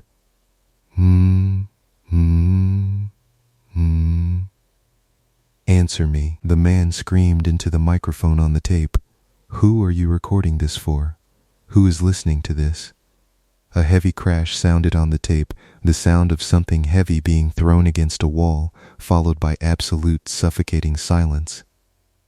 Then the tape ran out, the end of the reel flapping wildly against the aluminum housing. Slap, slap, slap, slap. Thomas's throat felt bone dry. His heart was hammering against his ribs like a trapped bird. These weren't random recordings. These were ambient audio logs of every person who had ever stayed in this house over the last 3 decades. Every occupant had been subjected to the same sonic torment. Every occupant had been recorded, tracked, and archived. The house was not a sanctuary. It was an acoustic trap. Slowly, reluctantly, Thomas's eyes drifted back to the cardboard box on the desk, to the 6th reel, July 23rd, 2026, occupant F. His mind screamed at him to stop. Every instinct he possessed told him to shut the safe, run up the concrete stairs, throw his wet jacket over his shoulders, get into his car, and drive as far away from this desolate pine forest as the roads would take him. But he was an investigator. He was a man who spent his life chasing shadows down dark corridors, trying to find where the monsters lived. He couldn't leave without knowing. With trembling fingers, Thomas lifted the 6th reel out of the box. The plastic case was cold. He popped the latch and removed the spool. He removed the 5th tape, placed the 6th reel onto the left spindle, and carefully threaded the dark brown ribbon across the heads. His breath came in short, shallow hitches, fogging the polished aluminum surface of the Nagra recorder. He lowered his hand to the control lever. He pressed play. Click. The reels began their smooth, hypnotic spin. At first, there was only the familiar, soft hiss of magnetic tape sliding over the heads. Then, sound emerged from the dark ambient background. It was the sound of heavy rain, far away, muffled by heavy glass and layers of soundproof insulation. Then came the distinct, heavy sound of a front door opening and closing with a solid, airtight thud. Thomas froze. On the tape, heavy footfalls sounded across slate tile. Then, the damp, rustling sound of wet fabric moving. And then, recorded with absolute, razor-sharp acoustic clarity, came a sound that made the air evaporate from Thomas's lungs, the loud, metallic, high-pitched zip-clack of a heavy nylon rain jacket being unzipped. It was the exact sound he had made when he walked into the house 3 hours ago. Thomas gripped the edge of the teak desk so hard his knuckles turned white. His eyes widened in pure, unadulterated horror as he listened to the tape continue to play. On the recording, he heard his own footsteps walking across the teak floorboards of the upstairs living room. He heard the sound of his brass lamp clicking on. He heard the rustle of his leather binders being opened on the dining table. The recording had been made from inside the house. Not yesterday, not last week, 3 hours ago. And beneath the quiet, horrifyingly familiar sound of his own heavy breathing, as he sat down at the dining table upstairs, a faint, subterranean frequency began to rise through the tape hiss. A low, rhythmic, 30 hertz hum. It wasn't coming just from the headphones. Thomas slowly pulled the heavy leather pads away from his ears and let them drop around his neck. The quiet in the cellar was absolute. And then, coming from the perforated teak baffles set deep within the concrete walls of the room, he felt it before he heard it. A tiny, subtle vibration in the fillings of his teeth, a physical pressure settling heavily against his eardrums. The house was breathing, and it was listening to him. The low-frequency vibration did not diminish as Thomas backed away from the teak desk. It seemed to blossom through the soles of his shoes, traveling upward through the bones of his ankles and settling into the deep, hollow cavity of his chest. It was a physical presence, dense and heavy, as if the very air inside the acoustic cellar had grown thick as cold oil. He turned and bolted up the narrow concrete steps, his socked feet striking the smooth steps in a frantic, muffled sequence. With every step upward, the darkness of the stairwell yielded to the warm, amber spill of light from the main floor above. He burst through the heavy teak threshold and grabbed the polished brass lever, slamming the vault-like door shut behind him. The heavy rubber gaskets compressed with a soft, airtight fish, sealing the cellar away once more. Thomas stood in the dimly lit hallway, his chest heaving, his palm pressed hard against the cool, teak door. Up here, in the main sanctuary of the retreat, the midnight rain was still falling, a endless, muffled whisper against the sloped glass skylights. The smell of cedarwood and dry, radiant warmth was comforting, almost deceptive in its familiarity. But the quiet was no longer peaceful. It had transformed into something watchful, taut, and suffocating. He turned his gaze toward the front entry foyer. The slate tiles glinted beneath the soft wall sconces. Near the door, his wet rain jacket still hung over the back of the teak chair, dark droplets of rainwater clinging to the synthetic fabric. Above the heavy mahogany front door, the sleek, brushed aluminum housing of the home's digital security panel glowed with a single green LED indicator. Thomas walked toward the exit, his movements deliberate, his pulse drumming a frantic rhythm in his throat. He reached out and pressed his thumb to the keyless entry panel. Nothing happened. The small digital screen did not flash its usual numeric prompt. Instead, with a sharp, heavy clack, the internal deadbolts engaged automatically, driving 3 reinforced steel pins deep into the solid doorframe. A second later, a soft motorized whine echoed from above as the secondary security plates slid down within the tracks, sealing the main entrance completely. The green indicator light vanished, replaced by a solid, unblinking red dot. Thomas grabbed the heavy brass handle and pulled with all his weight. The door did not budge an inch. It felt as solid and unyielding as a slab of granite. "No," he whispered, the word vanishing instantly into the sound dampening felt behind the wall paneling. "No, no, no." He turned and hurried toward the wide floor-to-ceiling glass panels that overlooked the dark pine forest.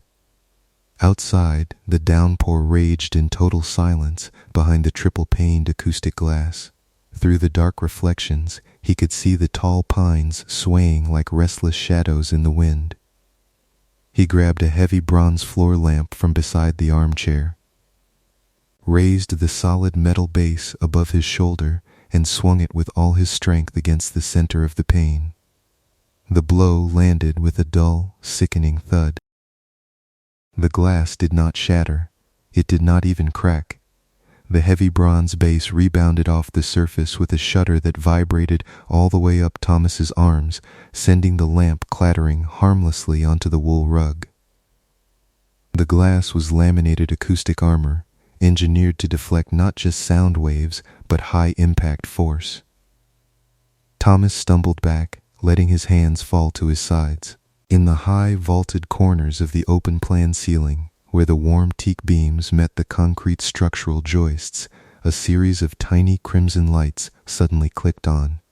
One by one, 6 small, recessed recording indicators illuminated in the shadows, bathing the warm wood in a faint, blood-red luminescence. They were not decorative features.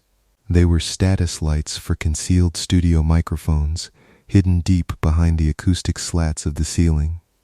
Then, from the darkness above the living area, a sound emerged.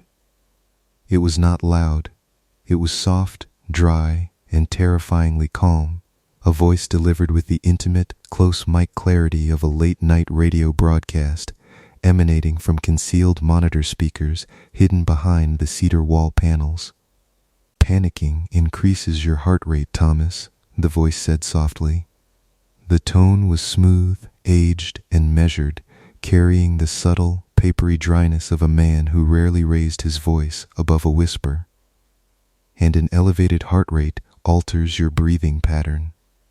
It introduces unwanted turbulence into the ambient track. Please, try to remain still." Thomas froze, his eyes darting frantically across the ceiling beams. "Who are you?"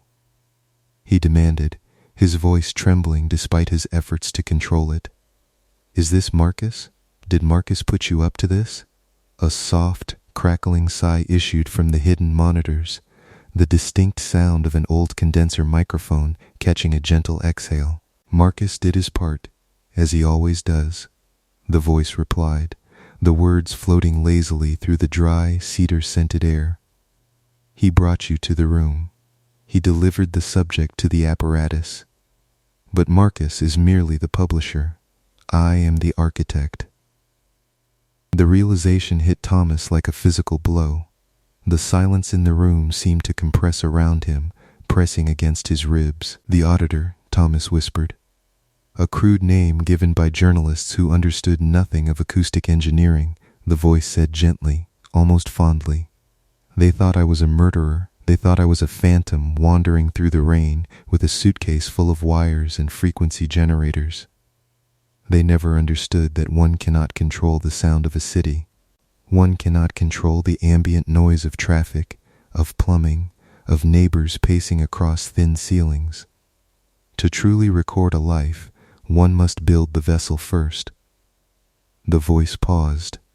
In the silence that followed, the low 30 hertz hum from the basement seemed to swell, vibrating through the teak floorboards and settling beneath Thomas's feet like a purring engine.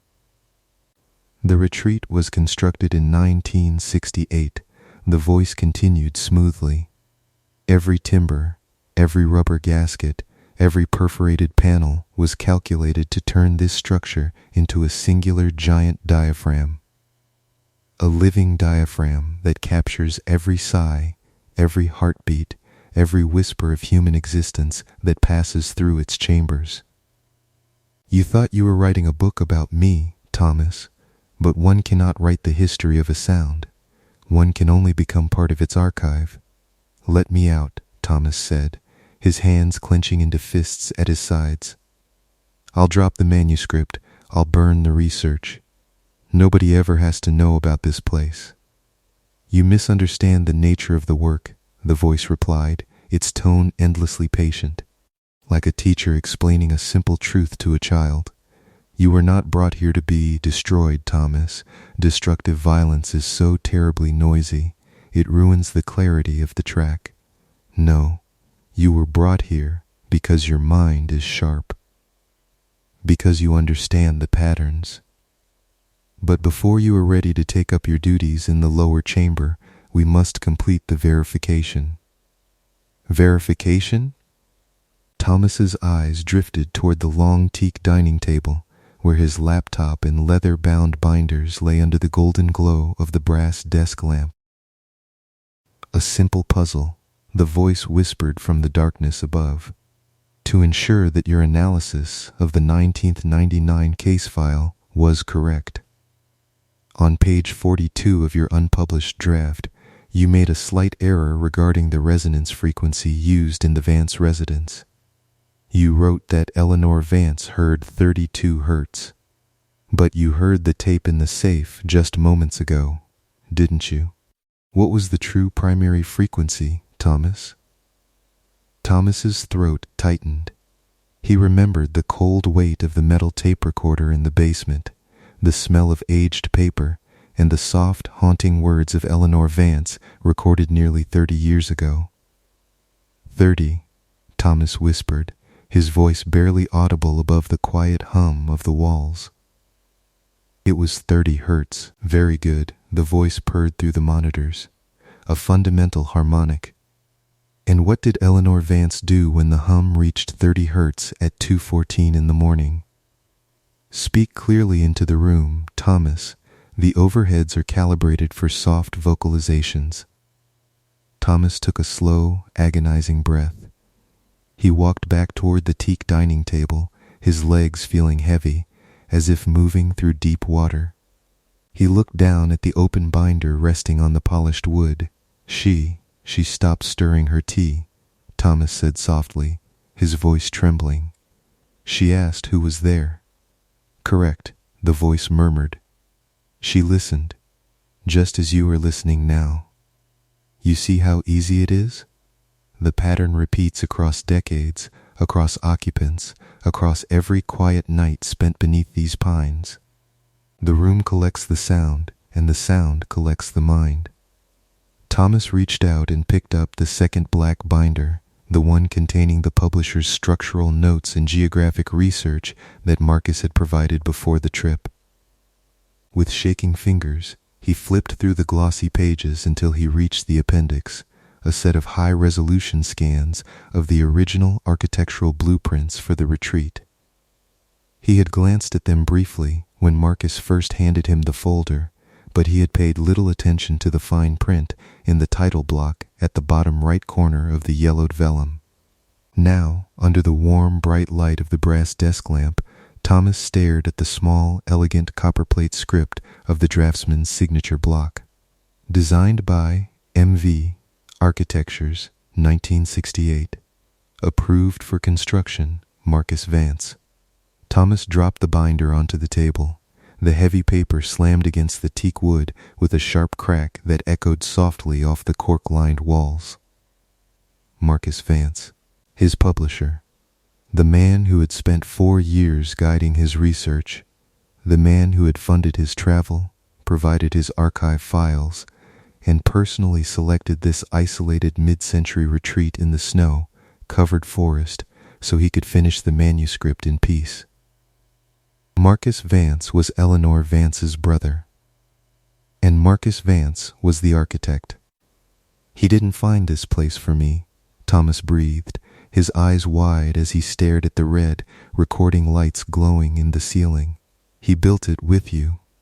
Or, he is you. A low, resonant sound issued from the hidden monitors, a soft, warm laugh that sounded unnervingly close, as if a man were leaning over Thomas's shoulder, whispering directly into his ear. Marcus was my first true archivist, the voice said, the papery whisper filling every corner of the vast, quiet room. When his sister succumbed to the beauty of the frequency in '99, Marcus did not seek revenge. He understood. He realized that human life is fleeting, loud, and chaotic, but a perfect recording lasts forever. He took over the administrative duties. He searched for men like you, Thomas. Men of quiet contemplation. Men who listened to the dark. Thomas felt his knees give way slightly, and he gripped the back of the teak chair to keep himself upright. I won't do it, he gasped, his voice cracking under the weight of mounting despair. I won't sit down there in the dark and listen to people die. You will not be listening to them die, Thomas, the voice corrected gently. You will be cataloging their presence. You will be ensuring the reels are threaded, the tape heads are cleaned, and the frequencies remain pure. Look down at your manuscript, Thomas. Look at the margins. Thomas lowered his gaze to the typed pages of his own manuscript lying beside the brass lamp. Throughout the 300 pages he had spent months crafting, the margins were covered in fine, precise pencil marks. He had assumed they were editorial suggestions from Marcus, notes on pacing, tone and historical accuracy. Now, looking at them closely under the warm light, he realized what the marks actually were. They were not literary edits, they were acoustic notations. Decibel levels, room dimension calculations, resonance markers, and timestamps matching the exact dates on the 6 tape reels stored in the subterranean safe. His entire book, his 4 years of exhaustive investigative work, had not been an analysis of a historical crime. It was an operation manual. It was the catalog system for the retreat's archive. Written by his own hand without him ever realizing it. "You have been writing the index for 4 years, Thomas," the voice whispered, the tone dripping with a quiet, hypnotic reverence. "And now, the index is complete. The work requires a caretaker, someone who understands every nuance of the signal." The low hum in the room suddenly shifted pitch. It dropped from 30 hertz to 28 hertz, a deep subterranean vibration that pulsed slow and steady through the floorboards. It was a frequency that seemed to bypass the ears entirely, vibrating directly within the fluid of the inner ear, disrupting the body's sense of balance and gravity. Thomas swayed where he stood. A profound, overwhelming drowsiness rolled over him, heavy as a wet wool blanket. His limbs felt leaden, his eyelids drooping under a weight he could not fight. What are you doing?" Thomas slurred, resting his hands heavily on the polished teak table. "The room is simply preparing you for rest," the voice replied, its tone as soft as a lullaby spoken in a darkened nursery. "The acoustic panels are adjusting their tension. The frequency is designed to soothe the central nervous system, to quiet the frantic chatter of the conscious mind. It is time to stop running, Thomas. It is time to take your place." Thomas tried to take a step toward the glass wall, to raise his hand, to shout, but his muscles refused to obey the commands of his tired brain. The dry, warm air of the retreat smelled richly of cedarwood and faint, dusty ozone. Outside, the rain continued its endless, muffled dance against the high glass skylights, a soft, oceanic rhythm that seemed to pull him down into a warm, dark sea. He sank slowly into the heavy teak armchair beside the desk. The leather was soft, supple, and cool against his neck. "That's it," the voice murmured from above, the sound wrapping around him like a velvet shroud. "Rest now, Thomas. The house will keep the watch. The house will record the storm." On the desk before him, the red standby light of the stereo receiver glowed softly in the dim room. A single, unblinking eye in the amber warm darkness. Thomas looked down at his hands resting on the polished grain of the table. He felt no pain. He felt no terror. The profound rhythmic hum pulsing through the floor seemed to sync with the beating of his own heart, slowing it down, quarter step by quarter step, until the line between his own pulse and the vibration of the walls vanished completely. He turned his head slowly toward the hallway. The heavy teak door leading down to the acoustic cellar stood slightly ajar, a thin sliver of cool, dark shadow visible through the crack. Down there, in the green glow of the desk lamp, the aluminum reels of the Nagra recorder were spinning slowly, silently, threading brown magnetic tape across the pristine heads. Whirr-r-r. It was capturing the soft, rhythmic sound of his breathing. It was capturing the faint, distant whisper of the rain against the skylights. It was capturing the quiet, unyielding architecture of a trap built to last 100 years. Thomas closed his eyes. His breathing deepened, becoming slow, steady, and perfectly synchronized with the low 28 hertz hum that bathed the warm, cedar-scented room. "Good night, Thomas." The voice whispered from the ceiling, fading slowly into the ambient hiss of the house. "Welcome to the archive." Above the mid-century retreat, the midnight rain fell softly through the dark pine forest, washing over the sloping glass roof in an unbroken, endless lullaby. Inside, the red indicator lights gleamed like quiet stars in the high teak rafters, watching over the sleeping archivist as the tape continued to spin, silent and absolute, in the darkness below. There is a peculiar, weightless quality to the silence of a museum at 3 a.m. It is not the absence of sound, but rather a dense, accumulating layer of it, the slow settling of oak floorboards, the low breathy hum of climate control vents exhaling chilled air into cavernous spaces, and the rhythmic, distant drumming of rain against the high, iron-framed skylights far above. Clara adjusted the strap of her canvas satchel and let the narrow beam of her flashlight sweep across the polished expanse of the Grand City History Museum's central atrium. The light caught small, drifting galaxies of dust suspended in the stagnant air before alighting on the towering marble boots of a long-dead mare. Her rubber-soled shoes made a soft, rhythmic squeak against the white Carrara stone, a wet, sticky sound that echoed upward into the ribbed vaults of the ceiling, bouncing back to her as a faint, hollow whisper. She loved this shift. The overnight maintenance and cataloging rotation was an assignment most of the curatorial staff avoided. Citing the creepy stillness of the dark galleries or the unsettling feeling of being watched by hundreds of glass-eyed taxidermy specimens and cold bronze busts. But for Clara, the night was predictable. It was orderly. The daylight hours were cluttered with school groups, sticky fingerprints on display cases, and the incessant chatter of tourists. The night belonged only to the artifacts, the architecture, and the steady, comforting routine of her rounds. She paused at the base of the grand staircase, pulling a silver pocket watch from her vest. Its ticking was sharp and metallic, a small, reliable pulse in the vast, sleeping building. 2:15. Outside, the rain had intensified, turning from a steady drizzle into a relentless, lashing downpour that rattled the skylights in their lead frames. The draft that swept through the atrium smelled of damp pavement, cold river silt, and the ubiquitous underlying scent of the museum itself: beeswax polish, old paper, dry rot, and aged leather.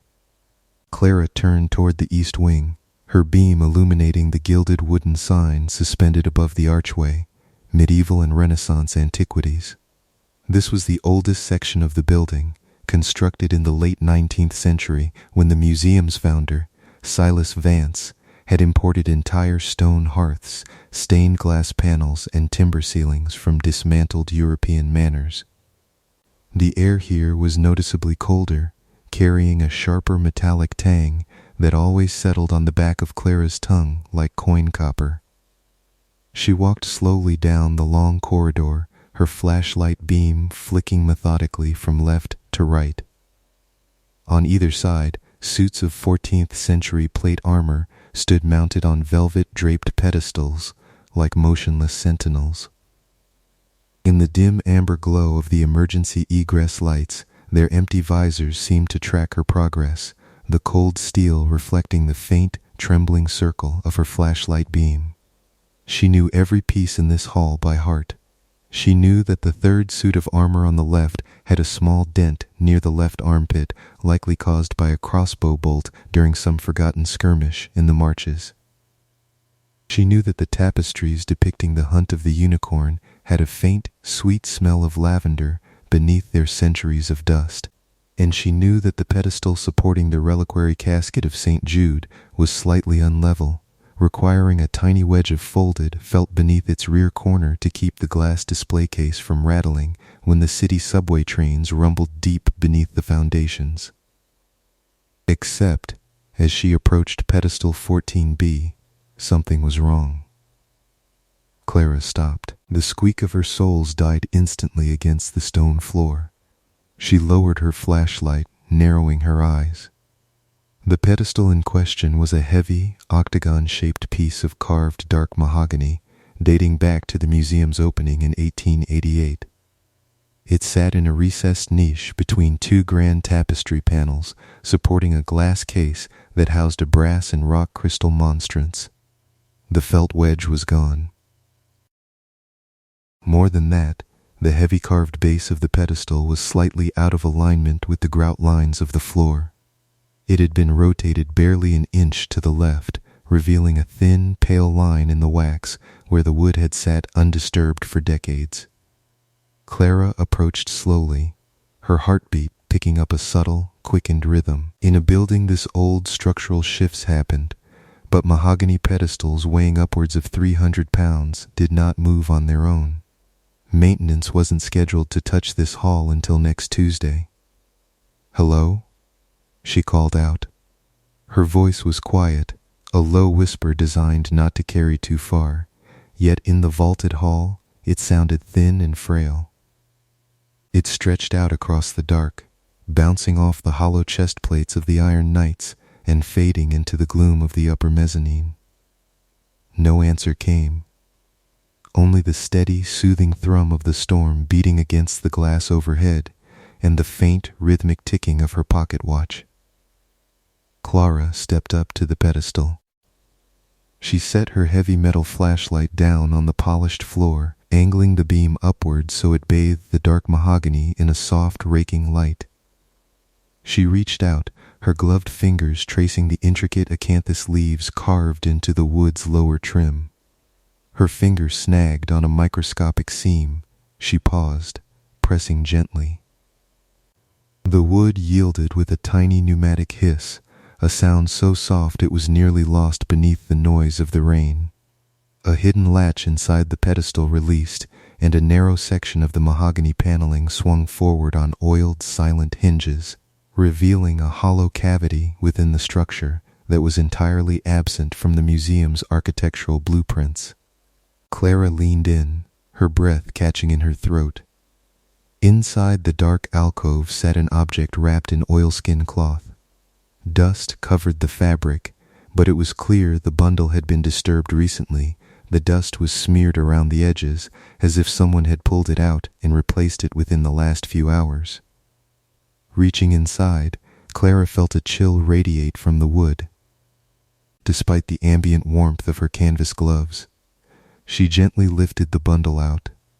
It was unexpectedly heavy, dense and solid like a paving stone. She set it carefully on the flat edge of the pedestal base and unknotted the oiled string securing the cloth. The fabric fell away to reveal a massive, leather-bound ledger. The leather was dark calfskin, stained a deep, bruised plum color, worn smooth at the corners and cracked along the spine from age. Thick brass clasps bound the right edge, tarnished to a dull, greenish gold. There was no title on the cover, no gold leaf stamping, no accession number, no museum barcode. It was completely uncatalogued. Clara touched the brass clasp. Its coldness bit through her cloth glove. With a soft clack, the spring latch released, and the heavy volume settled open in her lap as she sank down into a kneeling position on the cold marble floor. The first thing that hit her was the smell. It was not the familiar, dusty scent of old paper, but something sharper, more complex. It smelled of dried iron gall ink, ozone, crushed lavender, and a faint, sickly undertone of tallow. The pages were thick, hand-milled vellum, pale yellow and stiff. Clara turned the heavy flyleaf. The first page bore no title, only a date written in precise, elegant copperplate script with black ink that had faded over time into a dark sepia, October 14th, 1874. Beneath the date was a ledger grid, meticulously ruled by hand in faint red ink.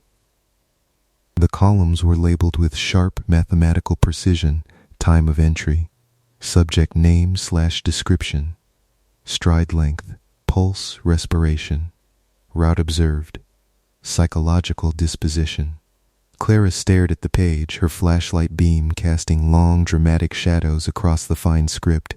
She began to read the entries under that first date: 0914 am, gentleman, approx. 40 years, dark wool coat, silver pocket watch, slight limp in left leg. Stride, 26.5 inches. Pulse elevated, EST 88 BPM. Trajectory, main foyer to grand staircase to antiquities wing. Disposition, highly anxious. Eyes darting toward ceiling moldings. Paused 4 minutes before the bronze Minerva. 02 am, woman, middle-aged, accompanied by young girl. Green silk bonnet. Stride, 21.0 inches. Respiration calm, shallow. Trajectory, atrium circle. Paused at Roman coin display. Disposition, distracted, melancholic. Subject wiped tear from left cheek at 10:15 am.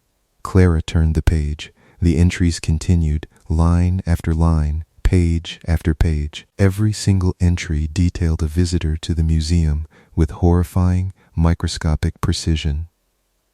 The unknown author had logged not just where people walked, but the exact length of their steps, the rhythm of their breathing, the micro-expressions on their faces, and the subtle, unconscious habits they displayed as they wandered through the galleries.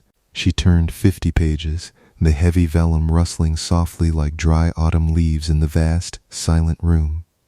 The handwriting subtly changed across the pages, sometimes slanting slightly to the right, sometimes growing tighter and more compact, but the clinical, unnerving tone remained absolute. August 12, 1923, 02:40 p.m., Arthur Pendelton. Gray bowler hat. Stride, 28.1 inches. Respiration, 16 breaths/min. Trajectory, medieval gallery, pedestal 14B. Disposition, obsessive. Touched the edge of the display glass 3 times with right thumb. Clara felt a cold knot tighten in her stomach. She recognized that name. Arthur Pendelton had been a local industrialist, a prominent patron of the museum whose portrait hung in the administrative wing on the 3rd floor. She had read his biography during her onboarding archivist training. She pulled her personal tablet from her satchel, her fingers suddenly feeling stiff and clumsy. She connected to the museum's local digital archives, typing Pendleton's name into the search bar, while keeping her flashlight focused on the yellowed ledger page. The archive record loaded, displaying a digitized news clipping from the City Gazette dated August 14, 1923. Prominent industrialist dies in tragic tramway accident. Clara's breath caught. Arthur Pendelton had died on August 14th, exactly 48 hours after his visit to the museum logged in the ledger. She turned another section of pages, jumping forward in time. The paper quality subtly shifted. The heavy vellum gave way to smoother, wood pulp paper from the mid-20th century, though the binding and the meticulous grid format remained identical. November 3, 1968, 11:15 am, Julian Vance. Descendant of the founder. Tweed jacket, carrying leather ledger case. Stride, 29.0 inches. Pulse rate, 74 BPM. Trajectory, upper mezzanine to armor gallery. Disposition, calm, resolute, observed looking at wrist chronometer 7 times in 10 minutes. Clara checked the digital archives again, her heart thumping against her ribs like a trapped bird. November 5, 1968. Julian Vance dies after falling from the high iron footbridge over the river gorge during an evening stroll. Precisely 48 hours. She turned page after page, her movements growing faster, more frantic, the soft shh of the vellum pages flapping through the dark like the wings of a night bird. June 19, 1985, Marcus Miller. Died June 21, 1985. April 4, 1999, Clara Higgins. Died April 6, 1999. September 12, 2012, David Chen. Died September 14, 2012. Every single person profiled in the ledger, hundreds of them, spanning over a century, had died in a sudden, inexplicable accident precisely 48 hours after their visit was recorded in this book. The silence of the museum seemed to close in around her, thick, heavy, and suffocating. The drumming of the rain overhead took on a darker, more insistent cadence, like iron hammers beating against the glass roof. The suits of armor lining the hall felt closer now, their dark steel visors leaning inward, watching her read. "This is impossible," Clara whispered to the empty air. Her voice didn't even echo, it was instantly swallowed by the cold velvet drapery and the heavy stone walls. "It's just a coincidence, a sick record kept by an obsessed archivist." But as an archivist, she knew statistics. She knew the cold, unyielding reality of data. 1 coincidence was a curiosity. 3 was a pattern.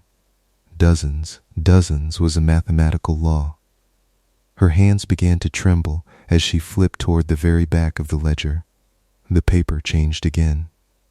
The final 50 pages were bound in high-grade, contemporary cotton rag paper, heavy and crisp. She reached the last written page. Unlike the earlier entries, which were written in faded sepia or dark vintage fountain pen ink, the ink on this page was dark, midnight blue. It possessed a wet, oily sheen that caught the bright white light of her flashlight beam. The handwriting was fresh. Clara leaned down, her chest pressing against the cold mahogany of the pedestal, her flashlight beam shaking so violently that the shadows on the wall danced like frantic ghosts. The entry was dated today, July 23rd, 2026, 0150 AM, Clara Thorne. Night Archivist. Clara stopped reading. Her blood turned to ice water in her veins. Her throat constricted so tightly she couldn't swallow. The entry continued, the handwriting sharp, elegant, and chillingly precise, stride length, 24.2 inches, irregular due to worn heel on right boot. Heart rate, 82 BPM, rising rapidly to 110 BPM upon opening pedestal 14B. Respiration, shallow, 22 breaths per minute. Trajectory, central atrium to medieval wing, arriving at pedestal 14B at precisely 02:14 am. Current disposition, terrified. Subject is currently kneeling on the stone floor, holding the ledger in her lap, light beam trembling against the page. Her eyes are moving across these exact lines at 02:18 am. Clara dropped the ledger. It hit the marble floor with a heavy booming thud that shattered the silence of the hall, echoing down the long, dark gallery like a gunshot. She scrambled backward, her hands slipping on the smooth stone, her heart hammering violently against her ribs. Her breath came in short, jagged gasps that rasped in her throat. The flashlight rolled across the floor, its beam spinning wildly, illuminating the cold faces of the stone statues, the empty visors of the suits of armor, and finally coming to rest against the base of a pillar. Pointing back toward the dark entrance of the hall, written in fresh ink, dated today, describing her right now. Someone was in the museum with her. Someone had been watching her from the shadows, tracking her steps, measuring her pulse, recording her terror in real time. Clara snatched her flashlight off the floor, scrambling to her feet. Her rubber soles slipped slightly on the polished marble before finding purchase. She backed away from the ledger, her light beam sweeping frantically across the dark gallery. "Who's there?" she screamed. Her voice ricocheted off the high stone ceiling, multiplying into a chorus of frantic, hollow shouts that faded into the darkness. "Who's there? Who's there? Who's there?" No one answered. The gallery was still. The empty suits of armor stood silent on their velvet pedestals. The tapestries hung motionless in the damp draft. The rain continued its relentless, hypnotic drumming against the glass skylights high above. Clara stood frozen in the center of the aisle, her flashlight beam trembling in her hand. The cold air swept through the hall, carrying the smell of beeswax, old leather, and now something else, a faint, distinct scent of fresh blue ink and wet wool. Her mind raced through the possibilities, each one more horrifying than the last. The museum was locked from the inside. The security system was active. She had set the perimeter alarms herself at 11 o'clock. The motion sensors in the main galleries were online. If anyone had entered through a door or window, the control panel at her desk would have sounded its harsh electronic alarm, which meant whoever wrote that entry hadn't come from the outside. They were already inside. They had been inside all night. Clara looked down at the ledger lying open on the floor. In the dim spill of her flashlight light, the wet blue ink seemed to gleam like a warning eye. Every person profiled died in an unexplained accident precisely 48 hours after their visit. The sentence repeated in her mind, a relentless, terrifying loop. 48 hours. If the ledger was accurate, if the pattern that had held true for over 100 years applied to her.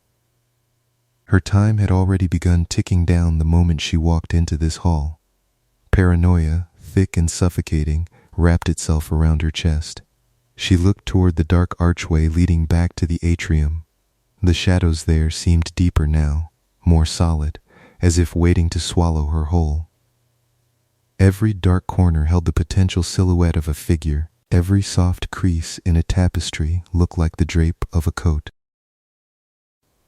She forced herself to breathe, taking 3 slow, deep inhalations, trying to stabilize her racing heart just as she had been taught during her emergency training. But how could she remain calm when the book on the floor had already recorded her elevated pulse before she even felt the fear? She had to know more. She couldn't just run out into the night without understanding what this was. If this was a game, a sick psychological trap set by a stalker, she needed information to survive it. Slowly, carefully, Clara stepped back toward the ledger. She knelt down, avoiding touching the open pages directly with her bare hands, though she had pulled off her canvas gloves in her panic. Using the tip of her flashlight casing, she carefully hooked the edge of the final page to turn it back, looking for any other notes, any floor plans, or any sign of who had written it.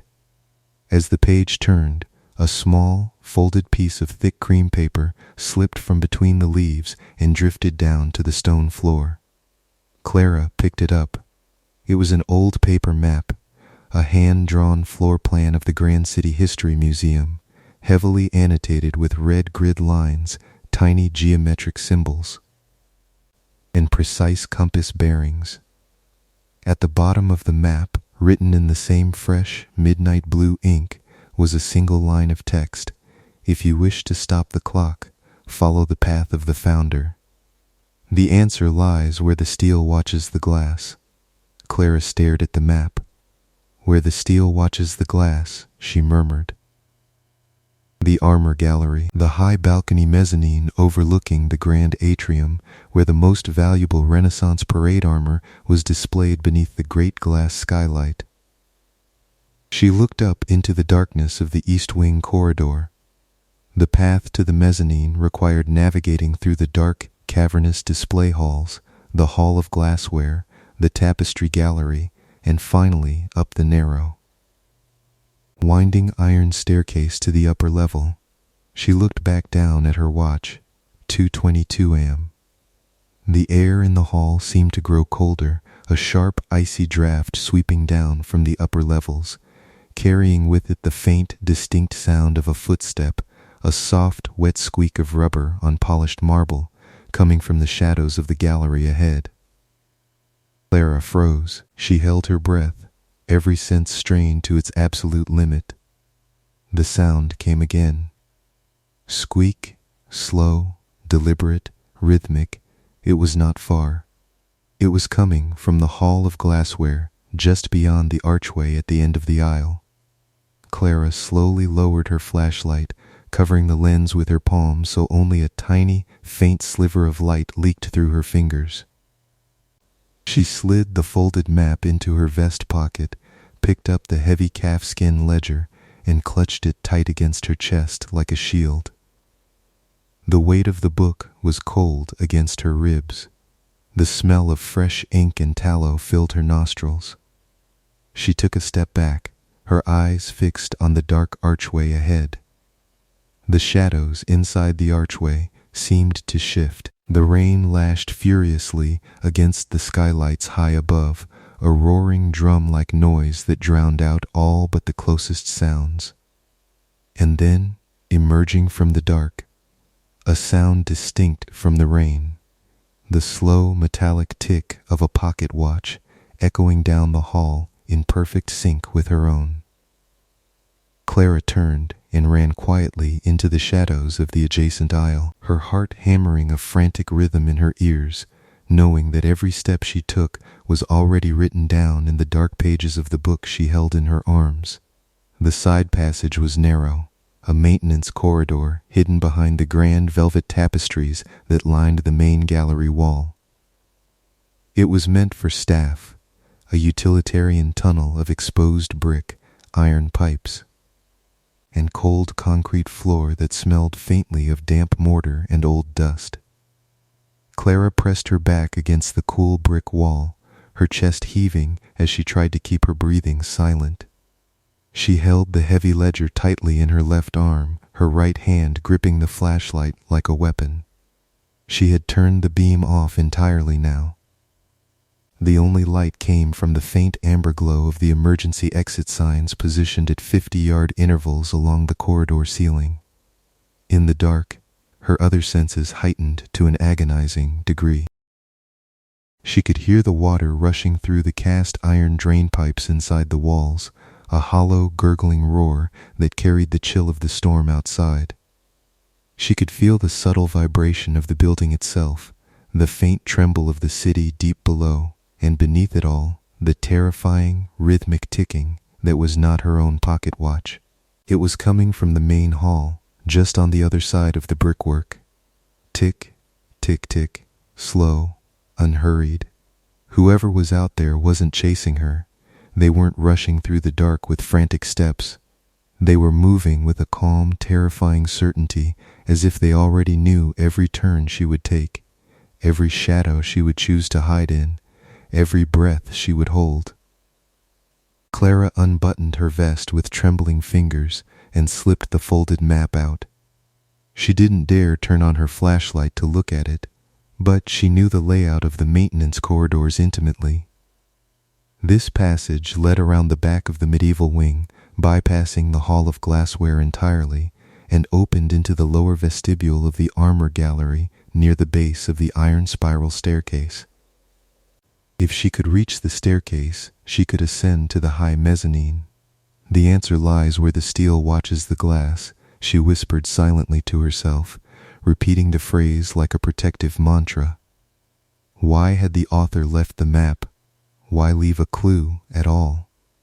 If this was a murderer, a stalker who tracked visitors and somehow orchestrated their deaths 48 hours later, why give the victim a chance to find them? Unless the game itself was part of the process. Unless navigating the dark halls, feeling the terror rise, and following the preordained path was exactly what was required for the prediction to come true. The thought sent a fresh wave of cold sweat dripping down Clara's back. If following the map was what the author wanted, was she walking straight into a trap? Or was it the only way to demand answers before her time ran out? She couldn't just sit in this dark maintenance passage until the morning shift arrived at 6 a.m. 3.5 hours in the dark with someone who knew her every move was an eternity. And besides, what would happen in 48 hours if she did nothing? She had to move. Clara took a deep breath, pushing off from the brick wall. She moved down the corridor with practiced, phantom-like quiet, placing her heels down first, rolling her foot to the toe to minimize the sound of her rubber soles against the concrete. The corridor curved to the right, following the outer wall of the museum building. Here, the noise of the storm was louder, a dull, thundering roar of rain striking the exterior masonry and cascading down the copper gutters outside. She reached the heavy, reinforced oak door at the end of the corridor. It was the service entrance to the armor gallery. Clara paused, her hand hovering over the cold brass latch. She pressed her ear against the wood. Silence, no footsteps, no ticking watch, only the distant muffled drum of rain and the hum of the air handlers. Slowly, millimeter by millimeter, she depressed the thumb latch. The lock disengaged with a soft metallic click that felt loud enough to wake the dead. She pulled the door open just enough to slip her body through, squeezing into the dark expanse of the armor gallery. The gallery was massive, double height, stretching upward toward the towering glass skylight that formed the building's roof. In the faint, watery moonlight filtering through the storm-clouded glass high above, the hall looked like a submerged cathedral. Dozens of mounted knights on wooden steeds stood in long, parallel ranks down the center of the hall, their high-polished steel plate catching the silver light, making them look like a ghost army frozen in mid-charge. The air here was sharp, with the smell of gun oil, cold steel, and old velvet. Clara slipped behind the nearest display, a 15th century Italian harness of plate mounted on a faux pedestal. She crouched down, her knee resting on the cold marble floor, and unshielded her flashlight just enough to let a pinprick of light illuminate the map in her lap. The red grid lines on the hand-drawn paper matched the layout of the gallery perfectly, but there were additional markings, small, precise arrows inked in red that traced a specific route through the ranks of armor suits, leading directly toward the base of the iron spiral staircase in the far corner. Beside the arrows were small handwritten notes in fine script. Avoid the fifth knight on the right. Floorboard seam creaks under 120 lbs of pressure. Pass behind the Burgundian Barding at 0228 am. Shadow coverage optimal against mezzanine line of sight. Clara stared at the notes in disbelief. The author hadn't just mapped the building, they had mapped the physical mechanics of the room itself. The precise acoustic flaws, the light angles, the exact blind spots of anyone watching from above. She looked up at her watch. 2:27 am. In 30 seconds she needed to be behind the Burgundian Barding. Her heart pounded in her throat. The absurdity of it, the cold, terrifying logic of it, threatened to overwhelm her. She was following instructions written by an unknown entity who had already predicted her every reaction. Was she playing her part in a script already written? Pass behind the Burgundian Barding at 0228 am.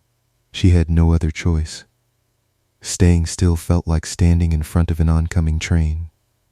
Clara pushed herself up from the floor, clutching the ledger tightly under her arm.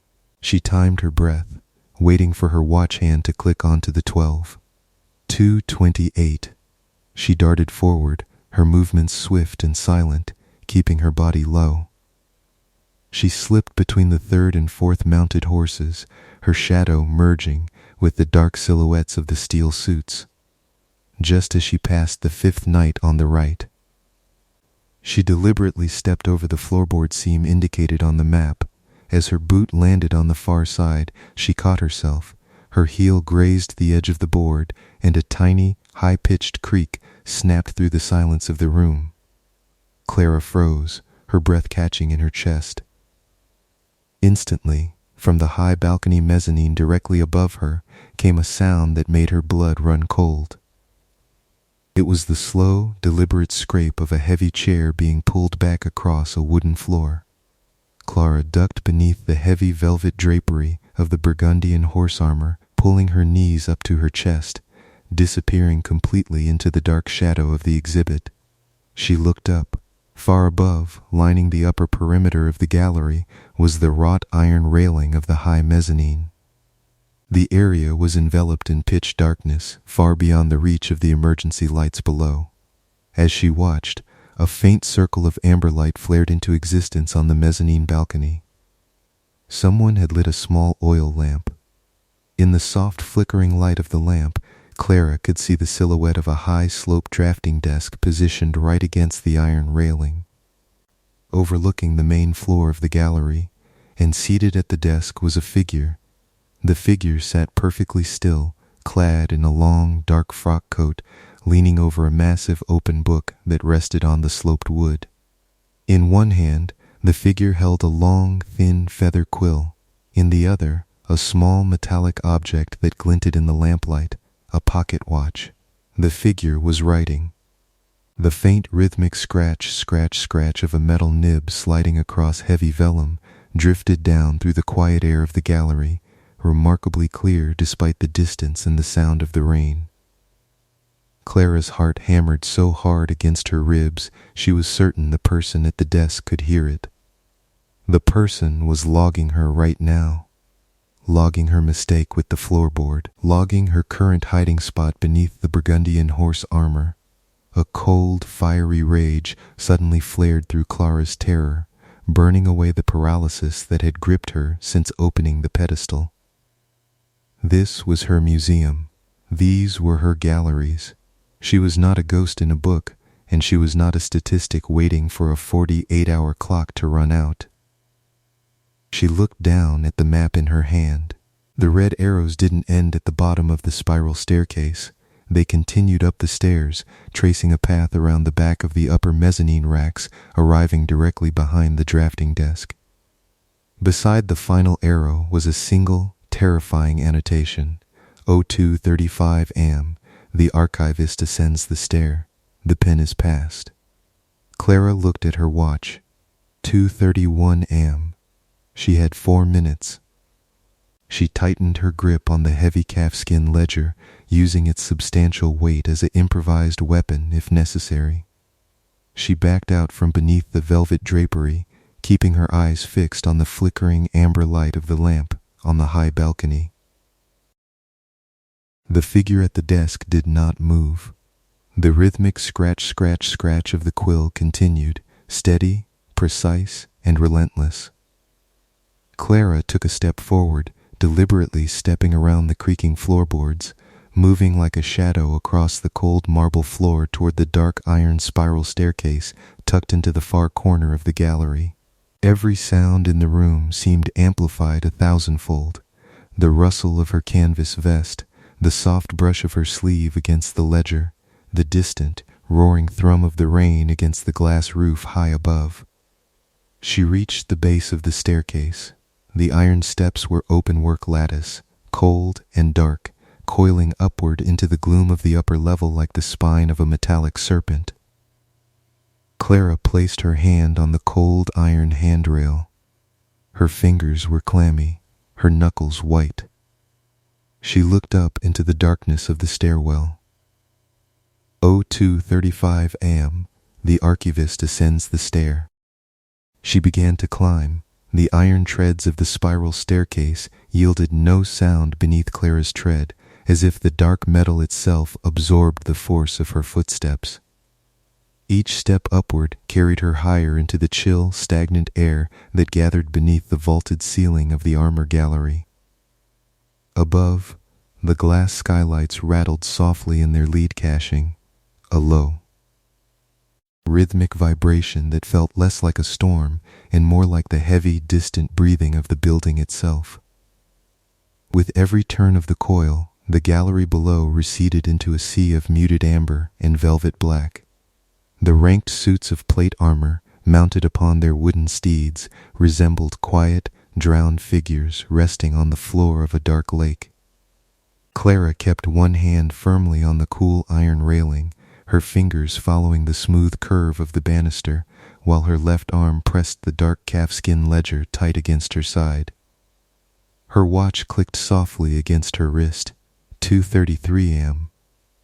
As her head rose above the level of the mezzanine floorboards, the smell of the museum shifted. The familiar scent of beeswax polish and aged leather was overlaid here by something drier, more acute, the sharp, resinous aroma of cedar wood, old ink, and the delicate ozone tang of hot glass from the small oil lamp. The high balcony mezzanine was narrow, framed on one side by the heavy, wrought iron balustrade that overlooked the hall, and on the other by floor-to-ceiling glass display cases containing rare Renaissance rapiers, parade helmets, and ceremonial daggers. The dim amber glow from the lamp cast long, spider-like shadows of iron scrollwork across the wide oak planks of the floor. At the far end of the balcony, positioned directly beneath the towering arch of the gallery's eastern window, sat the sloped drafting desk. The scratching sound had stopped. Clara paused on the top step, her breath suspended in her chest. The darkness between the glass cases was thick and motionless. The silhouette at the desk remained bent forward over the open pages, its shoulders rounded within the dark fabric of a heavy woolen coat. The soft light of the lamp illuminated a pale hand resting beside an inkwell, the fingers long, thin, and still, holding a dark brass fountain pen poised just millimeters above the paper. "I know you're there, Clara," a voice murmured. The tone was not harsh, nor was it theatrical.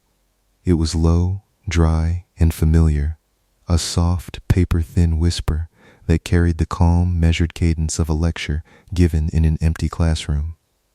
Clara's hand tightened on the iron rail. The voice belonged to Arthur Vance. Arthur was the head curator of antiquities, her mentor, the man who had personally reviewed her application 4 years ago, who had walked her through these very halls during her first week, teaching her how to distinguish between true 15th century filigree and Victorian restorations. He was a quiet, meticulous man in his late 60s, usually seen wearing gray tweed waistcoats and silver-rimmed spectacles that hung from a black ribbon around his neck. "Arthur?" Clara spoke, her voice barely more than a breath that dissolved into the quiet room.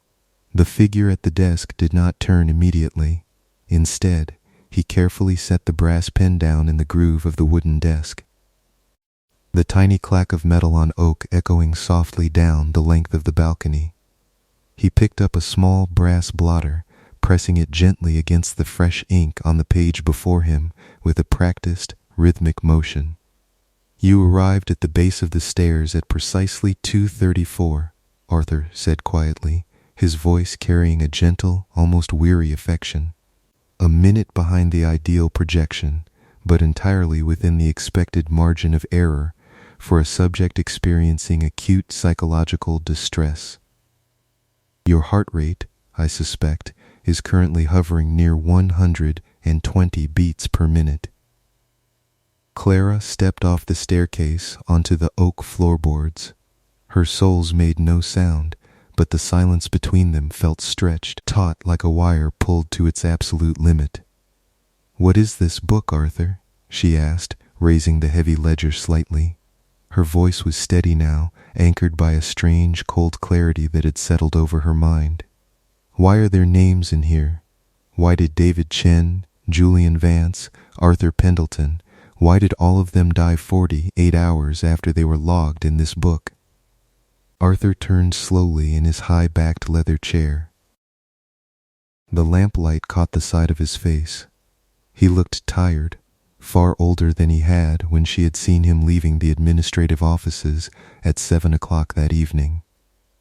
Deep lines were etched around his eyes, and his thin silver hair was uncharacteristically silver-dusted and disheveled. Across his lap lay a pocket watch, its cover open, its balance wheel ticking with a bright, relentless metallic chime. "They did not die because they were logged, Clara," Arthur said softly, adjusting his spectacles with 2 fingers. "They were logged because they were going to die." Clara stared at him, the chill in the air seeming to penetrate straight through her canvas vest into her chest. "That doesn't make sense. You wrote these entries. The ink down there, the entry with my name, it was still wet. It was wet because I had just finished transcribing it from the master matrix," Arthur replied. He gestured broadly with a slender, pale hand toward the walls of the mezzanine, toward the glass cases, toward the dark expanse of the museum stretching out beyond the archways. "Look around you, Clara. What do you think this place is?" "It's a museum," she said. "It is an engine," Arthur corrected softly. "A vast, passive, atmospheric engine constructed in 1888 by Silas Vance, not merely to store artifacts but to measure the human variable. He stood up slowly, leaning one hand on the edge of the drafting desk for support. His wool coat rustled gently, a dry, quiet sound like paper sliding across paper. Silas Vance believed that human behavior was not random, Arthur continued, his voice taking on the rhythmic, hypnotic quality of a lullaby spoken in the dark. He believed that every individual possesses an innate mathematical momentum, a trajectory determined by their gait, their subtle physical asymmetries, their pulse, their response to light and shadow, to architecture and silence. He postulated that if one could construct an environment sufficiently controlled, sufficiently quiet, one could measure that momentum with total precision. He walked slowly toward the glass display case on his left, his leather shoes making a faint, dry tap against the wood. "This building is that environment," Arthur whispered, stopping before a glass case housing an astronomical clock from 1600. The height of the ceilings, the acoustics of the marble, the precise temperature of the air currents sweeping through the galleries, even the faint odor of tallow and beeswax, every detail was designed to induce a specific, measurable, psychological state. When a visitor walks through these doors, they are not merely looking at history, they are reacting to an algorithm carved into stone and timber. Clara listened, the heavy ledger feeling heavier by the second in her arms. The rain outside seemed to quiet slightly, settling into a steady rhythmic hum against the roof glass. "And the ledger?" she asked, her eyes following him. "The ledger is the output," Arthur said, turning back to face her. "For 130 years, the curators of this institution have monitored those reactions."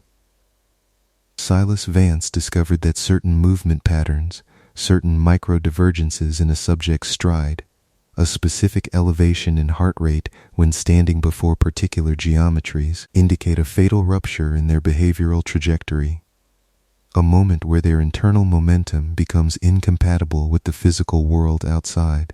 He pointed a slender finger toward the ledger in her arms. "The 48-hour mark is not a curse, Clara. It is a mathematical constant. It is the exact time it takes for that internal rupture to manifest as a fatal error in the physical world. A missed step on a tramway platform, a distraction while driving, a misjudged distance at a river gorge. The book does not cause the accident. The book simply calculates the collision before it occurs." Clara felt a strange, detached numbness creeping over her limbs. The museum around her, the marble floors she had polished, the cases she had dusted, the silent nights in steel, seemed to shift in her mind, transforming from a house of history into a cold, terrifying apparatus of observation. "And David Chen?" she asked quietly. "Julian Vance? They were just subjects?" "They were visitors," Arthur said softly, "as were thousands of others whose names do not appear in that book. The vast majority of people pass through these halls and leave unchanged. Their trajectories are mundane, stable, predictable. The ledger records only the anomalies, the ones whose patterns reveal the precise moment of their own termination." Clara lowered her gaze to the dark plum leather of the book in her hands. "And me, Arthur? What about me?" Arthur did not answer immediately. He stepped back toward the drafting desk, his long shadow stretching across the oak floorboards until it touched the toes of Clara's boots. "Look at the entry again, Clara," he whispered. "Read the entire page." Clara hesitated. Her hands were cold, her fingers stiff as she carefully opened the heavy calfskin volume to the final written page. She brought her flashlight up, the narrow beam illuminating the fine, midnight blue script. Her eyes moved past the description of her stride, past the record of her heart rate at pedestal 14B, past the detailed observation of her terror as she ran through the medieval wing. Beneath those lines, written in the same fresh, elegant copperplate hand, were 3 more paragraphs that she had missed in her initial panic. Subject Clara Thorne. Designation Unit 7B Lineage, 4th Generation Behavioral Cohort. Subject was integrated into the museum environment on August 14, 2022, following curated recruitment protocols. Observations over 1,428 days demonstrate a 99.4% adherence to structural environmental cues. Subject exhibits high environmental sensitivity, optimal response to atmospheric quiet, and total subconscious integration with the building's acoustic profile. Clara stopped reading. The words seemed to float off the page, meaningless shapes that refused to align with her memory. Integrated, she whispered, her voice barely audible over the soft patter of the rain. Curated recruitment, what does that mean? Arthur stepped into the light of the oil lamp. His expression was tender, filled with a quiet, devastating melancholy. You were not hired by accident, Clara, he said gently. Your grandmother was a night archivist here in 1954. Your mother was profiled in these very galleries in 1988. You have spent your entire life within the orbit of this institution. Your habits, your love of silence, your preference for the night shift, even the specific way your heel strikes the floor, none of it was accidental. You were cultivated, Clara, built, step by step, to inherit this room. No, Clara said, taking a step back toward the staircase. No, that's absurd. I have a life outside this place. I have memories. Memories of a childhood lived in a house 3 blocks from here. Arthur interrupted softly, his voice like a gentle hand pressing down on her shoulder. A house owned by the Vance estate. Memories of walking through these galleries every weekend as a child. Memories of my voice, telling you stories about the suits of armor before you even knew what an archivist was. He reached out and picked up the dark brass pen from the desk. You are not a victim of the ledger, Clara, Arthur said, holding the pen out toward her across the small distance that separated them. You are its next author. The silence that followed was immense. It seemed to expand from the small balcony, flowing out over the iron railing, spilling into the dark cavern of the armor gallery below, filling every empty visor, every vaulted arch, every glass case with a cold, absolute weight. Clara stood frozen on the oak floorboards, her flashlight beam pointing uselessly at the floor. My time isn't running out, she said slowly, the realization dawning on her like a faint, cold light. The 48 hours, it wasn't a countdown to my death. It is the transition window, Arthur said softly. My own 48 hours began yesterday morning at 8 o'clock. My pattern has reached its conclusion, Clara. The matrix has determined that my observational accuracy has degraded beyond acceptable thresholds. In less than 24 hours, my trajectory here will end. He did not sound afraid. His voice carried only a quiet, settled resignation, the tone of a man who had spent decades watching the ticking of a clock and was simply preparing for the pendulum to come to rest. And if I refuse? Clara asked, her voice trembling slightly. If I walk out of these doors right now? If I throw this book into the river? Arthur smiled, a small, sad curve of his lips that didn't reach his eyes. You can walk out the door, Clara, but you will find that the world outside is very loud, very bright, and entirely lacking in order. And within 48 hours, the momentum you have accumulated over 4 years in this silence will carry you to the exact intersection, the exact footstep, the exact moment that the matrix has already calculated. He took a step closer, holding the brass pen out to her. The metal glinted softly in the amber light of the lamp. Or, Arthur whispered, you can stay. You can take the pen. You can keep the silence. You can ensure that the engine continues to record the truth. Clara looked from the pen to Arthur's face, then down to the open ledger in her arms. The midnight blue ink of her own entry was completely dry now. The letters were crisp, dark, and motionless against the yellowed paper. She looked past the entry toward the bottom of the page. There was a blank line, ruled in faint red ink, waiting beneath the final sentence.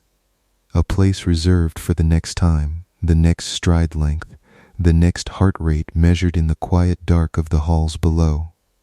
Outside, the storm seemed to lose its fury. The heavy drumming of rain against the skylights softened into a gentle, continuous whisper. A sound like millions of fine grains of sand falling through a glass. Deep within the walls of the museum, the climate control vents exhaled a soft, cool breath that swept across the balcony, carrying the scent of beeswax, old paper, and the faint, sweet perfume of lavender. The pocket watch in Arthur's hand ticked on. Tick, tick, tick. Slow, reliable, perfect. Clara felt the tension in her shoulders slowly dissolve. The frantic, hammering pulse in her neck began to smooth out, dropping into a slow, steady rhythm that matched the metallic chime of the watch. The terror was gone. In its place remained only the vast, immaculate quiet of the building, the comforting, predictable structure of the galleries, the cold certainty of the stone. The silent company of the Iron Knights standing guard in the dark below.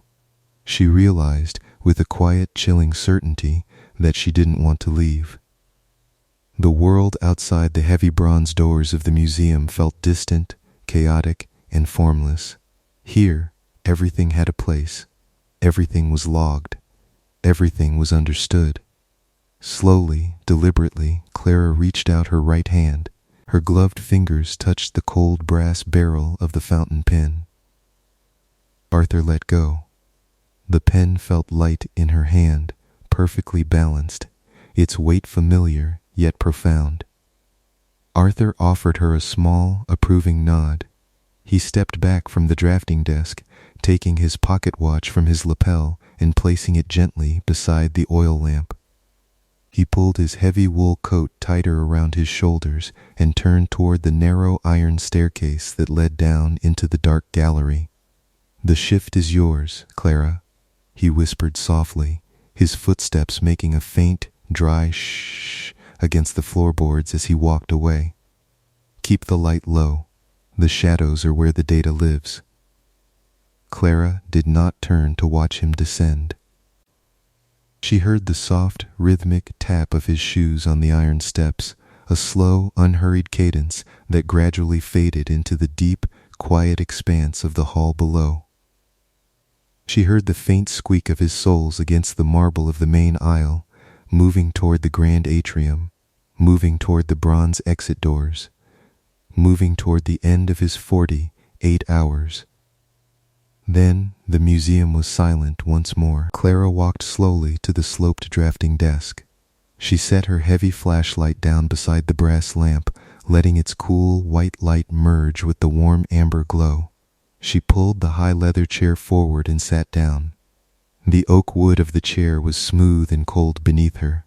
She opened the brass inkwell. The dark fluid inside was still, reflecting the small flame of the lamp like a tiny black mirror.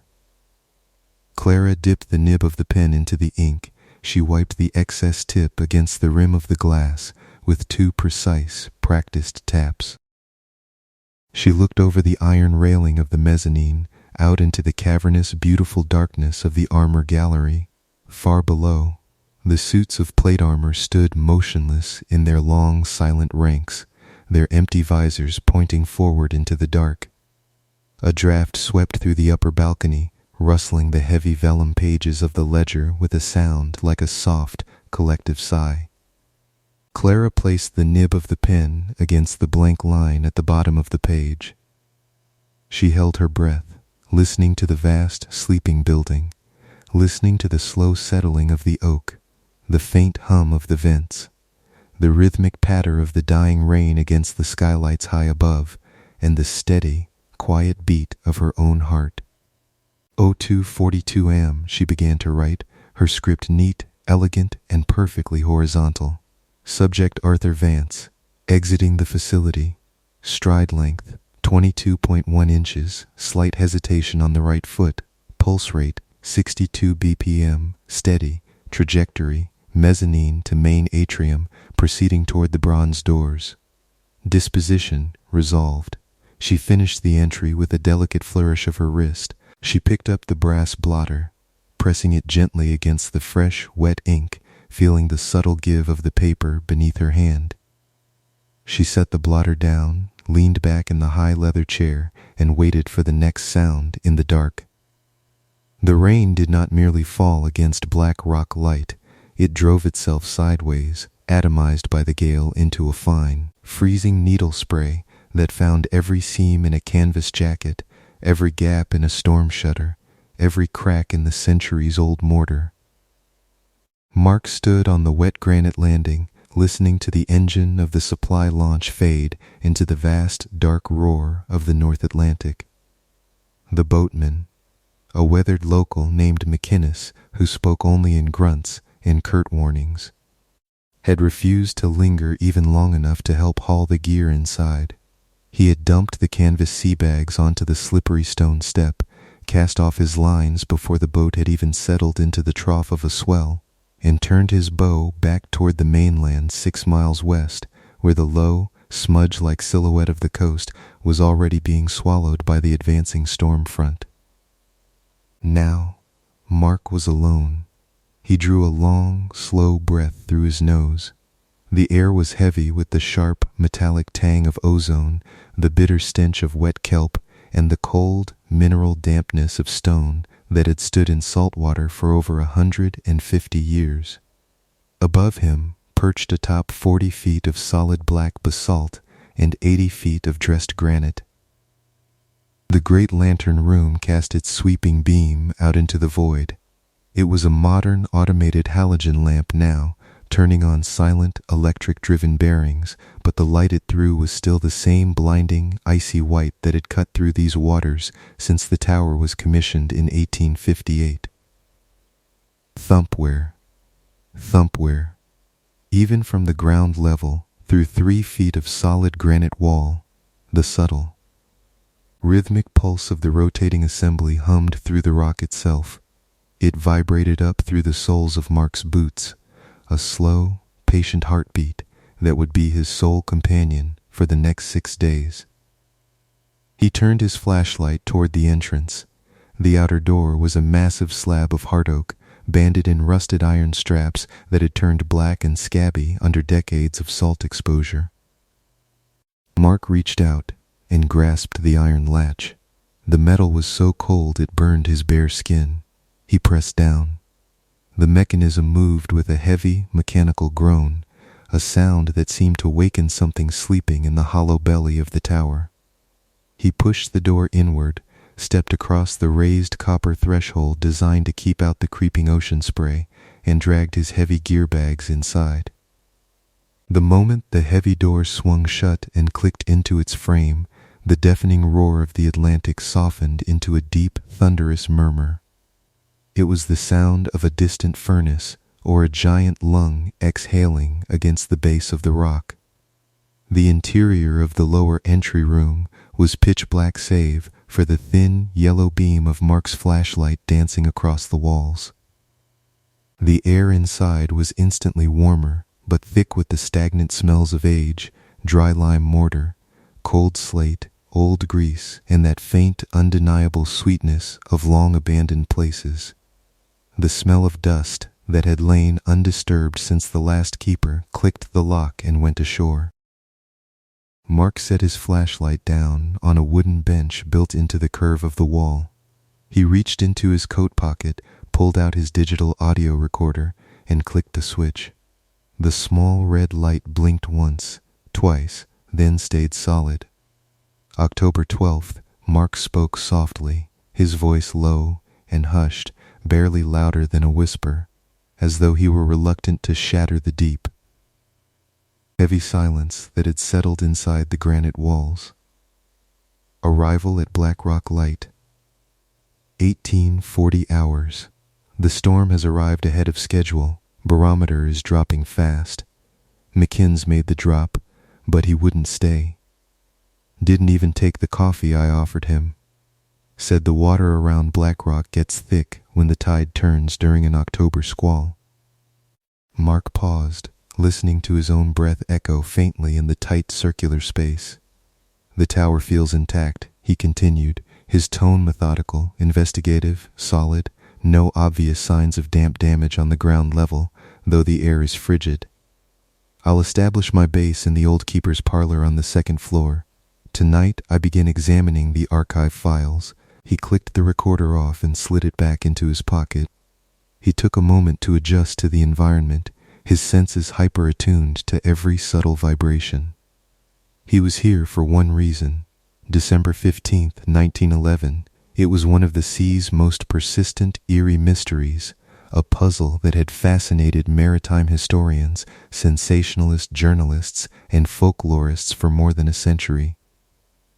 3 men, Thomas Marshall, James Ducott, and William MacArthur, had been stationed on Blackrock during a fortnight of bitter winter weather. On December 21, a relief vessel finally managed to cut through the heavy seas and anchor in the lee of the rock. When the relief crew landed, they found the island dead silent. The entrance door was locked from the inside. The iron gate to the jetty was secured. Inside the tower, the kitchen table was set for a meal that had never been eaten. A chair was knocked onto its side. The kitchen clock had stopped because its weights had run down. The oil lamps were trimmed and filled, ready for lighting. The official logbook lay open on the desk in the watchroom. Its final entry recorded at 08:45 on the morning of December 15. The entry was mundane, detailing a storm that had passed, a clear sky, and calm seas. Yet the 3 men were gone. They had vanished from a sealed tower, surrounded by boiling seas, leaving behind no bodies, no notes, and no structural damage to account for their disappearance. The official Board of Trade investigation concluded that the men must have been swept away by an extraordinary rogue wave while attempting to secure gear on the lower landing, a plausible explanation, except for the locked iron doors, the bolted storm shutters, and the unsettling fact that William MacArthur, an experienced sailor known for his stoic, unyielding nature, had recorded in his private pocket ledger in the days leading up to the 15th that all 3 men had been weeping, praying, and acting as though the very air around them had turned poison. Mark picked up his flashlight and picked up his primary gear bag. He turned toward the center of the room, where the spiral staircase began its long, winding ascent into the throat of the tower. The stairs were made of cast iron, bolted directly into the curved granite wall. Each step was perforated with a geometric pattern of star-shaped holes designed to shed water brought in by wet oilskins. Mark set his foot on the first riser. The iron gave off a sharp, ringing clink that traveled up the core of the tower, echoed off the high ceiling of the upper chambers, and spiraled down again. Altered and elongated by the architecture. Clink, clink, clink, he climbed slowly, his flashlight beam illuminating the curved masonry. The walls were painted a dull, pale cream, though the sea dampness had forced its way through over the generations, leaving long brown veins of iron stain and greenish blooms of salt bloom that resembled map contours of non-existent continents. At the second-floor landing, Mark pushed open a heavy yellow pine door. This was the keeper's parlor and living quarter. It was small, curved like the slice of a stone pie, but remarkably intact. A cast iron coal stove sat cold and black against the inner wall, its flue rising up through the ceiling. Opposite it stood a narrow horsehair sofa, 2 high-backed wooden armchairs, and a built-in mahogany desk with brass drawer handles that had long since oxidized to a dark, matte green.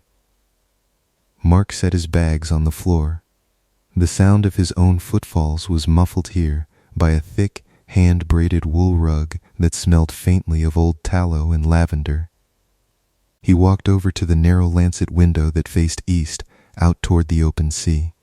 The window pane was thick, wavy lead crystal, heavily encrusted with a white crust of dried salt. Outside, the night was a void of absolute blackness, broken only at regular 8-second intervals when the lantern above swept its beam down across the waves. Flash. For half a second, the dark ocean was illuminated, a boiling, churning carpet of black water topped with violently whipped white foam, jagged rock's teeth rising from the surge like broken jawbones. Darkness, then 8 seconds of silence, save for the wind. Flash. The foam again. Closer now, crashing over the lower landing where Mark had stood 10 minutes ago. Mark leaned his forehead against the cold glass. He could feel the wind pressing against the tower, not a constant force, but a rhythmic, pulsating pressure. When the gale struck full force, the entire tower gave an infinitesimal shudder, a microflex built into its design by the Scottish engineers who knew that stone which could not bend would eventually shatter. 8 seconds, Mark muttered to himself. Always 8 seconds. He turned back to the room, determined to set up his workspace before the cold seeped entirely into his bones. He unpacked his gear with practiced efficiency, a small propane heater, 2 battery-powered lead lanterns, a thermos of hot broth he'd filled at the Harbor Inn, his laptop, and several archival boxes containing high-resolution scans of the original 1911 investigation files, personal letters, and court transcripts. He set up the propane stove on the hearth. Within minutes, a pale orange flame hissed to life behind the iron grate, throwing a small, grateful circle of warmth across the braided rug. The sharp smell of burning fuel briefly masked the damp, old odor of the stone. Mark sat down at the mahogany desk. He pulled his leather-bound journal from his bag and opened it. The paper was smooth, white, and clean, a sharp contrast to the rough, age-stained documents he would be poring over.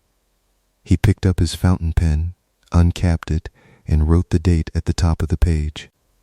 "The solitude here is immediate," he wrote, his pen moving with a quiet, scratching sound that felt oddly cozy against the background howl of the gale.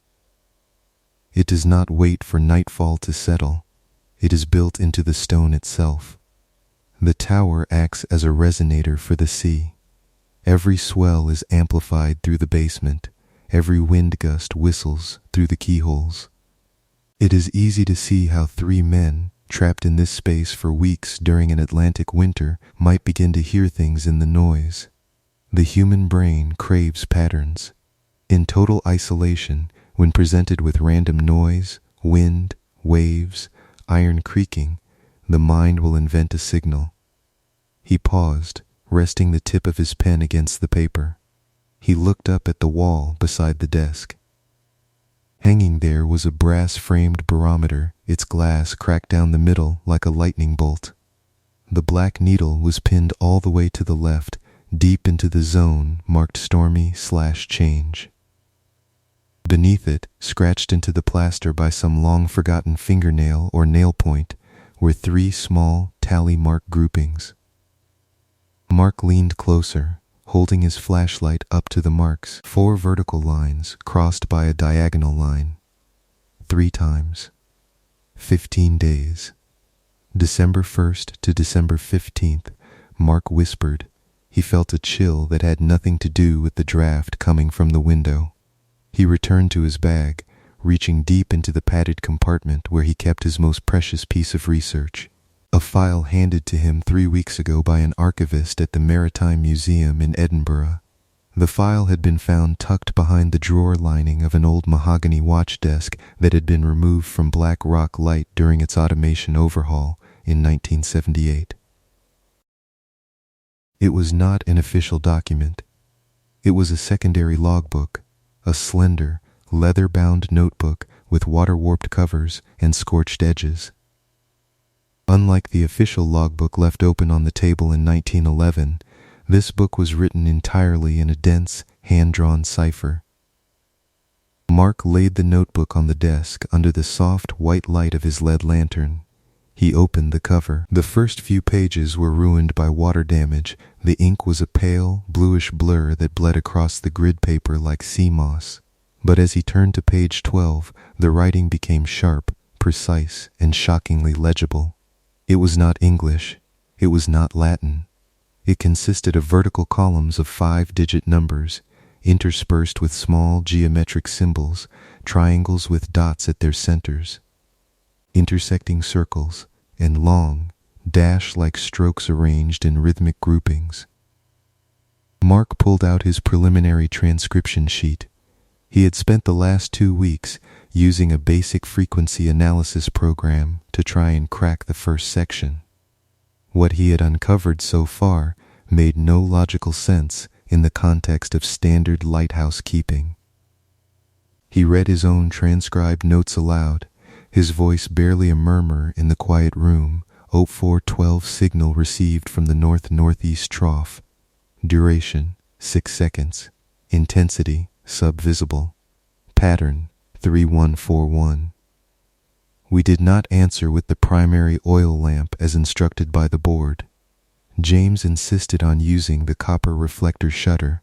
He flashed back, 3142. Mark turned his own page, his eyebrows knitting together in concentration. 0418 response returned immediately from the trough. The flash was not white. It was dark red, below the horizon. The tower groaned twice in the lower foundation. The granite gave 3 inches at the south buttress. James says, the floor is no longer level. I measured with the plumb line. He is correct. The stone is turning under us. Mark stopped reading. He looked down at the wooden floorboards beneath his feet. He took out a small spirit level he had brought in his toolkit and placed it flat on the mahogany desk. The green bubble drifted slowly, lazily to the left. It did not sit in the center between the 2 black lines. It rested firmly against the glass edge, indicating a subtle 3-degree tilt toward the sea. Mark stared at the bubble. Settling, he said softly, trying to rationalize it to the empty room. Old foundations settle, 150 years of salt erosion on basalt. It's natural. Yet as he spoke, the storm outside delivered another monstrous blow against the seaward wall. The tower vibrated, not with the quick, elastic spring of a modern structure, but with a deep, heavy, grinding resonance. It sounded like 2 massive millstones grinding together deep beneath the water, down where the granite roots of the lighthouse met the seabed. Mark turned back to the secondary logbook. His fingers were cold, his knuckles slightly stiff as he flipped to the next translated section. The handwriting in the original book became increasingly erratic toward the middle pages. The neat, mathematical columns began to slant across the paper, the pen strokes digging so hard into the parchment that they had torn through the fibers in several places. December 12, the translation read, the dark vessel is still there. It does not rise with the waves. It remains fixed in the trough, 2 miles out, unaffected by the gale. It has no masts. It has no deck lights. It is only a point of illumination that responds to our cipher. Thomas tried to send the shutdown sequence tonight. He covered the lantern lenses with the leather blinds. He thought if we did not see them, they could not reach us. Mark scrolled down his type notes on his laptop screen, following the cipher breakdown. He was wrong. When the light was extinguished, the signal did not stop. It flashed through the stone. We could see the light coming through the iron floor plates. White flashes, then blue, then black. The light was coming up from the well of the stairwell. It has no warmth. It smells of old brine and iron rust. Mark raised his head from the screen. The room was quiet. The propane heater hissed softly, throwing its cozy orange glow against his knees. But outside, the storm seemed to have shifted tone. The wind was no longer just howling. It was whistling through the narrow window slits in a distinct, rhythmic cadence. 3 short blasts. 1 long. 4 short. 1 long. Mark's hand froze over his pen. He sat motionless, listening. Short, short, short, luum, short, short, short, luum. It was a sequence. He stood up from the chair. The sudden movement sent a small creak through the floorboards. He walked over to the lancet window, wiped away a circle of condensation with his sleeve, and pressed his face against the cold glass. Outside, the darkness was absolute. The automated halogen beam swept across the ocean surface. Flash, the white beam cut through the driving rain, illuminating the white crests of 30-foot waves crashing over the outer rocks. Darkness, Mark counted under his breath. 1, 2, 3, 4, 5, 6, 7, 8. Flash, nothing out there. Just the empty, furious Atlantic. He was about to turn back to the desk when he caught something in the peripheral vision of his left eye. It wasn't on the surface of the water. It wasn't up in the sky where a vessel's masthead might ride. It was low, far down, near the waterline, at the extreme edge of the reef, where the black basalt jagged down into the deep channel. A small, needle-sharp point of light blinks through the rain. It was not white. It was a deep, dull amber, almost orange, like the dying ember of a coal fire. It flashed once, paused for 2 seconds, flashed 3 times in rapid succession. Then went dark. Mark's breath hitched in his throat. He leaned closer, his nose almost touching the cold window pane. The salt spray outside was so thick it looked like gray velvet smeared across the glass, but the amber light cut through it with unnerving clarity. 1, 3. It was the exact starting sequence noted in the 1911 cipher log. Mark felt a sudden, sharp spike of adrenaline, the familiar, cold surge that every investigative reporter knows when a theory suddenly collides violently with reality. "It's a signal fire," he whispered to the glass, his voice trembling slightly. "A survival light? A boat in distress on the outer reef?" He reached for his heavy parka, throwing it over his shoulders, and snatched his high-powered tactical flashlight from the desk. He climbed down the spiral staircase, his boots making a frantic clink-clink-clink against the iron treads, the sound echoing up into the hollow heights above. He reached the heavy oak door at the bottom of the tower. He slammed his weight against the iron latch and threw it up. The gale hit him like a physical fist. The air was so cold it burned his throat instantly. Rain slapped against his face with the force of thrown gravel. Ocean spray swept over the lower landing, soaking his trousers in a second. Mark pushed his way out onto the wet granite landing, holding tightly to the rusted iron safety rail that ringed the perimeter. The sea below was a wall of black, churning foam. Monstrous waves smashed against the base of the rock, sending columns of cold, salted water 40 feet into the air, showering down on him like heavy rain. He braced his feet on the slippery stone, raised his flashlight, and aimed the intense. 10,000 lumen beam out toward the outer reef. "Is anyone out there?"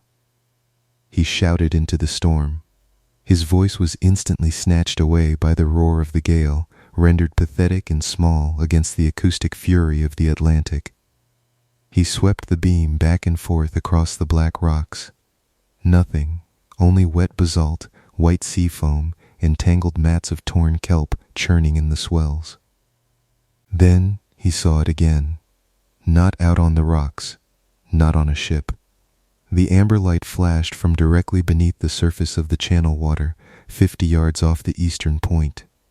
It didn't shimmer or refraction like a light beneath water should. It was sharp, precise, and completely unblurred by the 6 fathoms of storm-tossed sea above it. Flash, flash, flash, flash, flash. It was a 5-digit code. Mark froze on the wet landing, the cold ocean spray streaming down his face, soaking into his collar. The air around him suddenly felt impossibly heavy, dense, as if the atmospheric pressure had dropped so fast his ears couldn't equalize. The light below the water pulsed again, longer this time, holding its glow for 3 full seconds before snapping shut like an eyelid. And then, deep within the soles of his boots, through 40 feet of solid granite foundation, he felt it. A motion, not a vibration from the wind, not the strike of a wave. It was a slow, distinct lateral slide. It felt as though the entire stone tower had been uncoupled from the bed of the island for half an inch, shifted slightly to the left, and then dropped back down into a new misaligned groove. Mark lost his footing on the wet stone, his knee slamming hard against the granite step. Pain shot up his leg, sharp and hot, but he barely registered it. He scrambled backward, clawing his way through the open oak doorway, slammed the massive door shut, and threw the double iron bolts home. He sat on the damp, cold floor of the lower entry room, his chest heaving, his heart hammering against his ribs like a trapped bird. The outer world was shut out again, reduced to that deep, thunderous furnace roar through the 3-foot walls. Inside, the silence returned, thick, ancient, and smothering. Mark looked down at his flashlight. The beam was flickering violently, the lead bulb pulsing with a faint, irregular rhythm that matched nothing in nature. Clink, high above him, from the top of the tower, came a sound. It was not the wind. It was the heavy, rhythmic thump whir of the lantern room, but it was slowing down. The smooth electric hum of the modern beacon had dropped an octave. It was grinding, struggling against some unseen friction. Thump, whir, thump, whir. Mark pulled himself up by the iron handrail, his hands shaking so violently he could barely keep his grip. He turned and began to ascend the spiral stairs, moving faster now, driven by a cold, desperate need to understand what was happening to the tower. He passed the second-floor living quarters without stopping, leaving his warm stove and open journal behind.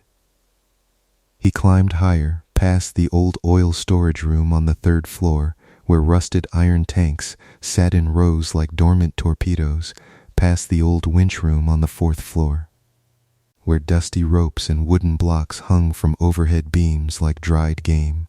Each turn of the spiral staircase took him higher into the storm's acoustic path. The sound of the wind here was deafening, a high-pitched scream as the air tore itself against the lantern room's circular copper roof. Finally, he reached the upper watchroom, the highest enclosed space before the lantern deck itself. Here sat the master control panel for the modern automated system. It was a gray metal cabinet with glass-faced meters, circuit breakers, and a digital status display that read in harsh green digits. System status: nominal rotation speed, 1.5 RPM etch, and beacon output, 100%. Even as Mark stared at the display, the green numbers flickered. System status: error drive mechanism fault, rotation speed, 0.4 RPM Nesh. The heavy mechanical thump above came to a sudden, wrenching halt. The light stopped sweeping. Outside, the broad, blinding white beam frozen in place, pointing out into the eastern sea, a single motionless pillar of light cutting through the driving rain. Mark stood in the center of the watchroom, surrounded by the iron walls and the strange, quiet hum of frozen machinery. On the watch desk in front of him sat the original brass-bound desk frame, the one where the keepers had sat for over a century. And there, resting directly in the center of the green blotter, where nothing had been 5 minutes ago, lay a small, silver pocket watch. Mark approached the desk slowly, as if approaching a sleeping viper. The watch was open. Its face was yellowed porcelain, its glass cover cracked in a single diagonal line, matching the crack on the barometer downstairs. The hands were stopped at 0845. Beside the watch lay a fresh sheet of paper, crisp and unyellowed, but written in the exact same faded blue ink as the 1911 secondary logbook. The writing was fresh. The ink was still damp, shining softly under the fluorescent glow of the control panel display. Mark leaned over the desk, his hand hovering inches above the paper, afraid to touch it. There were only 3 lines written on the page. The observer has arrived. The first flash has been acknowledged. Align the mirrors before the second shift begins. If the code is missed, the foundation will drop another 6 inches. Mark felt his blood run cold. He looked up from the paper, looking around the small circular room. The iron walls were dry, but the smell in the air had changed. It was no longer just old grease and sea salt. It was the smell of wet wool, tobacco smoke, and cold, cold tea. He slowly turned around. The spiral stairwell leading down into the dark belly of the tower was silent. Then, from 4 floors below, deep down in the entry room where he had bolted the heavy oak door, came a sound that made his stomach drop into a bottomless pit. It was the clear, sharp sound of 3 distinct, heavy knockings on the outside wood. Knock, knock, knock. A pause. Then, the low metallic screech of an iron latch being slowly, deliberately lifted from the outside. Mark stood frozen in the watchroom, his breath catching in his chest. The air around him seemed to grow colder, denser, as if the very atmosphere of the tower were being compressed by an immense hand. The green text on the automated control display flickered one last time, turned dark, and was replaced by a single scrolling line of red code, response required. Timer initiated. 240 seconds. Above him, in the dead silence of the halted lantern room, he heard the faint, distinct sound of a footstep. Not downstairs. Above, walking slowly across the cast iron floor plates of the lantern deck, directly over his head. Step, step, step. A heavy, wet boot dragging across iron, stopping right beside the manual rotation wheel. Mark took a slow, agonizingly quiet step back toward the center of the room. His fingers touched the cold metal edge of the watch desk for support. He looked up at the ceiling. A single drop of water fell from the rusted rivet overhead, landing with a soft tap on the center of the silver pocket watch on the desk. The hands on the watch, stuck at 0845 for more than 100 years, suddenly jerked forward. Tick, they moved to 0846. Tick, 0847. Mark's voice was nothing more than a ragged air gasp in the quiet tower. "Who's up there?" he whispered. The only response was the storm outside, slamming another wall of black water against the rock, and the slow, deliberate sound of the second hand on the dead watch, ticking faster and faster, counting down moments that had already passed a century ago.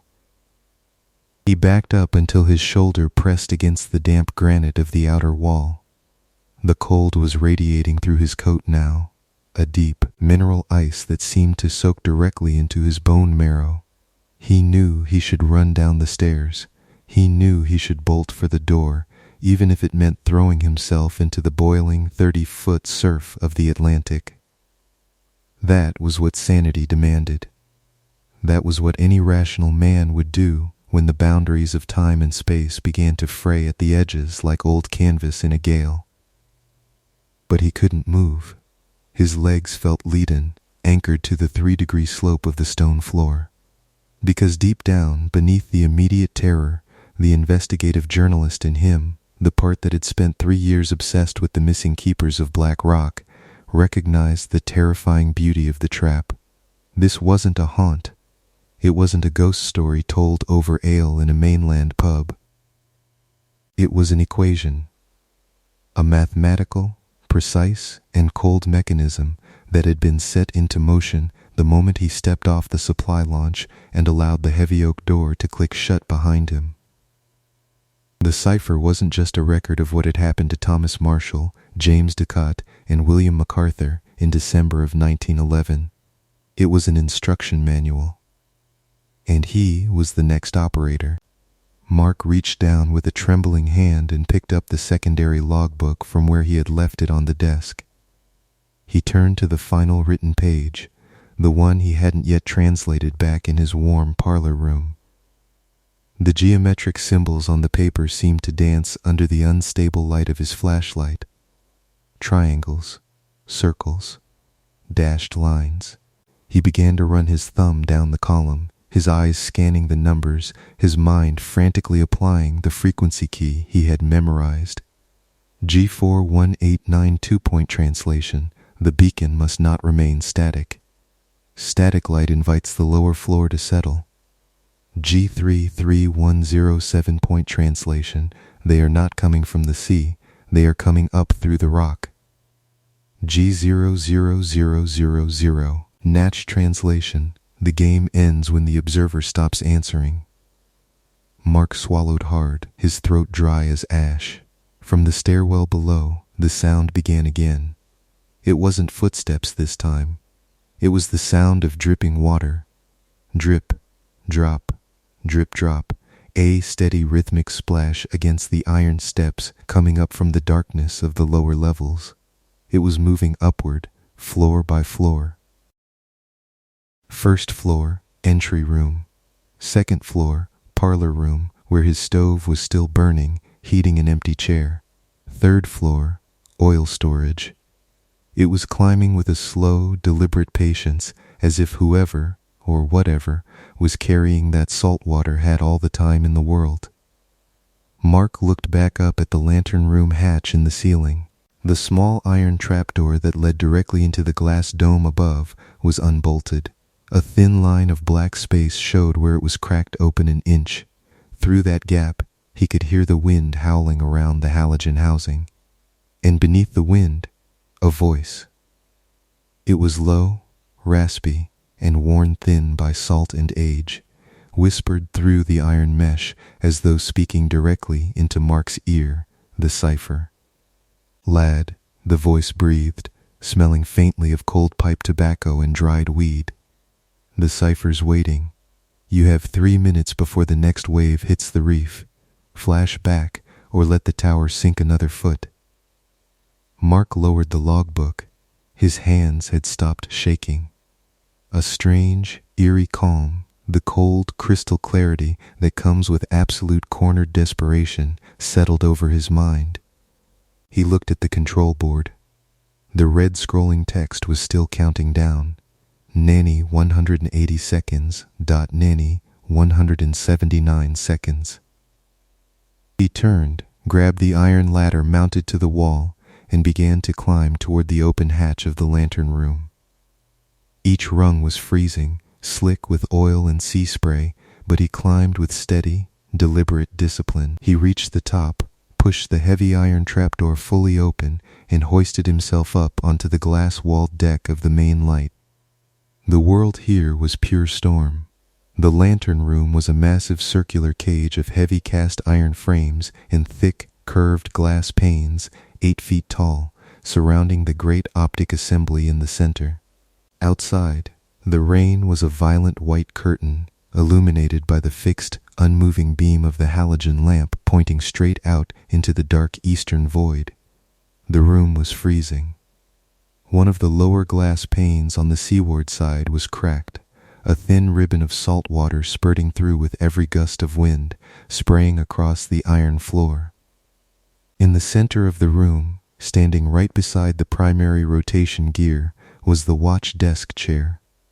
It was turned away from Mark, facing out toward the dark sea, and sitting in the chair was a figure.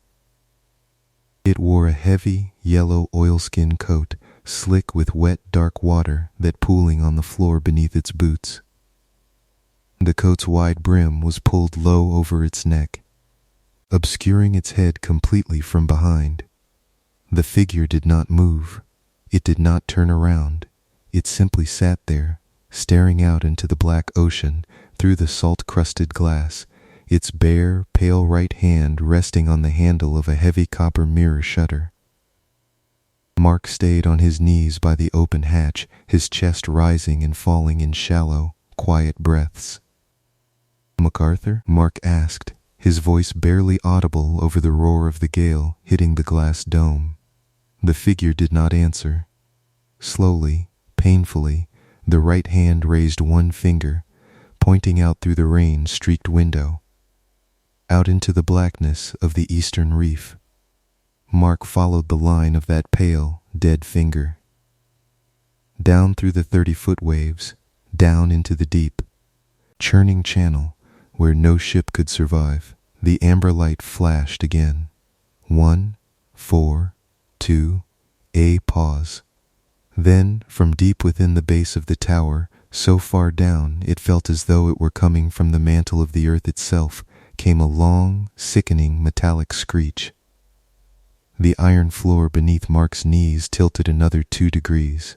The desk chair slid 4 inches across the floor, its wooden legs groaning against the iron plates, bringing the yellow-coated figure closer to the edge of the stairs. Mark scrambled to his feet, lunging for the manual mirror assembly beside the light. He grabbed the cold brass handle of the shutter mechanism. "What is the answer?" Mark screamed into the storm, looking down at the silent figure in the oilskin coat. "What do I send back?"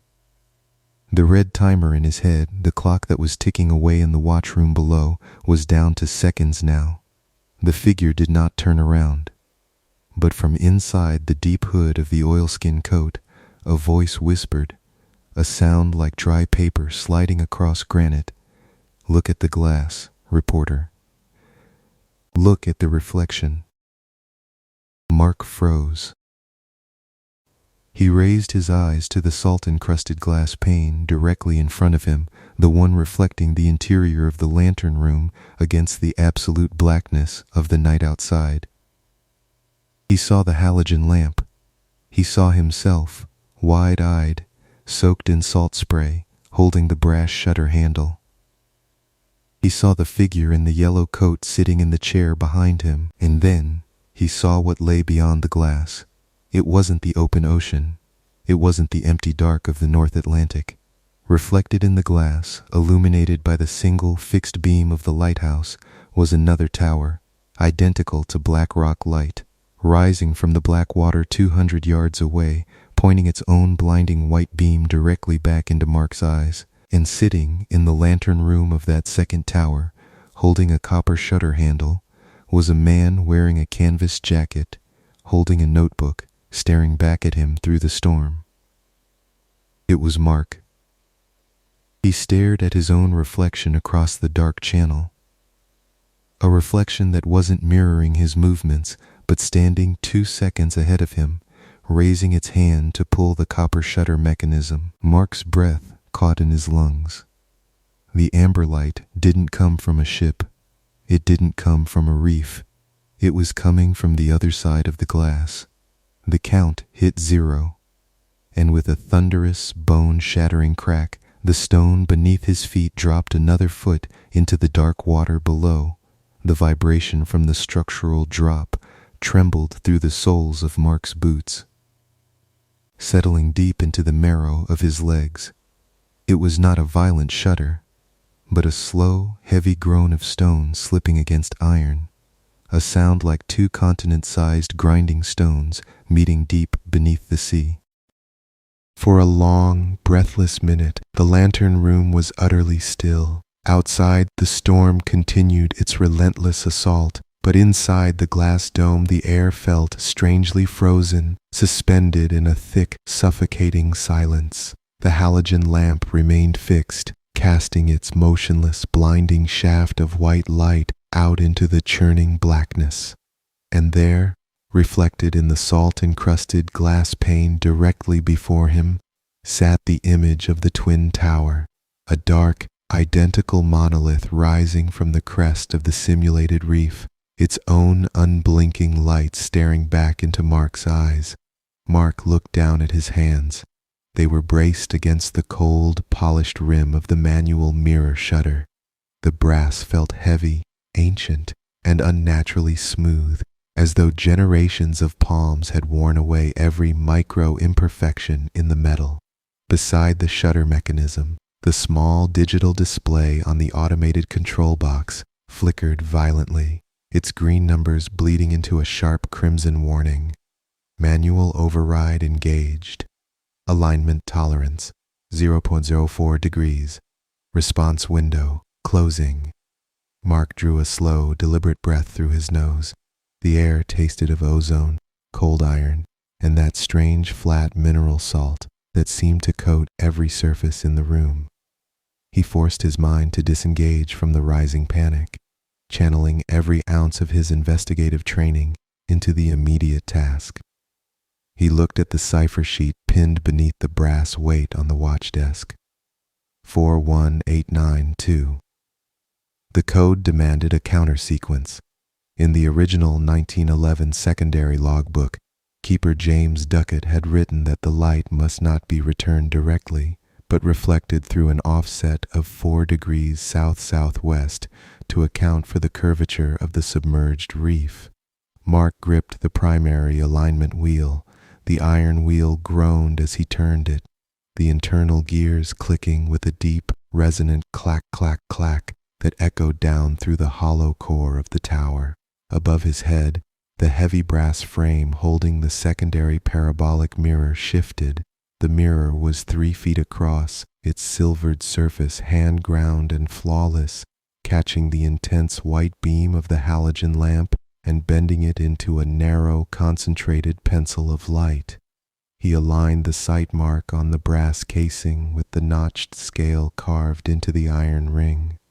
1 degree, 2 degrees, 3, 4. He paused, his thumb resting over the manual shutter release, a heavy spring-loaded lever that controlled the leaden blinds in front of the lens. Across the dark channel through the salt-smeared glass, the amber light in the twin tower flashed again. Flash, pause, flash, flash. It was waiting. Mark pulled the lever down. The heavy lead blinds dropped with a soft metallic thud, cutting off the primary beam for 2 seconds, then sprang open with a sharp ringing chime. He operated the lever in a rhythmic, measured cadence, feeling the weight of the counterweight swinging within the iron pedestal. Long, short, short, long. He released the handle. The shutter snapped shut, then locked back into its open position.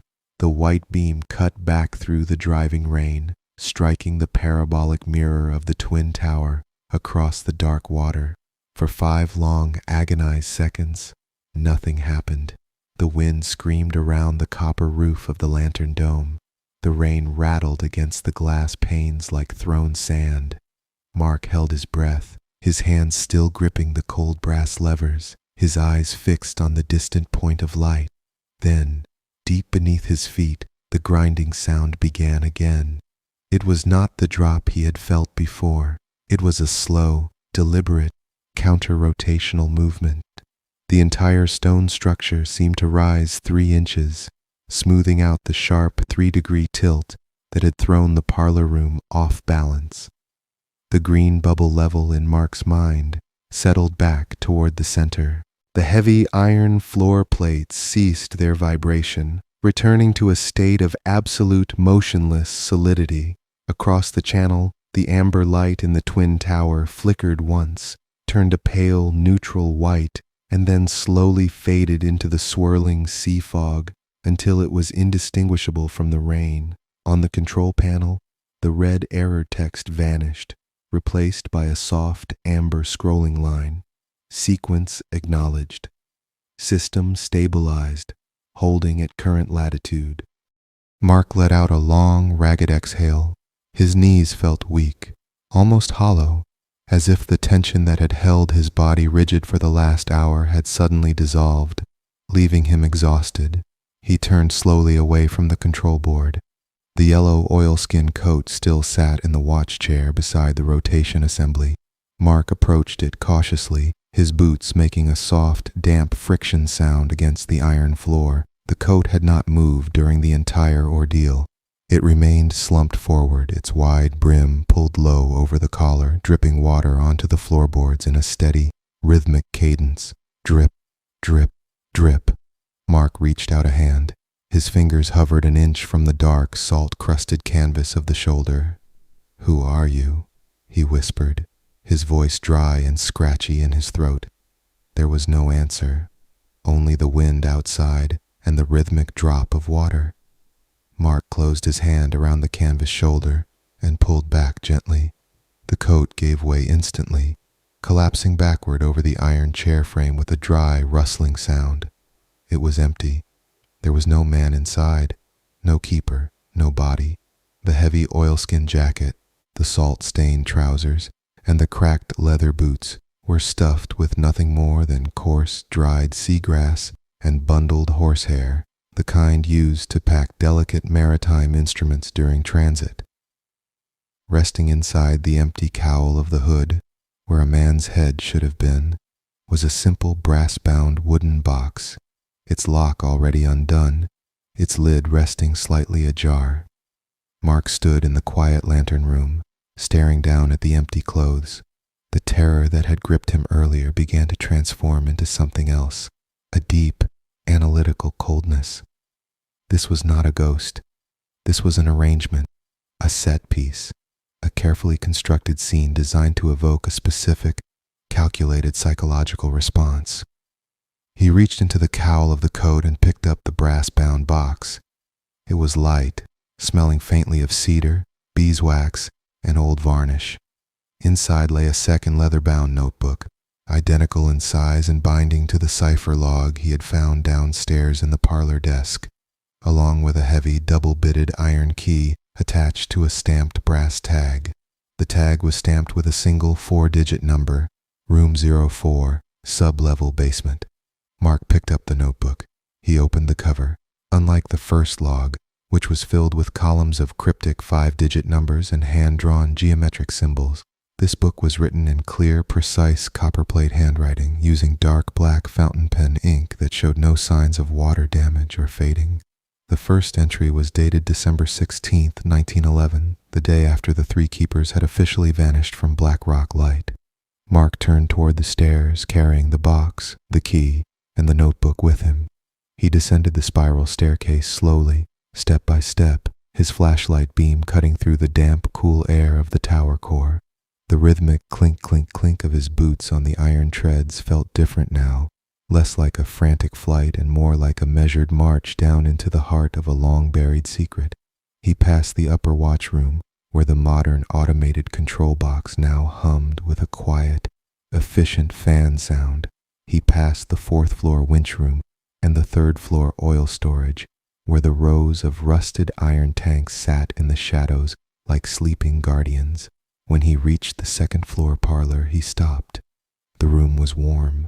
The propane heater was still hissing softly behind the iron grate, casting a soft, golden circle of light across the braided wool rug. His mahogany desk remained as he had left it, his laptop open, his fountain pen resting beside his leather journal, his thermos of broth sitting on the blotter. It felt cozy, inviting, almost shockingly normal after the surreal nightmare of the lantern deck.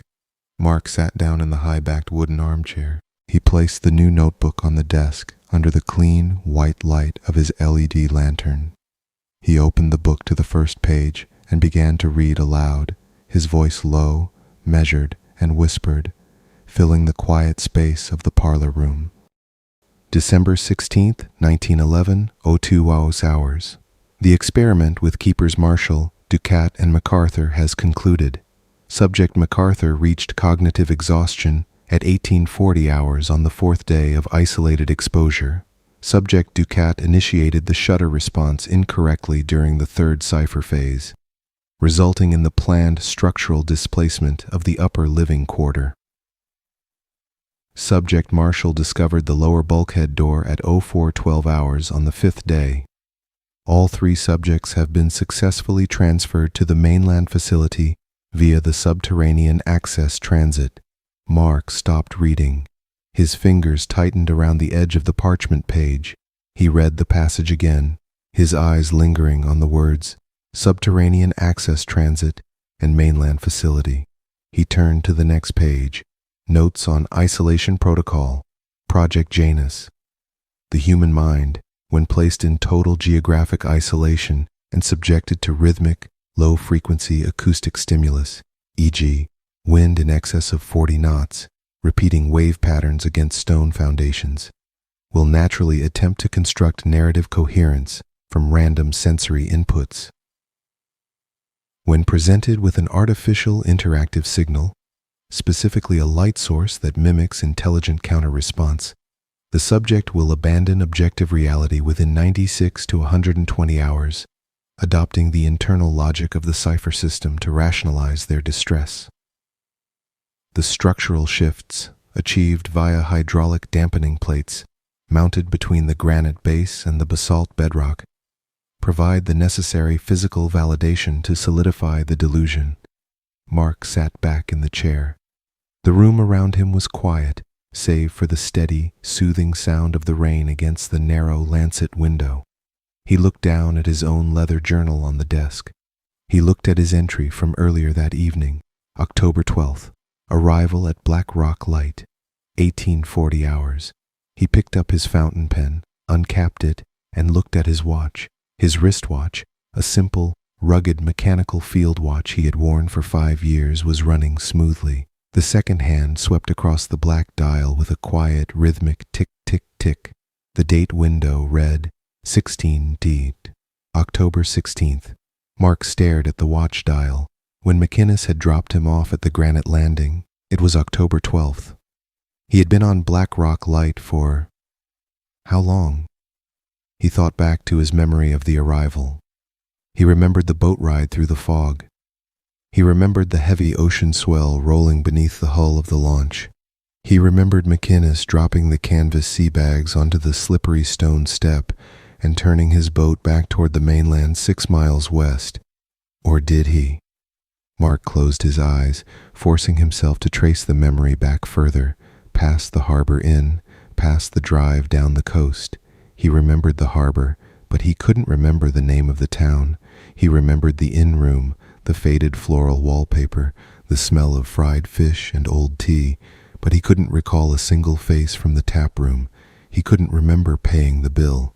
He couldn't remember the drive from Edinburgh. The memories felt thin, like watercolor paintings left out in the rain. Their details washed away into smooth, featureless gradients of gray and brown. He opened his eyes and looked around the parlor room with a new, razor-sharp scrutiny. He stood up from the desk and walked over to the narrow lancet window.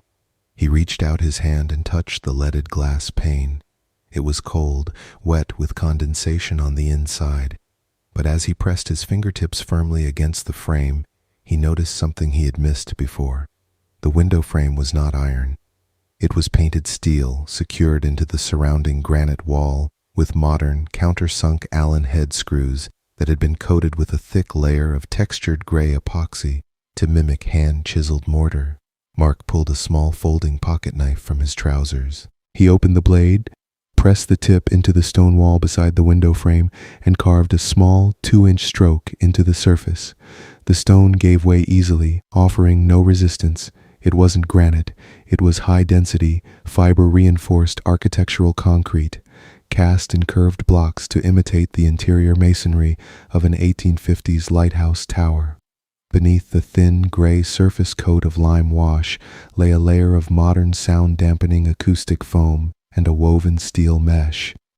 Mark dropped the knife onto the braided rug. The blade hit the wool with a soft, dull thud. He turned back toward the desk, his mind racing through the implications with a terrifying logical momentum. He looked at his propane heater. He walked over to it, knelt down, and examined the small green fuel canister attached to the back. The brand label on the canister was printed in crisp black sans serif text: Specimen Supply, Gas Component B Pressure Constant Batch No 2024. The propane tank wasn't a commercial fuel bottle bought at a marine supply store in Oban. It was a utility feed integrated into the wall behind the stove frame, designed to provide a continuous, odor-free flame for an indefinite period. Mark stood up slowly. He pulled his digital audio recorder from his jacket pocket.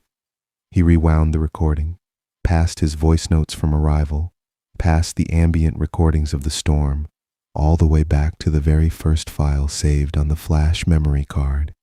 He pressed play and held the small speaker up to his ear. Through the faint static of the tiny speaker, he heard his own voice speaking, low and whispered, October 12th, arrival at Blackrock Light, 1840 hours. The storm has arrived ahead of schedule. He listened closely, not to his words, but to the background noise behind his voice.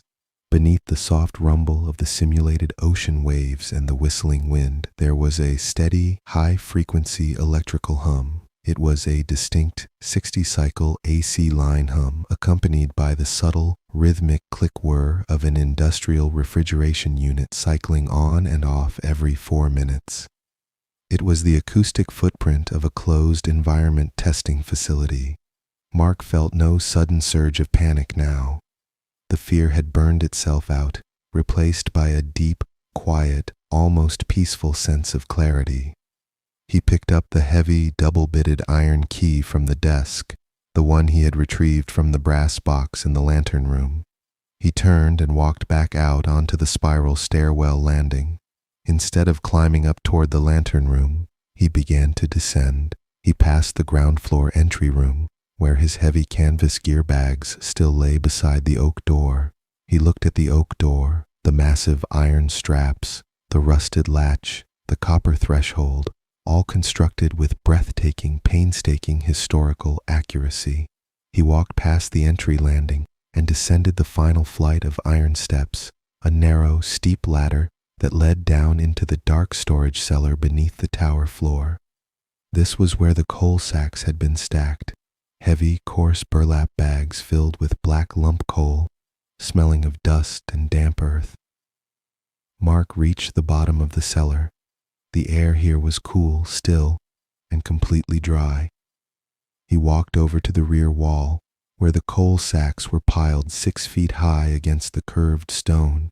He began to drag the sacks away, tossing them aside onto the dirt floor. Behind the coal pile, embedded in the curved concrete wall, was a door. It was not made of oak or iron. It was a modern, heavy steel bulkhead door, painted a matte industrial gray, equipped with a chrome lever handle and a heavy mechanical key cylinder. Beside the lock handle was a small brass identification plate engraved with black letters, Project Janus, Facility Access, Sector 04, Mainland Observation Corridor. Mark stood in the quiet basement cellar, looking at the door. He held up the heavy iron key he had found in the lantern room. The key was not ancient. It was a modern, custom-machined steel key, its double-bitted end cut with precision grooves that matched the mechanical cylinder in the gray bulkhead door. He inserted the key into the lock. It turned with a smooth, oiled, nearly silent click. Mark grabbed the chrome lever handle, pressed it down, and pulled the heavy steel bulkhead door open. The door swung inward on silent hydraulic hinges. Beyond the door lay no ocean cave, no wet basalt rocks, no dark North Atlantic tide roaring through subterranean fissures. Beyond the door was a long, straight, brightly lit corridor. The walls were smooth, white-painted cinder block. The floor was covered in seamless gray linoleum, marked with a single yellow line down the center. Fluorescent light fixtures mounted in the ceiling cast a clean, flicker-free, warm glow down the length of the hallway, stretching away for 200 yards into the distance. At the far end of the corridor stood a desk, behind which sat a large double-pane glass observation window, looking back into the structural foundation of the lighthouse tower. On the wall beside the open door hung a digital calendar and clock display, its bright red LED digits glowing in the quiet hallway. Date: October 16th, 2024. Time: 22:14:08. Elapsed test time: 99 hours, 34 minutes. Subject status: cognitive evaluation complete. Mark stepped across the steel threshold, leaving the damp, cool dirt floor of the lighthouse cellar behind. His boots made a crisp, squeaky sound on the clean, gray linoleum floor. He walked down the corridor toward the observation window. As he drew closer, he could see through the glass into the adjacent mechanical bay. Inside the bay sat 4 massive multi-axis hydraulic actuators, giant steel cylinders mounted to reinforced concrete piers, their piston rods extending upward to support the base of the lighthouse structure. Thick bundles of hydraulic hoses and electrical cables snaked across the floor, connecting the actuators to a central bank of computer control racks. Beside the control racks stood a tall acoustic speaker array, a curved wall of high-output subwoofers pointing directly into the hollow core of the lighthouse base. Silent now, but capable of producing the deep, thunderous ocean rumble that had vibrated through Mark's boots for 4 days. On the observation desk lay a thick manila folder. Mark stopped at the desk. He set the cipher notebook down beside the folder and looked through the glass window at the base of the tower he had lived in for 99 hours. He reached out and opened the manila folder.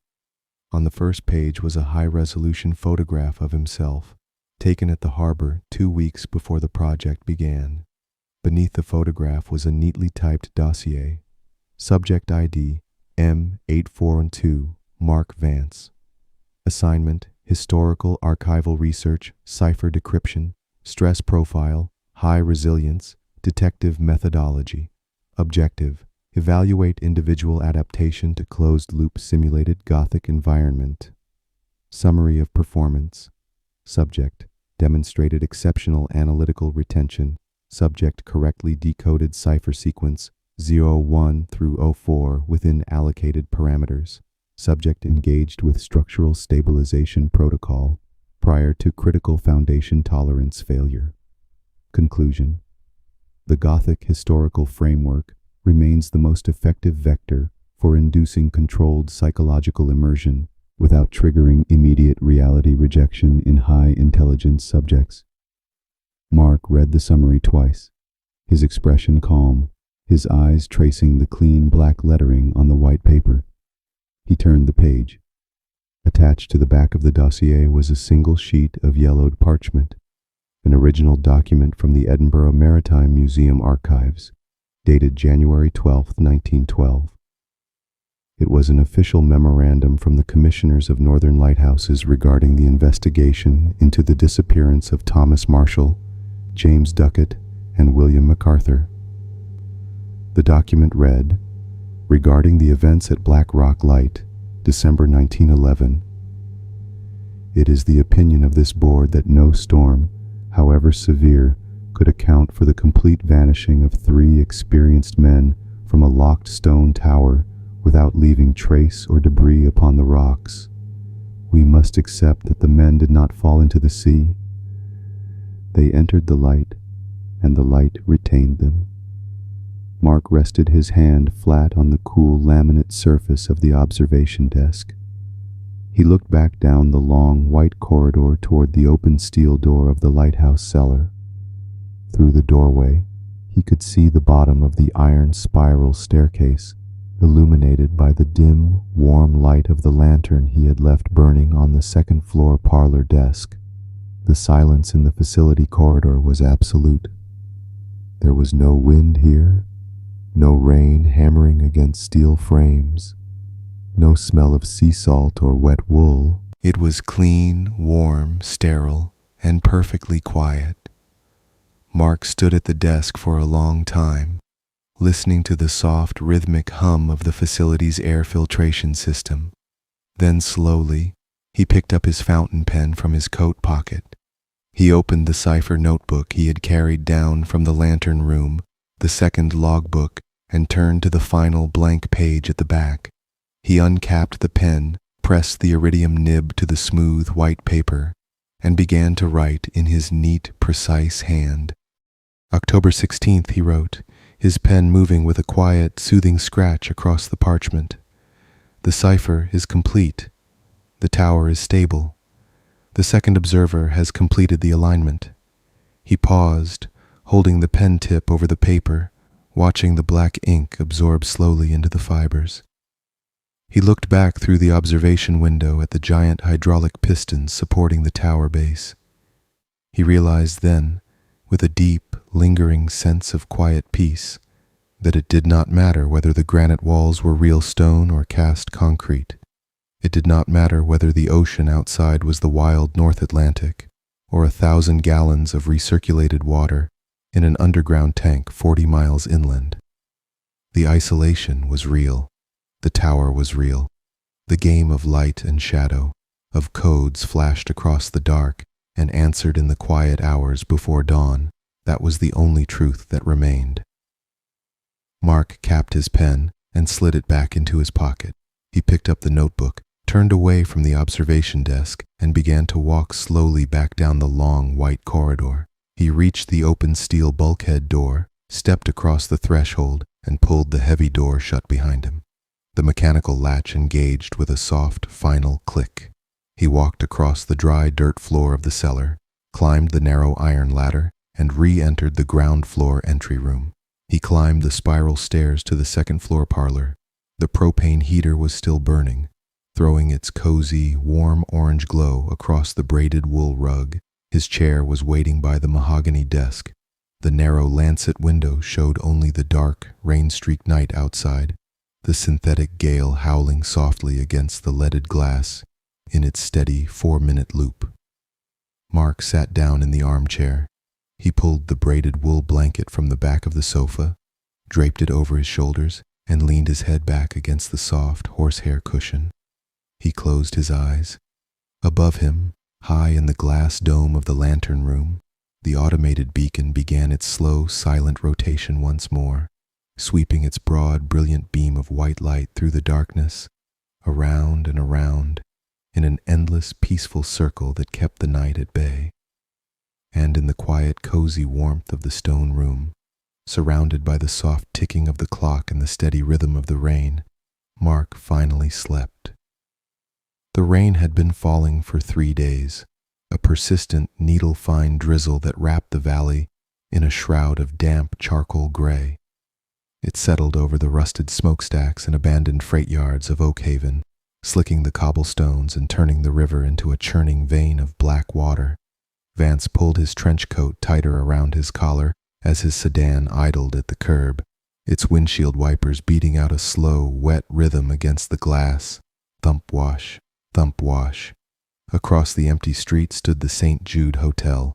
It rose 6 stories into the dark, a jagged monolith of water-stained brick and blackened limestone built during the height of the industrial boom and left to rot as the mills closed down one by one.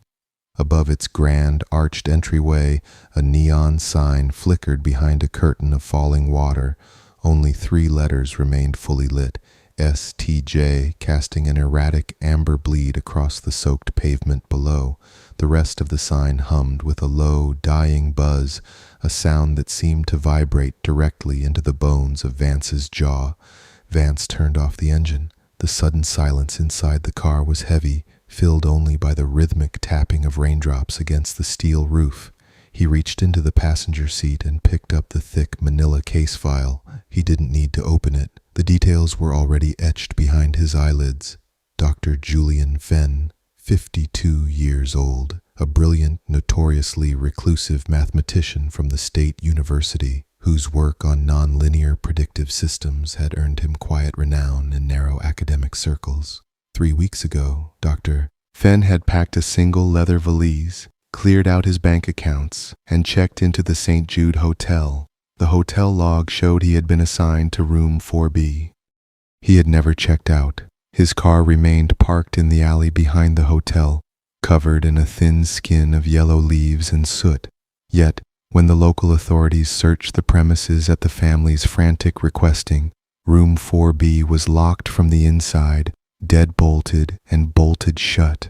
When the locksmith finally forced the heavy brass latch, the room was empty. No clothes in the wardrobe, no toothbrush by the porcelain sink, no bed sheets rumbled, just an empty room under a blanket of decades-old dust. And yet, 2 night shift workers at the rail yard adjacent to the hotel swore they had seen a man matching Fenn's description standing at the 4th-floor corner window every evening at dusk, looking out toward the river, his silhouetted hand pressed flat against the glass. Vance slipped the file into his coat pocket, grabbed his carpet bag, and opened the car door. The damp air hit him instantly, smelling of coal dust, wet wool, and the bitter, sulphurous tang of the river. The double doors of the St. Jude were made of heavy, dark oak, topped with frosted glass panels that rattled softly in their lead frames whenever the wind blew down the valley. Vance pushed through them. Inside, the lobby was a vast, dim cavern of forgotten elegance. A high, coffered ceiling showed water-stained plaster moldering around dusty crystal chandeliers that hung unlit like dormant swarms of glass insects. A runner of faded crimson velvet stretched across the herringbone parquet floor, worn threadbare along the central path where thousands of feet had walked decades ago. The air was warm, trapped, and heavy with the scent of dried lemon polish, old paper, and the underlying mustiness of damp horsehair plaster. Behind the long mahogany front desk sat an old man. He wore a dark, collarless shirt buttoned to the throat and a wool cardigan with frayed cuffs. He was writing in a leather-bound ledger with a fountain pen, the nib making a faint, dry scratch against the thick paper. He did not look up when Vance approached, but the pen stopped moving. "Raining harder," the old man said. His voice was soft, dry, and papery, like dead leaves scraping across flagstones. "It hasn't stopped since the turnpike," Vance replied, resting his hand against the worn edge of the mahogany counter. "I called earlier. The name is Vance. I reserved a room for the week." The desk clerk slowly lifted his head. His eyes were milky gray behind thick, round spectacles, reflecting the faint amber light from a single brass banker's lamp sitting on the desk. He looked at Vance for a long, quiet moment, as if measuring the depth of the shadows under the detective's eyes. "Ah, yes, Mr. Vance," the clerk murmured, dipping his pen into an inkwell without looking down. "Room 4A, 4th floor, south corridor, quiet side of the building." 4A, Vance repeated, his eyes drifting toward the heavy bronze key grid mounted on the wall behind the clerk. Most of the cubbies were empty, gaping dark squares. Slot 4B held no key, but the dark oak wood around its edge was noticeably darker, untouched by dust. "Is 4B occupied?" The clerk's hand paused over the ledger. A drop of black ink gathered at the tip of the nib, suspended in the still air. "Room 4B has been locked since the autumn of 1978, sir. We do not let room 4B. "Is that so?" Vance kept his tone flat, unhurried, the casual tone of a tired traveler making polite conversation. "I was told a gentleman stayed there quite recently, a friend of mine, a Dr. Fenn." The clerk dipped the pen again, the glass inkwell making a soft clink. "People come and go, Mr. Vance. Sometimes they leave through the front doors. Sometimes they simply stop being here. The hotel remembers them all the same, but 4B remains empty." He reached beneath the counter and pulled out a heavy brass key attached to a teardrop-shaped piece of dark bakelite stamped with the number 4A.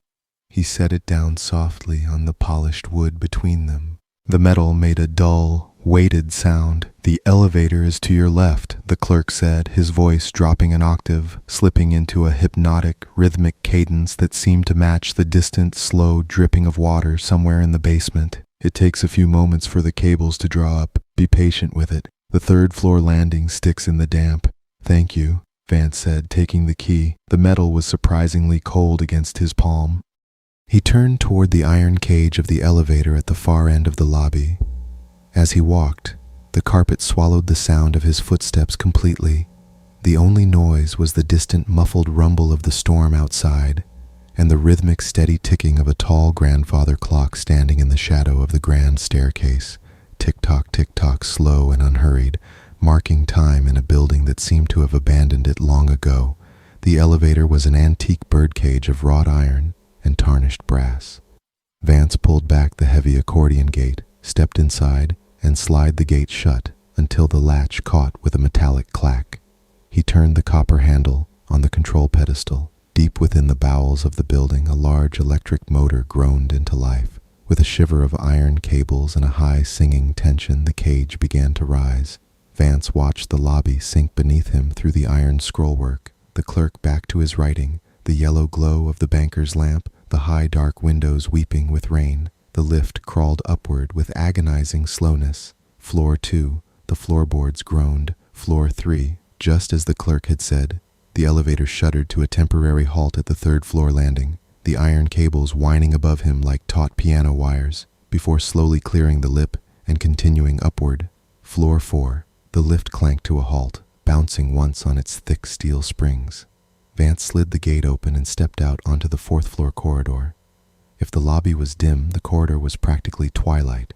A single runner of faded dark carpet ran the length of the hall, illuminated only by small, flame-shaped bulb sconces set into the walls at long intervals.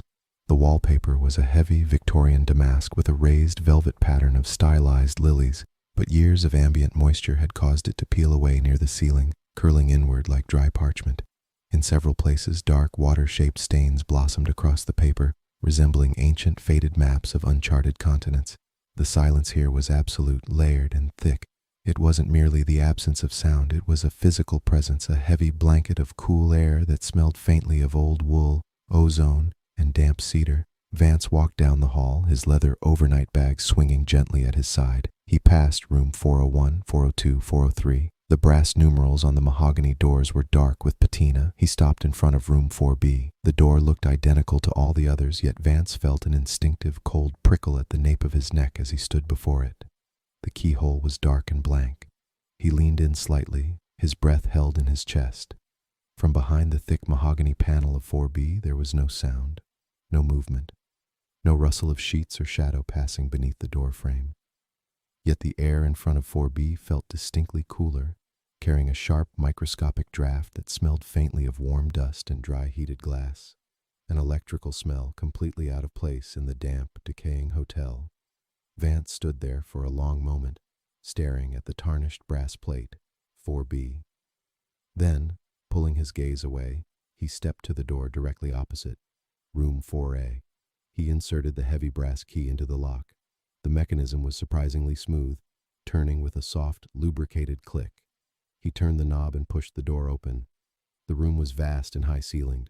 A massive four-poster oak bed sat against the far wall, draped in heavy, dark blue velvet comforters that looked as thick and heavy as tapestries.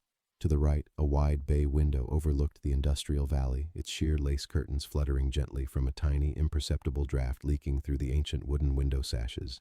Outside, the red neon glow of the hotel's remaining sign flared softly against the rain-streaked glass, casting long crimson bars of light across the hardwood floor. Vance walked in, closing the door behind him and locking it from the inside. He set his bag on a low wooden luggage rack near the wardrobe. The room was immaculately clean, yet frozen in time.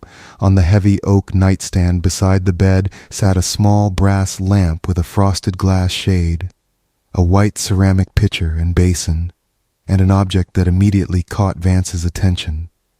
It was an antique tabletop radio. The cabinet was crafted from dark, polished mahogany, shaped in the classic arched cathedral style of the late 1930s. Its front featured an intricate wood grille backed by faded gold cloth, below which sat 3 dark bakelite knobs and a curved amber glass dial window.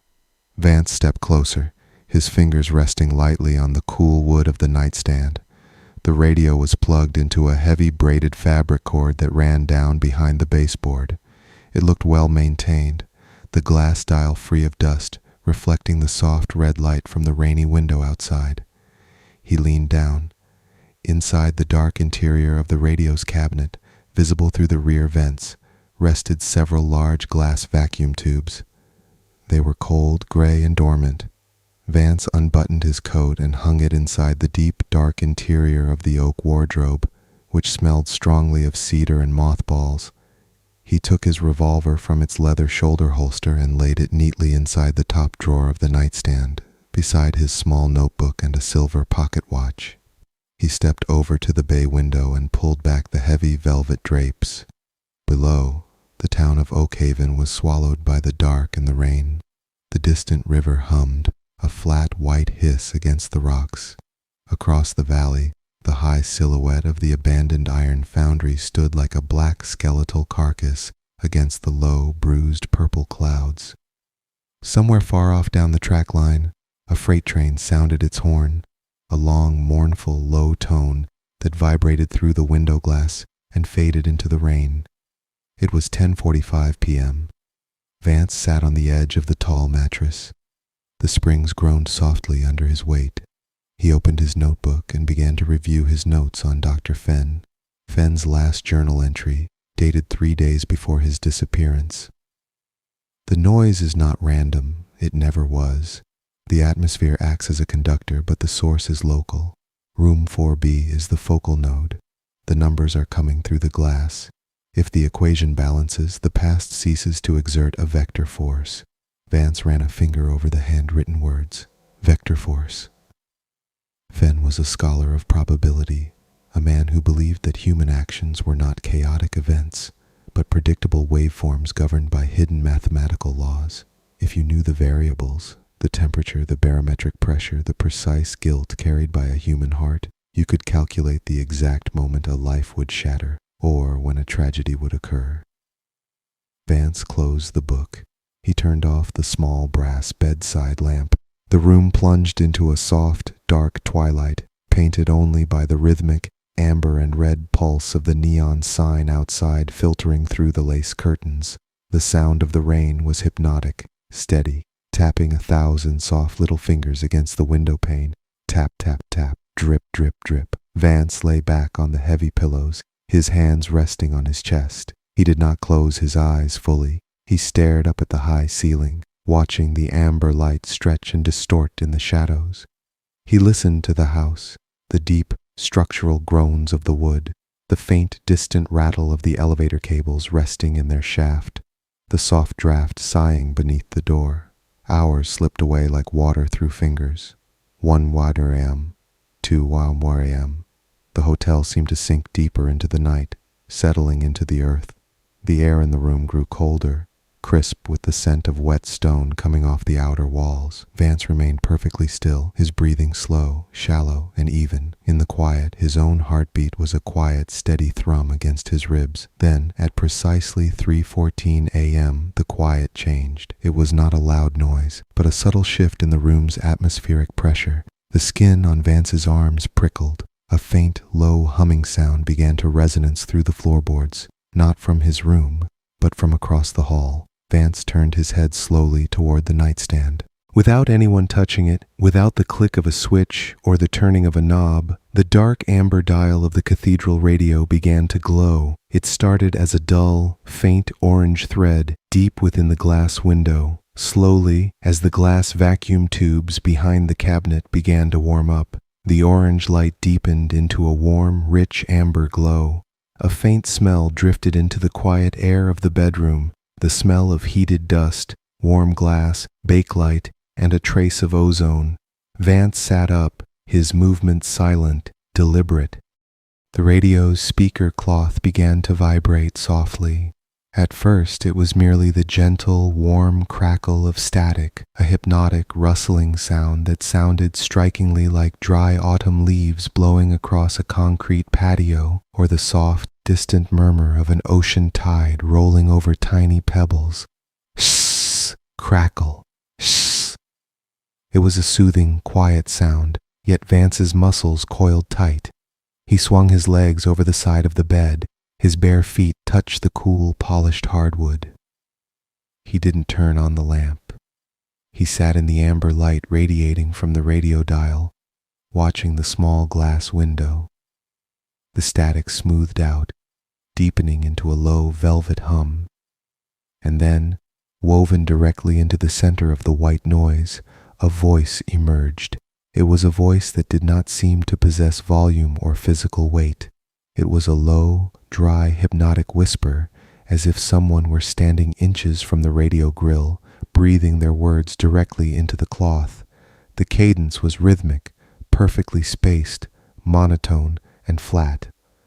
0.379, barometric pressure 998 millibars, decay rate accelerating. Vance leaned in close. his ear inches from the gold speaker cloth. The warmth of the glowing vacuum tubes radiated against his cheek. Latitude 41.28, longitude 73.94. The whispered voice continued, seamless and unhurried through the soft, sweeping hiss of static.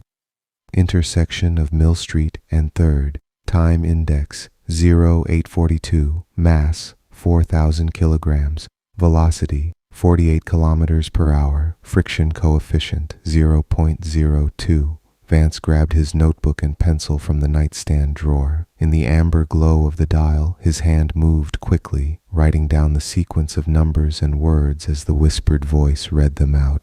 Vector overlap, metal fatigue at stress point B7, total collapse, 0842. Repeat, 0842. The whispered voice did not pause for breath. It sounded neither male nor female, old nor young. It was simply an articulation of the static itself, a structured pattern carved out of the background noise of the universe. For nearly 20 minutes, the broadcast continued, listing complex trigonometric functions, spatial coordinates, precise timestamps, and descriptions of mechanical variables. Vance's pencil scratched frantically across the paper, filling page after page with the cold, precise mathematical shorthand. Then, as the silver pocket watch on the nightstand clicked softly to 3:35 a.m., the whispered voice began to fade. Signal fading, equilibrium restored, room 4B, locked. The static rose again, a gentle, soothing wave of white noise, shh, that gradually quieted down. The amber glow behind the glass dial began to dim. The orange filaments inside the vacuum tubes cooled, turning from bright gold to dark cherry red, and finally fading back into gray, dead glass. The radio went silent. Vance sat alone in the dark room. The only sound remaining was the steady, unending rain tapping against the glass of the bay window, and the fast, rhythmic thudding of his own heart. He looked down at his notebook. The pages were covered in numbers. He looked toward the window. Outside, down in the valley, the town of Oak Haven lay asleep under the black rain.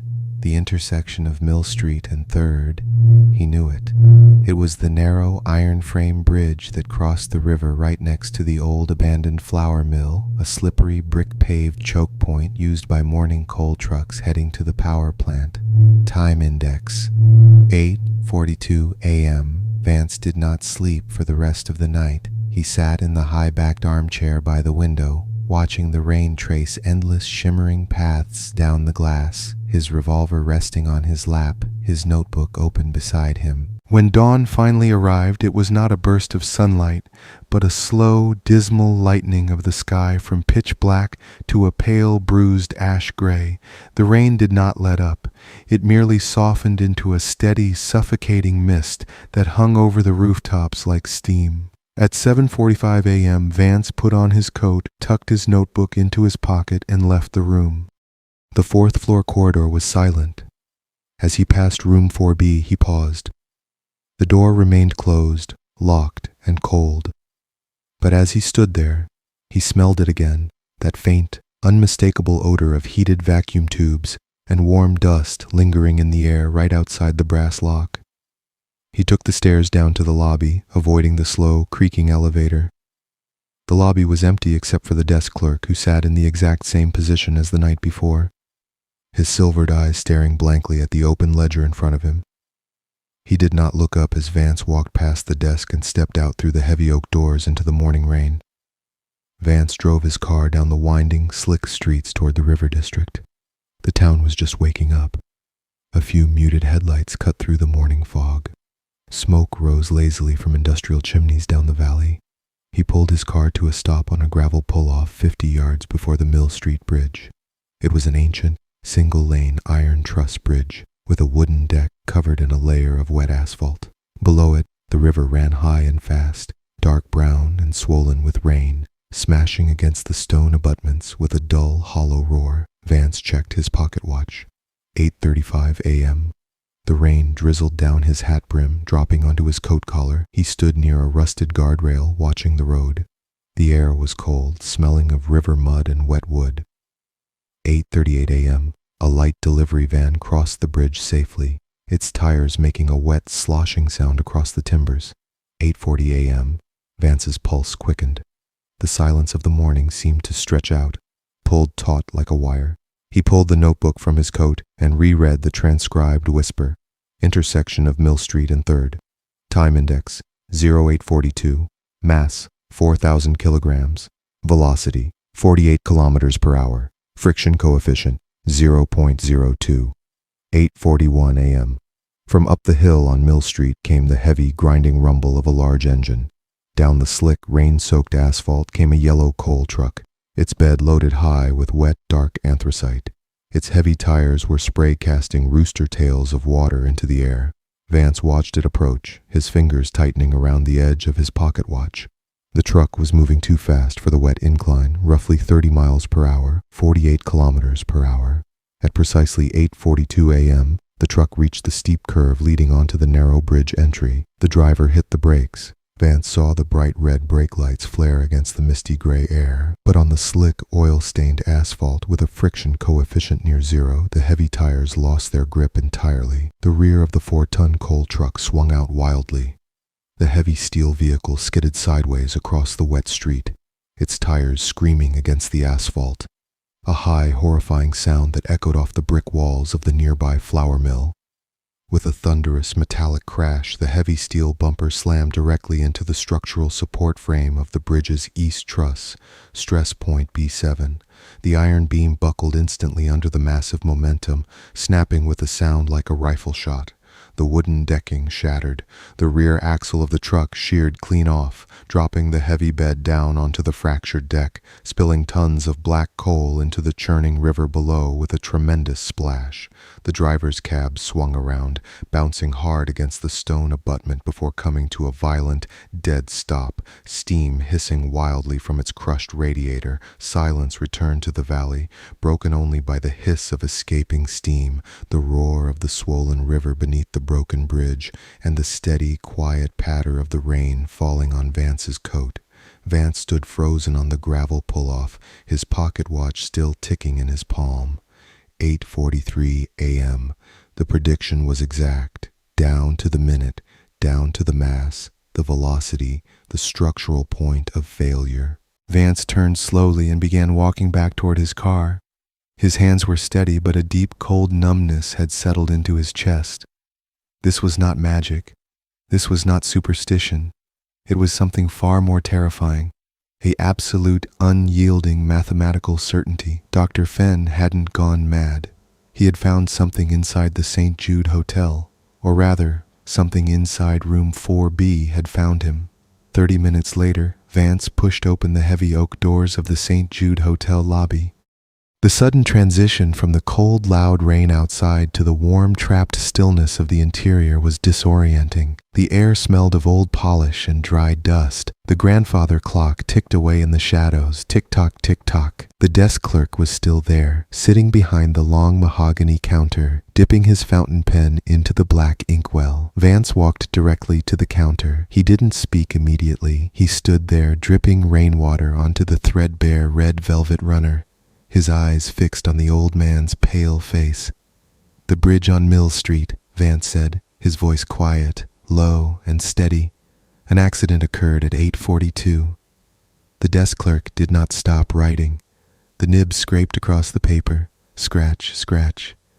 "The roads are very slick in this rain, Mr. Vance. People ought to drive slower." "It was predicted," Vance said, leaning forward, resting his hands on the smooth wood of the desk. "Word for word, number for number, last night at 3:15 in the morning, on an old vacuum tube radio in room 4A that wasn't even turned on." The clerk slowly laid his fountain pen down in the groove of the wooden desk stand. He pulled off his thick glasses and wiped them with a small piece of yellow flannel, revealing pale, watery eyes that looked entirely unblinking. "The radio in 4A is an antique, sir. It has no transmitter. It barely catches the local station from the valley." "It broadcast equations," Vance insisted, his voice dropping into a tense whisper. "It predicted the structural failure of a bridge 3 miles away, and it mentioned room 4B. The clerk readjusted his glasses over his ears. He looked at Vance with the expression that was neither surprised nor defensive. It was an expression of quiet, ancient patience, like a monument watching the weather pass. "Room 4B, the clerk murmured softly, "is where the lines cross, Mr. Vance. Some people enter this hotel looking for a missing person. Some people come looking for an answer to a question they haven't had the courage to ask themselves yet." "I need to see inside that room," Vance said flatly. "Give me the key." The clerk stared at him for a long, heavy moment. The silence between them stretched out, filled only by the distant rhythmic dripping of water somewhere down in the basement and the slow, heavy beat of the clock. "No one is permitted in room 4B, the clerk said softly. "The room is unassigned. Dr. Fenn walked into that room 3 weeks ago and never came out," Vance said, his tone turning cold, authoritative. "I am a licensed investigator. I can bring the county sheriff here with a crowbar in an hour, or you can hand me the key right now." The clerk sighed, a long, soft rustle of air that smelled faintly of dry paper. He reached beneath the desk. When his hand emerged, he was holding a key. It was distinct from the key to 4A. It was longer, made of heavy, dark, tarnished brass, with intricate antique warding at its tip.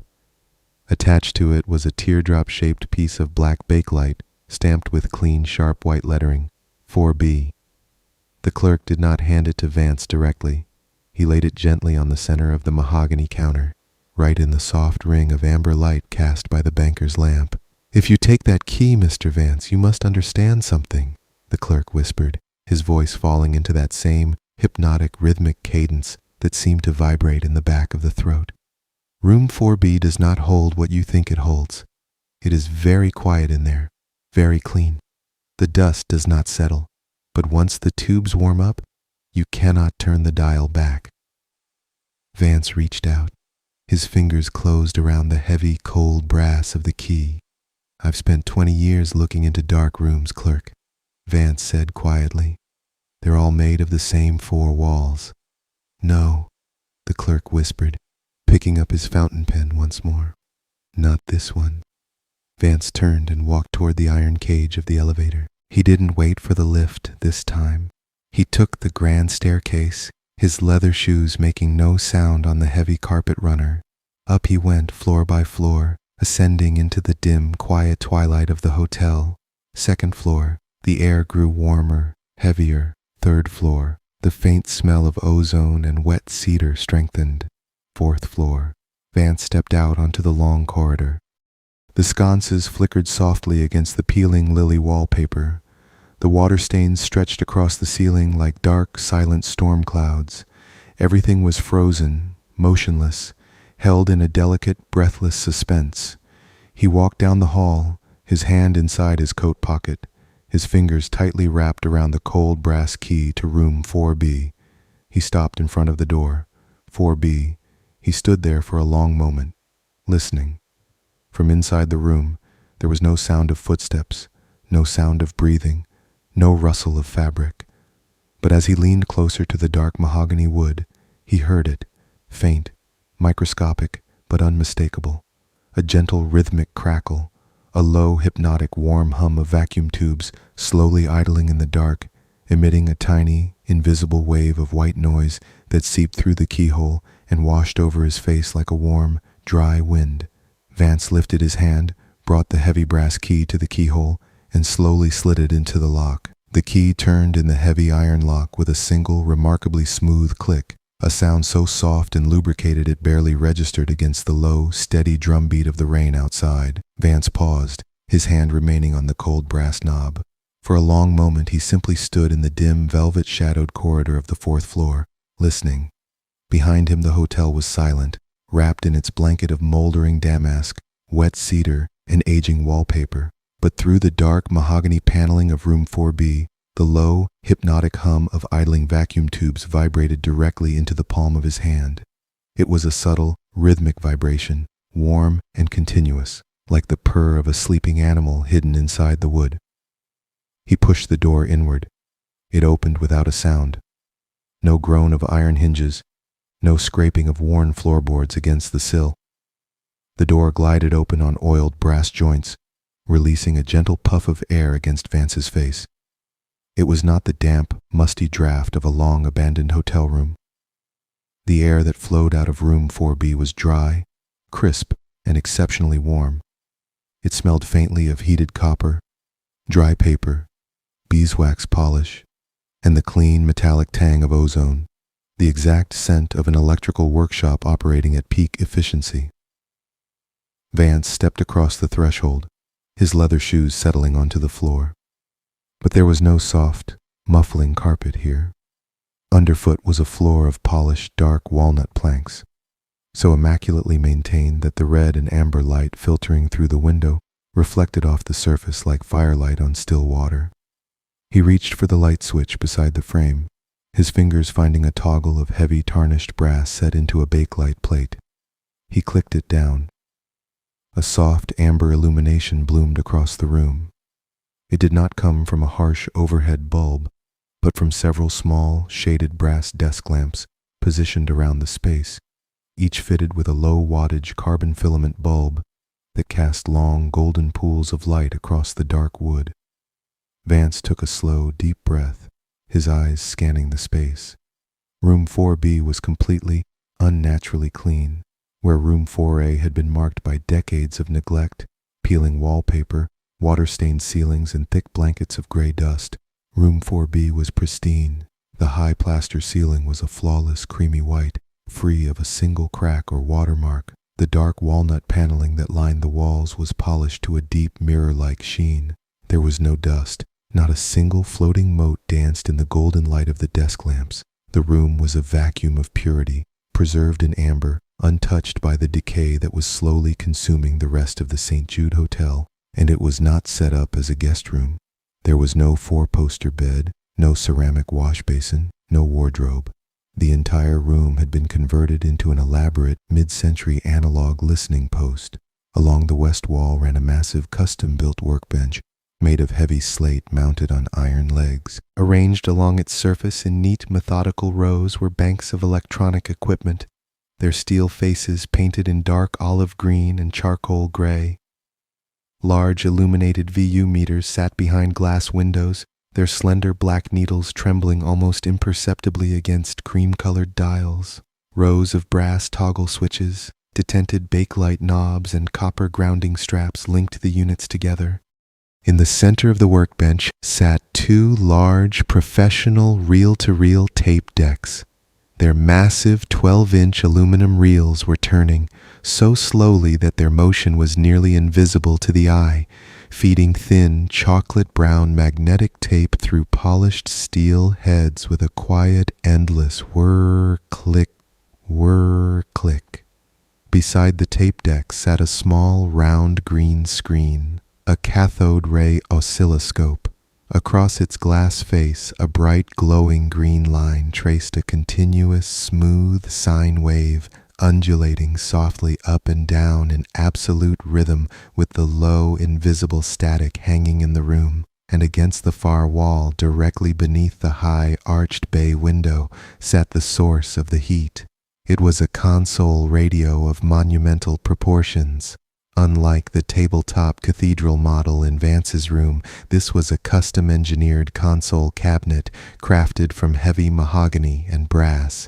Its rear panel was open, exposing a glowing city of oversized glass vacuum tubes, some as large as mason jars, their orange and blue filaments burning brightly in the dim light, radiating a steady, comforting heat that warmed the entire room.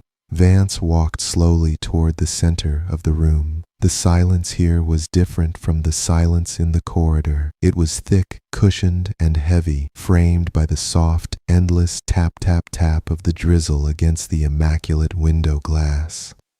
On the desk, beside the reel-to-reel tape decks, sat an open leather notebook. Vance leaned over the workbench, resting his weight on his hands. The slate was cool beneath his palms, a sharp contrast to the ambient heat of the vacuum tubes. He looked down at the open page. The handwriting was meticulous, cramped, and frantic. Thousands of mathematical equations covered the cream-colored pages, written in dark black ink. Integrals, probability distributions, matrix calculations, and spatial coordinates were laid out in neat vertical columns. At the top of the left page, a name was written in bold, precise strokes. Dr. Julian Fenn. Vance turned the page softly. The paper was crisp, dry, and clean. October 14th. The signal has stabilized, the entry read. It is no longer transmitting general atmospheric constants. It is focusing. The variables are collapsing toward a single subject. The hotel is not a building, it is an index. Room 4B is the 0 point where cause and effect meet without the interference of time. If one stays long enough, the static stops being noise and becomes memory. I can hear my father's voice in the lower kilocycles. I can hear the mistake I made in Princeton in 1964. The math offers a correction, an absolute balance.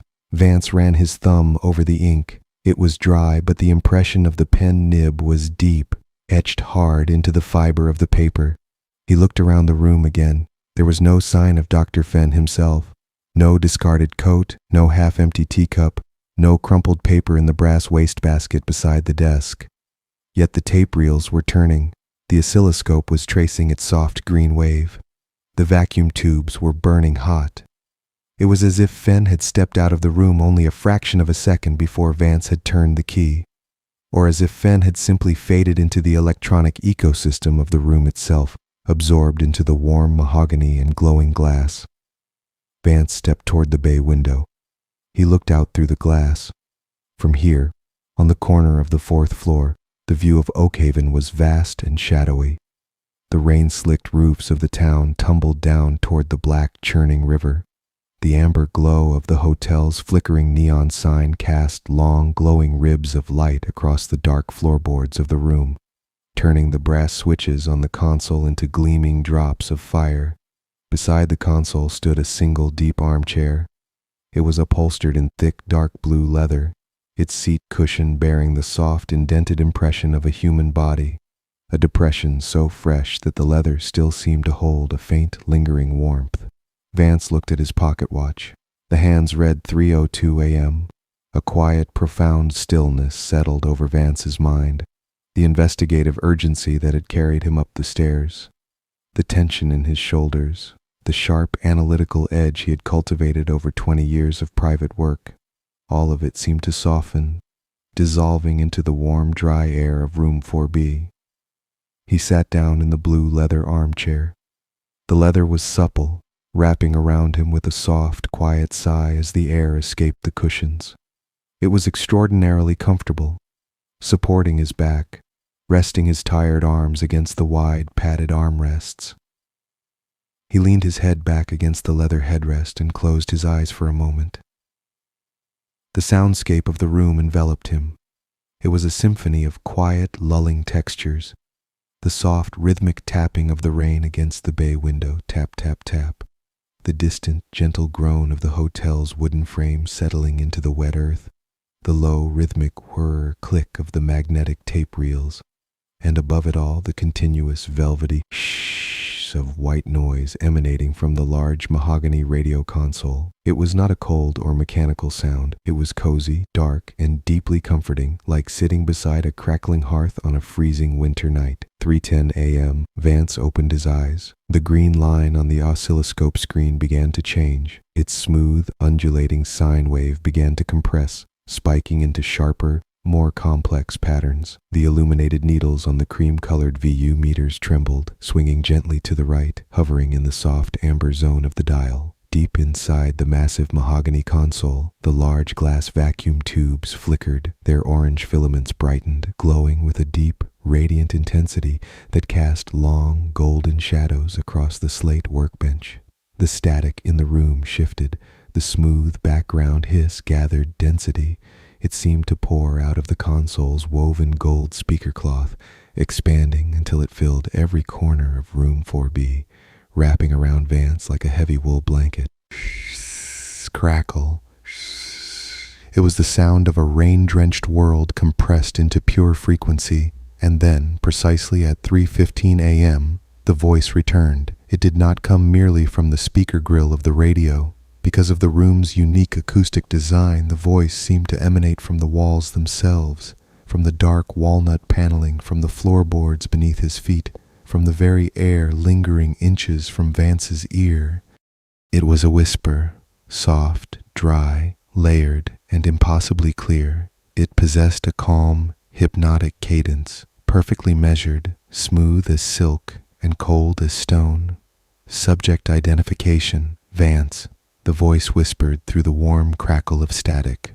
Record index 4796. File opened November 12th, 1966. Vance did not move. He sat perfectly still in the deep leather chair, his hands resting flat on the armrests, his eyes fixed on the glowing orange tubes inside the console. His breath came slow, shallow, and even. Location, Port of New London. The whispered voice continued, its tone unhurried, floating on the soft, sweeping wave of white noise. Rainfall, 4.2 millimeters per hour. Temperature 3 degrees Celsius. Wind vector, north-northwest at 14 knots. Vance's pulse gave a single hard thrum against his ribs, then slowed down, dropping into a deep rhythmic beat that matched the ticking of his pocket watch. New London, November 1966. It was a place he had not spoken of in 20 years. A dark, rain-soaked night on the wooden wharves of a decaying port city, buried beneath 2 decades of cheap whiskey, late-night file reviews, and the quiet solitude of his small office in the capital. Patrol Officer Vance, the radio whispered, the static crackling softly, like dry leaves tumbling over smooth stone. Badge number 482, positioned at the corner of Dock Street and Water. Time index, 0245 a.m. Vance closed his eyes. The warm amber light from the vacuum tubes glowed through his eyelids, painting the inside of his mind in shades of deep rust and orange. He remembered the smell of that night. It was the same smell that hung over Oakhaven right now, wet coal dust, sulfur, salt water, and rotting creosote timber. A vehicle approaches the warehouse gate, the voice breathed, every syllable carefully enunciated, floating gently through the quiet room. Black sedan, license plate registered to Edward Miller, 1 occupant, speed 15 miles per hour. The voice paused. The static in the room swelled softly. Shh! A soothing, oceanic wash of sound that seemed to cushion the weight of the words.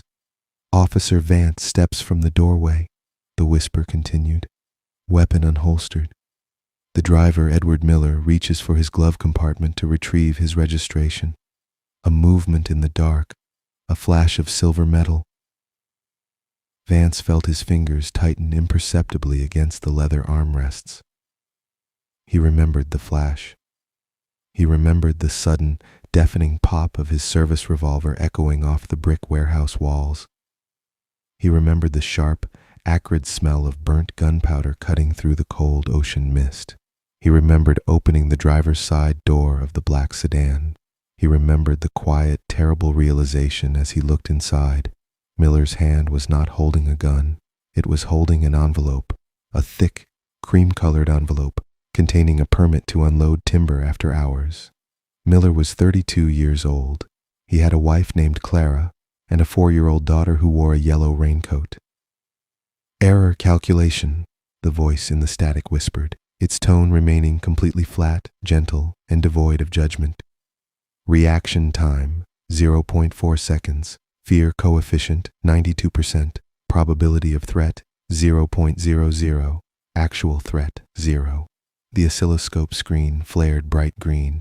The line on the cathode ray tube spiked, tracing a sharp, jagged peak before settling back into its smooth, continuous wave. The decision tree branches, the voice murmured.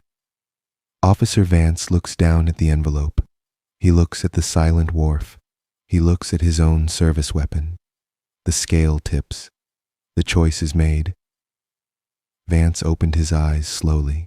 The tear in his past was being laid out before him, mapped with the same cold, mathematical precision as the collapse of the Mill Street Bridge. He hadn't called the ambulance. He hadn't reported the shooting. Instead, young Officer Vance had taken the envelope. He had taken the heavy brass key to the warehouse desk from Miller's pocket. He had placed a discarded, unregistered, snub-nosed revolver, confiscated from a petty thief 3 weeks earlier, into Miller's limp, cold hand. By dawn, the police report was filed. Edward Miller was recorded as a midnight burglar who had drawn a firearm on a patrolling officer. Vance was cleared of all wrongdoing. He was praised for his vigilance. 3 months later, burdened by a quiet, suffocating rot that seemed to settle deep into his bones, Vance resigned from the police force, bought a leather trench coat and a brass door sign, and became a private investigator. He spent the next 20 years searching for missing people. He spent 20 years trying to solve puzzles for strangers, trying to find lost items, missing daughters, runaway husbands, stolen ledgers, hoping that if he found enough lost things, if he restored enough balance to other people's lives, the heavy, dark mass sitting in the center of his own chest would finally dissolve. It never had. Every case he solved was just another drop of water in an ocean of guilt. Every dark room he entered was just a shadow of that rain-soaked wharf in New London. Variable displacement, the radio whispered, its voice dropping even lower, becoming an intimate, velvety breath that resonated inside Vance's head. Edward Miller, deceased. Clara Miller, destitute. Vance, survivor. Guilt vector, constant. Decay rate, infinite. The reel-to-reel tapes turned softly, whir-click. Whir-click. The warm, amber light of the vacuum tubes cast a soft halo around the mahogany console. The voice ceased listing numbers. The background static settled back into its rhythmic, hypnotic sweep, shh, like soft waves lapping against a quiet shore. Then the voice spoke again, but the tone had shifted. It was no longer reading a file. It was addressing him directly. "The equation is unbalanced, Vance," the voice whispered softly. "Every action creates a permanent curve in the geometry of the mind. You have spent 20 years trying to walk a straight line across a curved surface. That is why you are tired. That is why your shoes are heavy. That is why the rain has followed you to Oakhaven." Vance leaned forward in the leather chair, resting his elbows on his knees. He looked into the glowing orange depths of the vacuum tubes. "Can an equation be undone?" Vance asked. His voice was low, rough, and barely louder than the hum of the transformer. "Nothing is undone," the radio replied, the static pulsing softly around the words. "Component parts are merely rearranged. Energy is reassigned. Room 4B is the balance sheet." On the slate workbench, beside the open notebook, a small metal toggle switch on the main console panel began to glow with a faint green indicator light. Above it, etched into the dark metal faceplate, was a single word: resolve. "A final calculation remains," the whispered voice said, its cadence soothing, rhythmic, and deeply persuasive. "A single mathematical operation. Enter the final variable. Balance the displacement of November 1966. If the sum equals 0, the vector vanishes. The wharf in New London ceases to exert a force. The yellow raincoat disappears. The rot in your chest resolves into white noise." Vance stared at the glowing green indicator light. He reached his hand out. His fingers hovered an inch from the brass toggle switch. If he flipped the switch, if he completed the calculation, he could lay down the weight. He could erase the cold rain of New London. He could forget the name Edward Miller. He could finally stop running from the shadows in the corners of dark rooms. His hand trembled slightly. The warmth radiating from the console washed over his skin, smelling of dry dust, hot glass, and old linen. And then, as his index finger made contact with the cold, smooth metal of the toggle switch, something strange began to happen to the room. The atmospheric pressure inside room 4B dropped abruptly. The soft, steady sound of the rain tapping against the bay window, tap, tap, tap, began to alter its pitch. The sharp, crisp sound of water hitting glass turned wet, thick, and rhythmic, changing into a slow, mechanical drip, drip, drip. like fluid passing through a narrow plastic tube. The smell of heated vacuum tubes and beeswax polish began to fade, replaced by a sharp, cold medicinal odor, antiseptic, rubbing alcohol, and bleached linen. Vance frowned. He looked down at his hand. The sleeve of his heavy wool trench coat looked strange. For a fleeting fraction of a second, the dark gray fabric seemed to dissolve, turning into a thin, coarse sleeve of pale blue cotton, a hospital gown. He looked up at the slate workbench. The dark olive green paint on the signal generators seemed to ripple like water.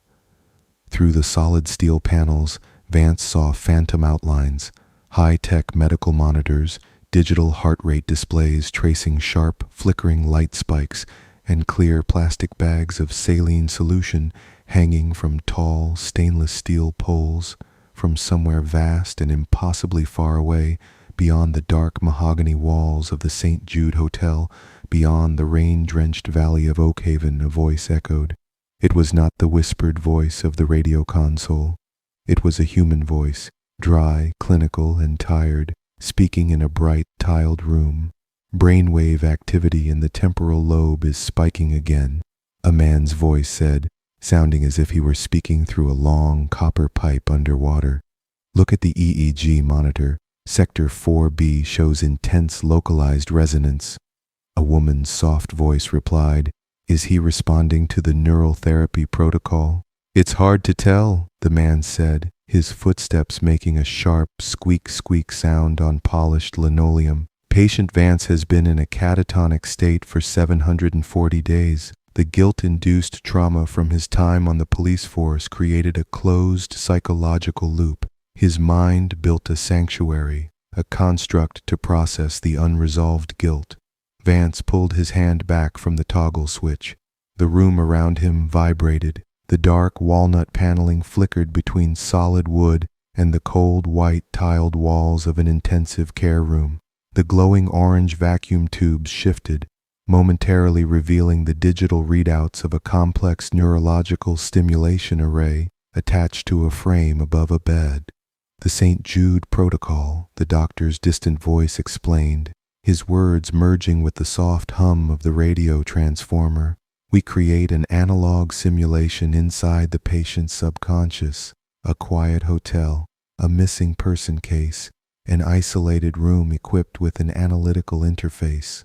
The patient believes he is an investigator solving a mystery. In reality, he is slowly auditing his own life story. What happens if he flips the resolve switch? The woman asked. He completes the neural loop, the doctor replied softly. He breaks the catatonic state. He wakes up. He comes back to the real world. The voices fell silent. The clinical scent of antiseptic wavered, pushed back by a sudden surging wave of warm, dry air from the mahogany radio console. The white-tiled walls faded, recrystallizing into the deep, rich walnut paneling of room 4B.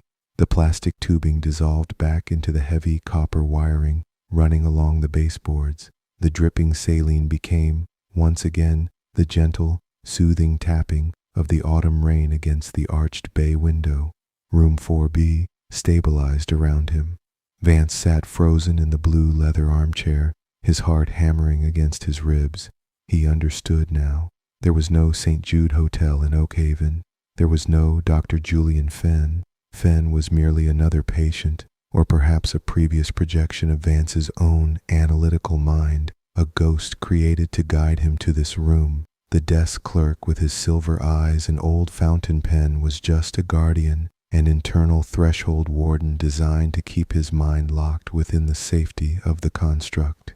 He was not a private detective sitting in a rain-drenched hotel in 1978. He was a broken, aging man lying in a sterile hospital bed in a high-tech facility, plugged into a machine, trapped inside his own shattered psyche. If he flipped the toggle switch marked resolve, the final equation would balance. The construct would collapse. The St. Jude Hotel would dissolve like salt in water. He would wake up. He would open his eyes to bright, harsh, fluorescent lights. He would look into the faces of doctors and nurses. He would feel the physical reality of his aging, broken body. He would return to a world where Edward Miller was still dead, where the yellow raincoat was still ruined, where there were no magical radios to turn guilt into mathematical formulas.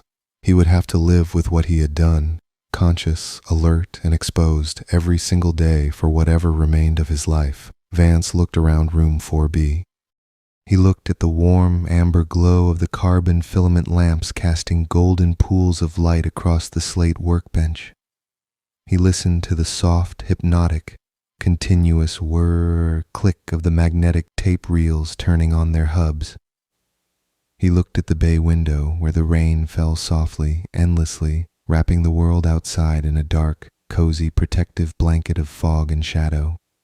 He smelled the scent of warm dust, heated glass, and old mahogany. It was so quiet here, so safe, so profoundly, beautifully peaceful. In the waking world, there was noise, pain, light, and judgment. Here, in room 4B, there was only the rain, the amber light, and the soft, soothing wash of white noise. The radio console crackled softly. The whispered voice returned, hovering inches from his ear, fragile, delicate, and understanding. "The choice is yours, Vance," the voice breathed gently. "Balance the equation and leave, or leave the dial unaligned and remain." Vance looked at the glowing green switch marked Resolve. Slowly, deliberately, he reached out his hand. He did not touch the green switch. Instead, he reached for the large, dark bakelite tuning knob on the central cathedral radio console, the knob that controlled the radio frequency. He placed his thumb and forefinger against the cool, ridged plastic. He turned the knob 3 degrees to the left. The whispered voice vanished instantly. The complex mathematical equations, the references to New London, the voice of the doctors, all of it dissolved, swept away like smoke in a soft breeze. The radio frequency settled into a pure, clean, unmodulated white noise. Shh.